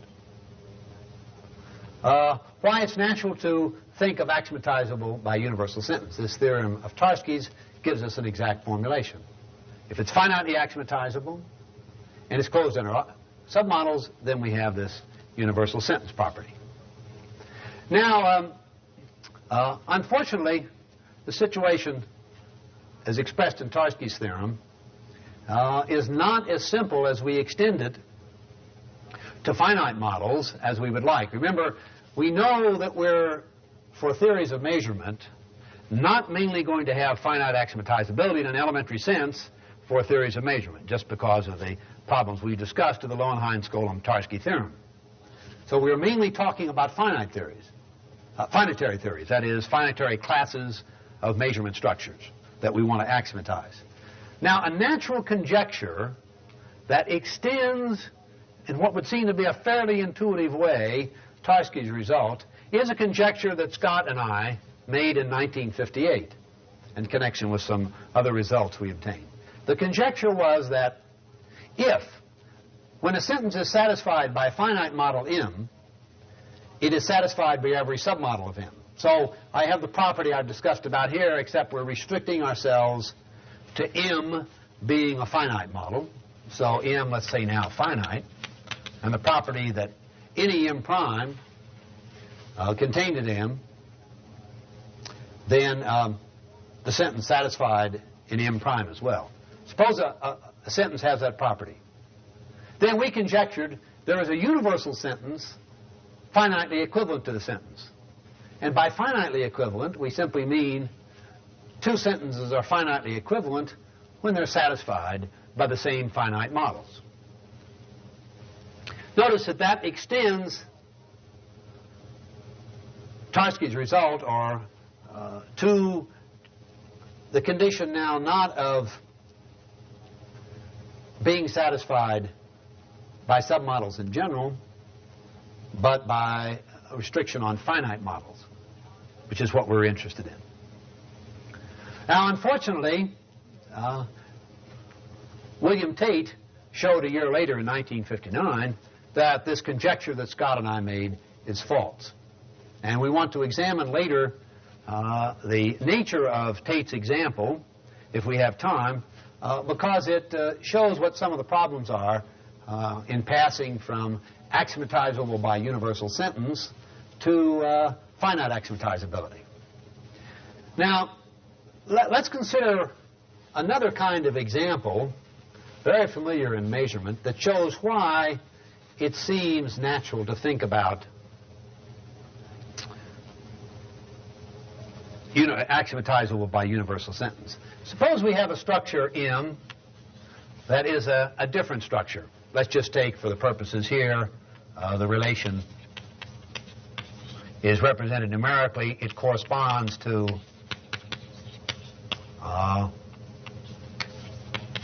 algebraic difference. Now, if we have a set of objects, finite model of, in other words, a set A and a quaternary relation D, so that we can embed D in this standard numerical relation. Remember, the set A is finite. And we have no other restrictions on D. Then it's very natural to think that this must be closed under submodels. And it's very natural, therefore, being closed under submodels, to expect the axioms to be possible to state axioms in the form of universal sentences. Because if we take, if for example, we have some existential axiom, there exists an A, say, with a certain property, such that for every B, so-and-so. And now, in the model we originally considered, A is eliminated in the submodel, then of course that existential axiom might not hold. But if it were universal, it certainly would hold, because the variables range over all objects in the set A, and consequently will automatically hold under submodels. Notice it's obvious, and we haven't stated it, but it's an obvious property of a sentence, of a universal sentence. If it is satisfied, if a universal sentence is satisfied by a finite model, as we're talking about now, then it's satisfied by any submodel of the finite model. Our problem is going the other way. That's where the difficulty is. So, what I want to emphasize, though, is that the intuition back of studying when an elementary theory is axiomatizable by universal sentence is a natural one for a whole class of measurement structures. Namely, as exemplified here in the case of difference, when we take finitary class of measurement structures closed under submodels, we would think that we should be able to characterize it in terms of a universal sentence intuitively. And so it's worth investigating when we can do that. Now, fortunately, using some earlier results of Bob Vaught's, Scott and I, back into the 1958 paper I referred to, were able to state a criterion we called Vaught's criterion, for a finitary class K of measurement structures. Remember, finitary means the models are finite. For a finitary class K of measurement structures to be axiomatizable by universal sentence. And this criterion of Vaught's is very nice. Now, there is one restriction in the hypothesis we want to be clear about. We do not have in the elementary language any elementary function symbols. So we're dealing with essentially just with relations. Notice function symbols create a problem in terms of closure properties. So, according to Vaught's criterion, a finitary class K of measurement structures with respect to some elementary language L that has no function symbols is axiomatizable by universal sentence if and only if the following two conditions are satisfied. First, K is closed under submodels. Second, there exists a positive integer n such that if any finite model A of L has the property that every submodel of A with no more than n elements is in K, that is in the finitary class, then A must be in the finitary class. And it's that having a fixed n. So that's the order the quantifiers know this. There exists an n such that for every finite model A. And it's that second condition that has the power in it. Let's take a positive example of that condition to understand a little better. Take the case of weak orders. Now, we know weak orders are axiomatizable by universal sentence. We just take the conjunction of connectedness and transitivity. What is the value of n for weak orders? N is equal to 3. And notice, n being equal to 3 is just the same as the number of distinct variables in the axioms. The number of variables in particular we need to formulate transitivity in the case of weak orders.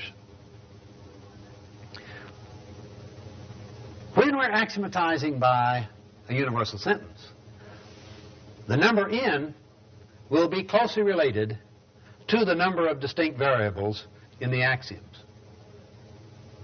And a way of saying intuitively what's going on is that if we can axiomatize by a universal sentence, and that's a fixed universal sentence, that fixed universal sentence must have a fixed number of distinct variables. And that fixed number of distinct variables really tells us what n must be. Whereas if there is no such n, if to characterize when such models A are to be an element of K in terms of their submodels, we have to keep expanding the size of the submodels to consider so that we intuitively require an unbounded number of distinct variables to formulate the conditions. Then it's clear, intuitively, that we're not going to have axiomatizable by a universal sentence. The theory will not be so axiomatizable. Now, this weak orders provides a very simple example. A good exercise is to look at some other cases. For example, semi-orders as the next case, and to ask what n is, and other cases that will occur to you. What I want now to do, however, is turn from consideration of such simple positive examples in which being axiomatizable by universal sentence holds to negative results. What we want to do is show, construct models, a sequence of models really, to show that Vought's criterion cannot be satisfied, and therefore we cannot have the theory in question, that is the finitary class K of measurement structures, axiomatizable by a universal sentence. To get negative results using Vought's criterion, it is natural to state a corollary that is just its negation.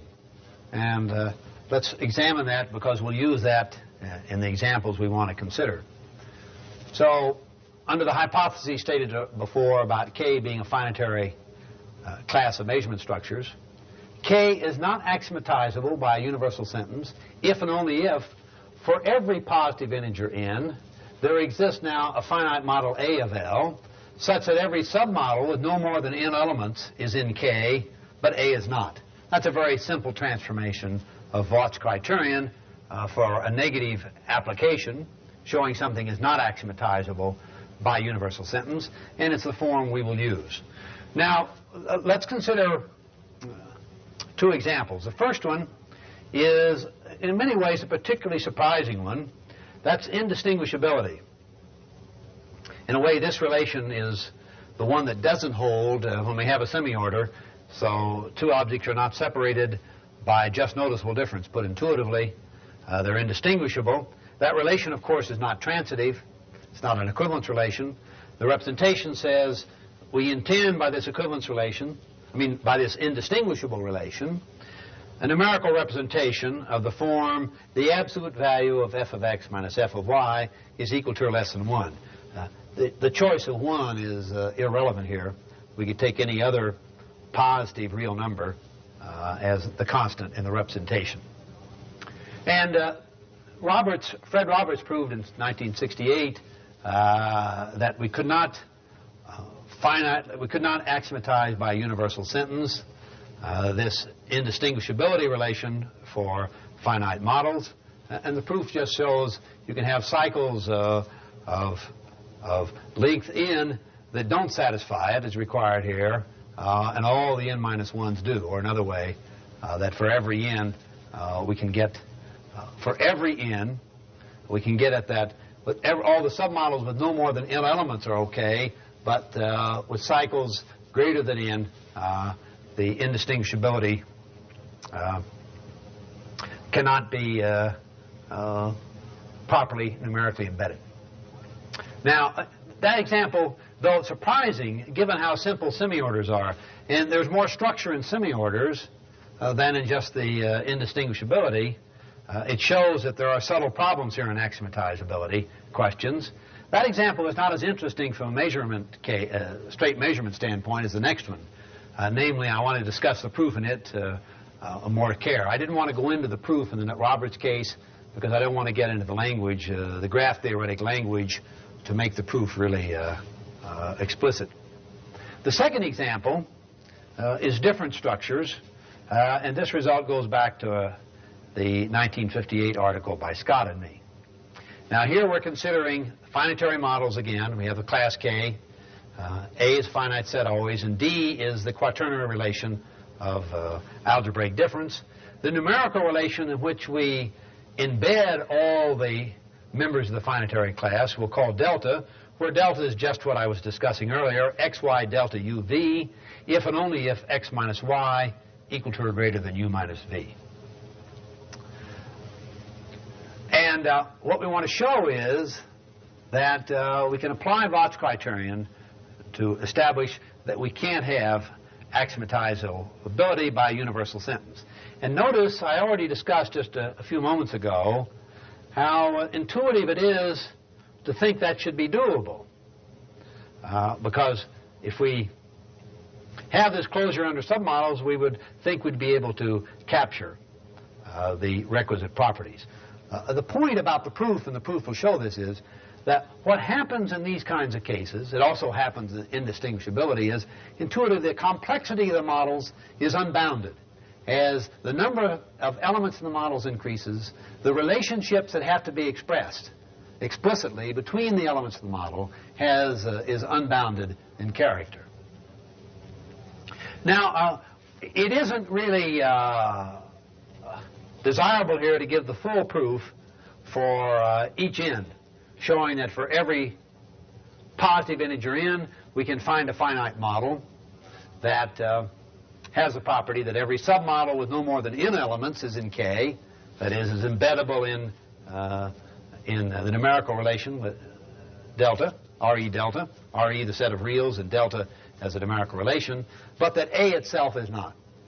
But the method of proof can be seen explicitly from the construction of a 10-element model. This 10-element model will have the property that it cannot be embedded in Re delta, that is the numerical structure, but that any submodel, 9 elements or less, can. So let's examine. I've drawn here a little picture of this 10-element model. We have on the right-hand side A1 to A5. Then we have what is intuitively meant to be a big interval, gamma, and then A6 to A10. And the trick here is to make the interval alpha going from A1 to A5 intuitively equal to beta going from A6 to A10. And if everything were appropriate numerically, alpha would be the same as beta. But now our trick is the following. First, we separate these two so that we stay out of problems when we drop an element by making gamma strictly greater than either alpha or beta. That's part of our relation. Then we also have a subinterval comparison between the alphas and the betas. The alphas are, notice, the small intervals, atomic intervals on the left-hand side, and the betas are the atomic intervals on the right-hand side. Now we assume alpha 1 is equivalent in size to beta 2, that's all qualitative, alpha 2 to beta 4, alpha 3 to beta 1, alpha 4 to beta 3.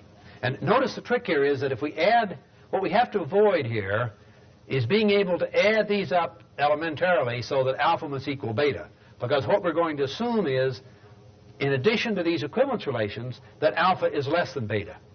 So that obviously there can be no numerical embedding of the full model, because you couldn't have these equivalence relations and at the same time alpha less than beta. And notice the construction here, which we generalize to arbitrary n, has a certain salient quality. If we add on the left alpha 1 plus alpha 2 that are adjacent, we cannot add adjacent intervals on the right to get a larger interval. So we can't add beta 2 and beta 4 intuitively because they aren't adjacent. And correspondingly, beta 4, beta 1, beta 1, beta 3.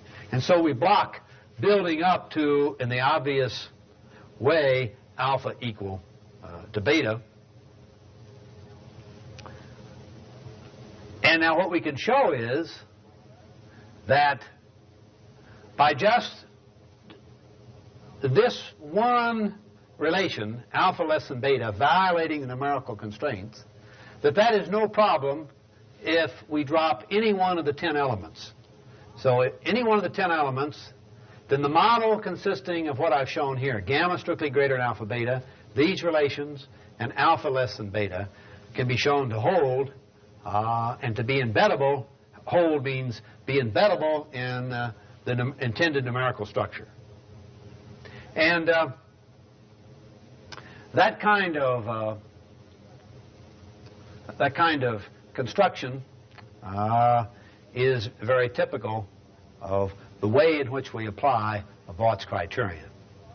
That we can start with something that's a proper numerical model, but have the relationships just so that we can destroy, that is, turn around and negate one relationship, and negating that one relationship will not affect the numerical embedding of any of the submodels, but will, of course, destroy the possibility of embedding the full model. So that gives us a negative result for difference measurement. Now, given that result, it's fairly direct to get then a negative result also for conjoint measurement. Notice what I mean by a negative result. If we define the finitary class of conjoint measurement structures, we cannot axiomatize that class by universal sentence. That's what a negative result means. And the method of argument is very similar to what we've given for the difference case, as you would expect given their closeness.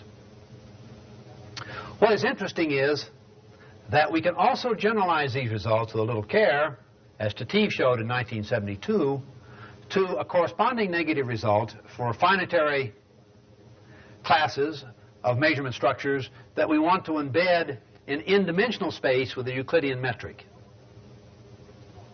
It's very important in Tateev's result to stress that we're talking about the Euclidean metric.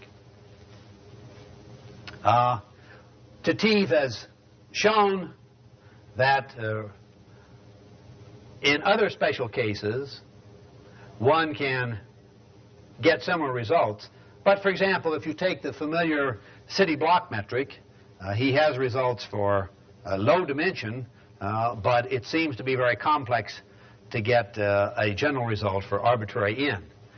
This result for the Euclidean metric, a nice thing about it is it holds for n dimensions, for any finite dimension. And again, what it shows is that with Euclidean metric, the relations are going to be sufficiently complex that as the number of elements in the model, and the finite model builds up, we can't express those in a uniform way by a single universal sentence.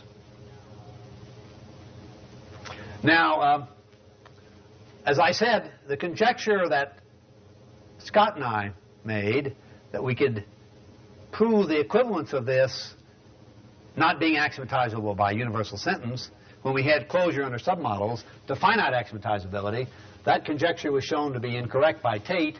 I don't really have the time to go into Tate's example. It's explained in detail in the chapter, but it is a fragment of elementary number theory. It looks like a piece of the elementary piano axiomatization practically, and you'll find it interesting, I think, to look at. It shows, Tate's result is that he has the property, this elementary fragment of number theory, that it's not axiomatizable by universal sentence, it is closed under submodels, and it has a very simple finite axiomatization. Well, given Tate's result especially, it then is of interest to ask, what about these cases of interest in measurement? Tate's counterexample is not in itself of interest in measurement, but in the case of difference measurement, conjoint measurement, or the multidimensional scaling example with Euclidean metric. What about these examples when we now ask, well, we can't have, as we've shown by the arguments and methods just discussed, axiomatizability by universal sentence, but maybe we can have for these finitary classes of measurement structures a finite axiomatization. Well, by deeper and more complex methods, using especially arguments given by Per Lindström of Sweden, which haven't been published but are in the chapter, we can show that the results just stated for different structures, for conjoint structures, and for multidimensional scaling structures with Euclidean metric, that these examples, same negative results, extend to finite axiomatizability. That is, we cannot have a finite list of axioms that will work either. I'm not going to discuss the methods of proof.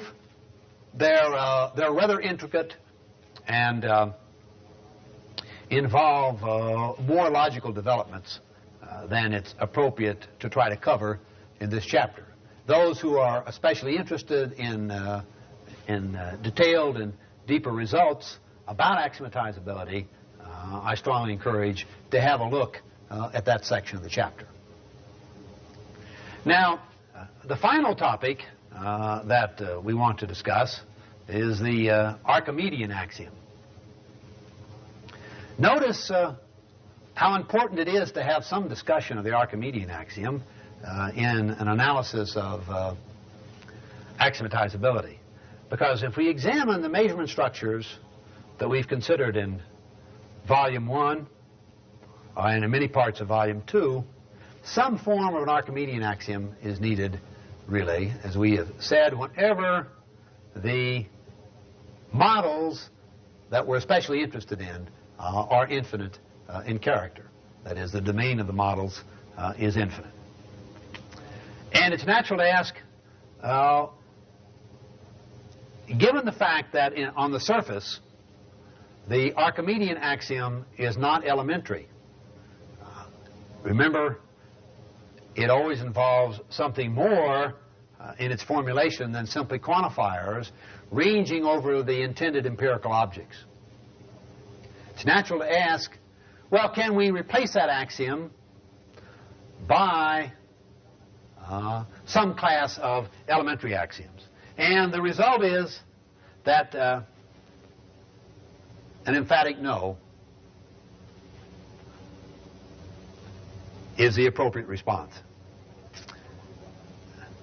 And that's an important result, for it shows that when we want the characteristic structure for infinite models that we have asked for in the case of measurement structures, of embedding in the real numbers under an appropriate structure, we cannot characterize any of these models satisfactorily as elementary theories, because we cannot formulate the Archimedean axiom or its equivalent by any collection of elementary sentences. So in this sense, we have a strict result about not being axiomatizable in an elementary way in any form at all. Let's state one theorem. There are really two theorems that we want to consider here. The first one is, let the class K of models of an elementary theory T in elementary language L satisfy the hypotheses of the earlier theorem, where we had two assumptions. One is that some of the models in K are infinite, what we're always interested in. Two, in this case, that the theory of weak orders is interpretable in T. So the theory is rich enough to provide interpretability of T. For such a theory T, there is no set of elementary formulas of L equivalent to an Archimedean axiom for T. And the proof of this just applies the earlier theorem, which itself relied upon using the standard Lowenheim-Skolem-Tarski theorem about infinite models. If one has infinite models of one cardinality, one has infinite models of every infinite cardinality.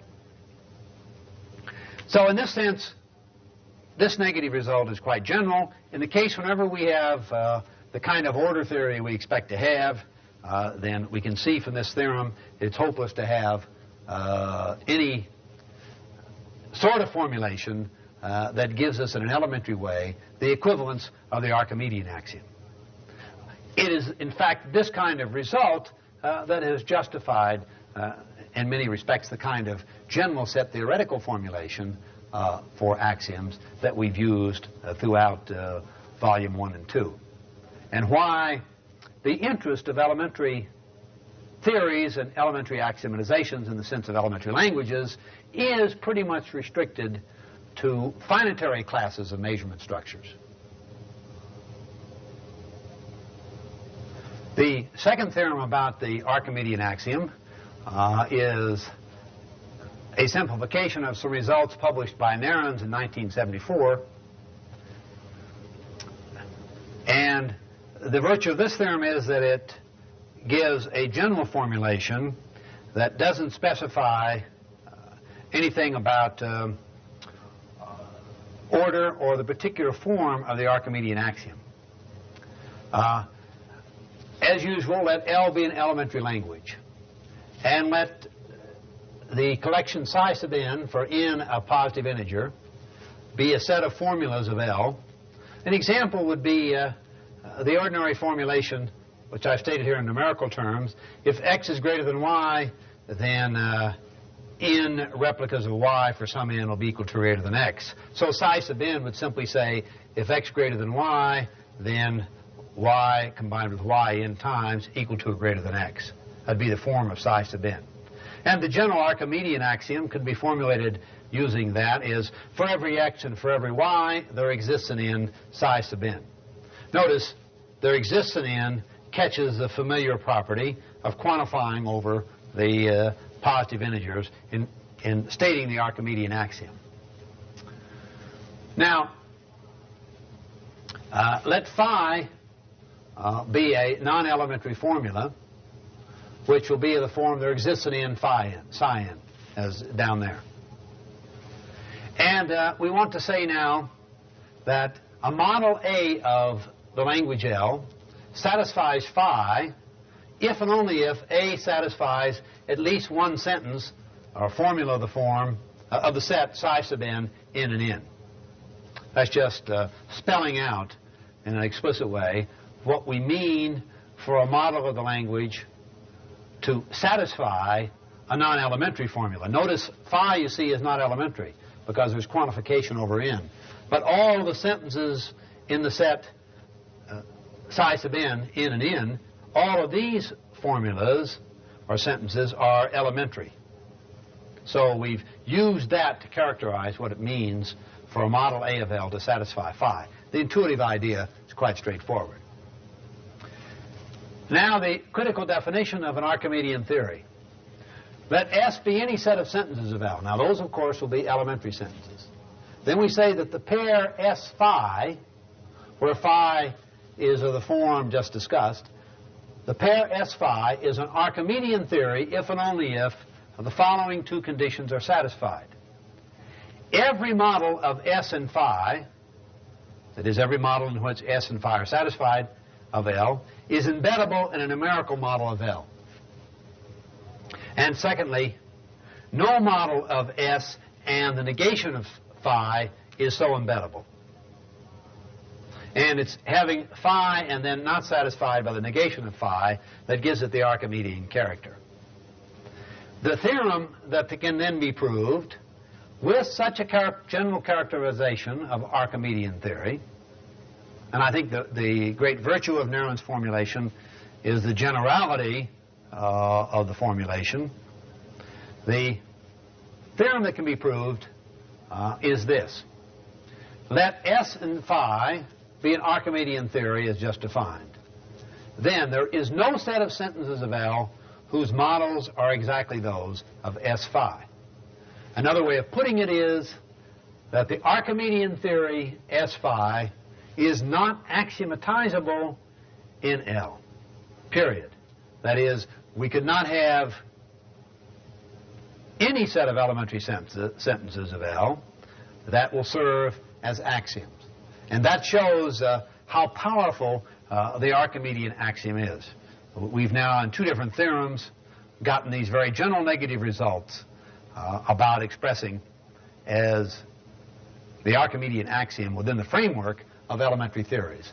And I think where we come out on this is that in the investigation of axiomatizability problems, because most of the logical results apply to elementary theories, there are only a few scattered results that would be applicable and possibly would have some interest in theories of measurement for languages that are not elementary.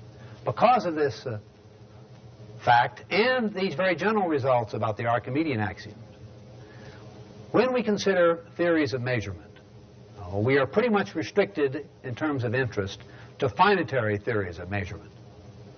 And as you will note, the real results special to theories of measurement we've concentrated on in this chapter and in this second lecture are finitary theories of measurement structures.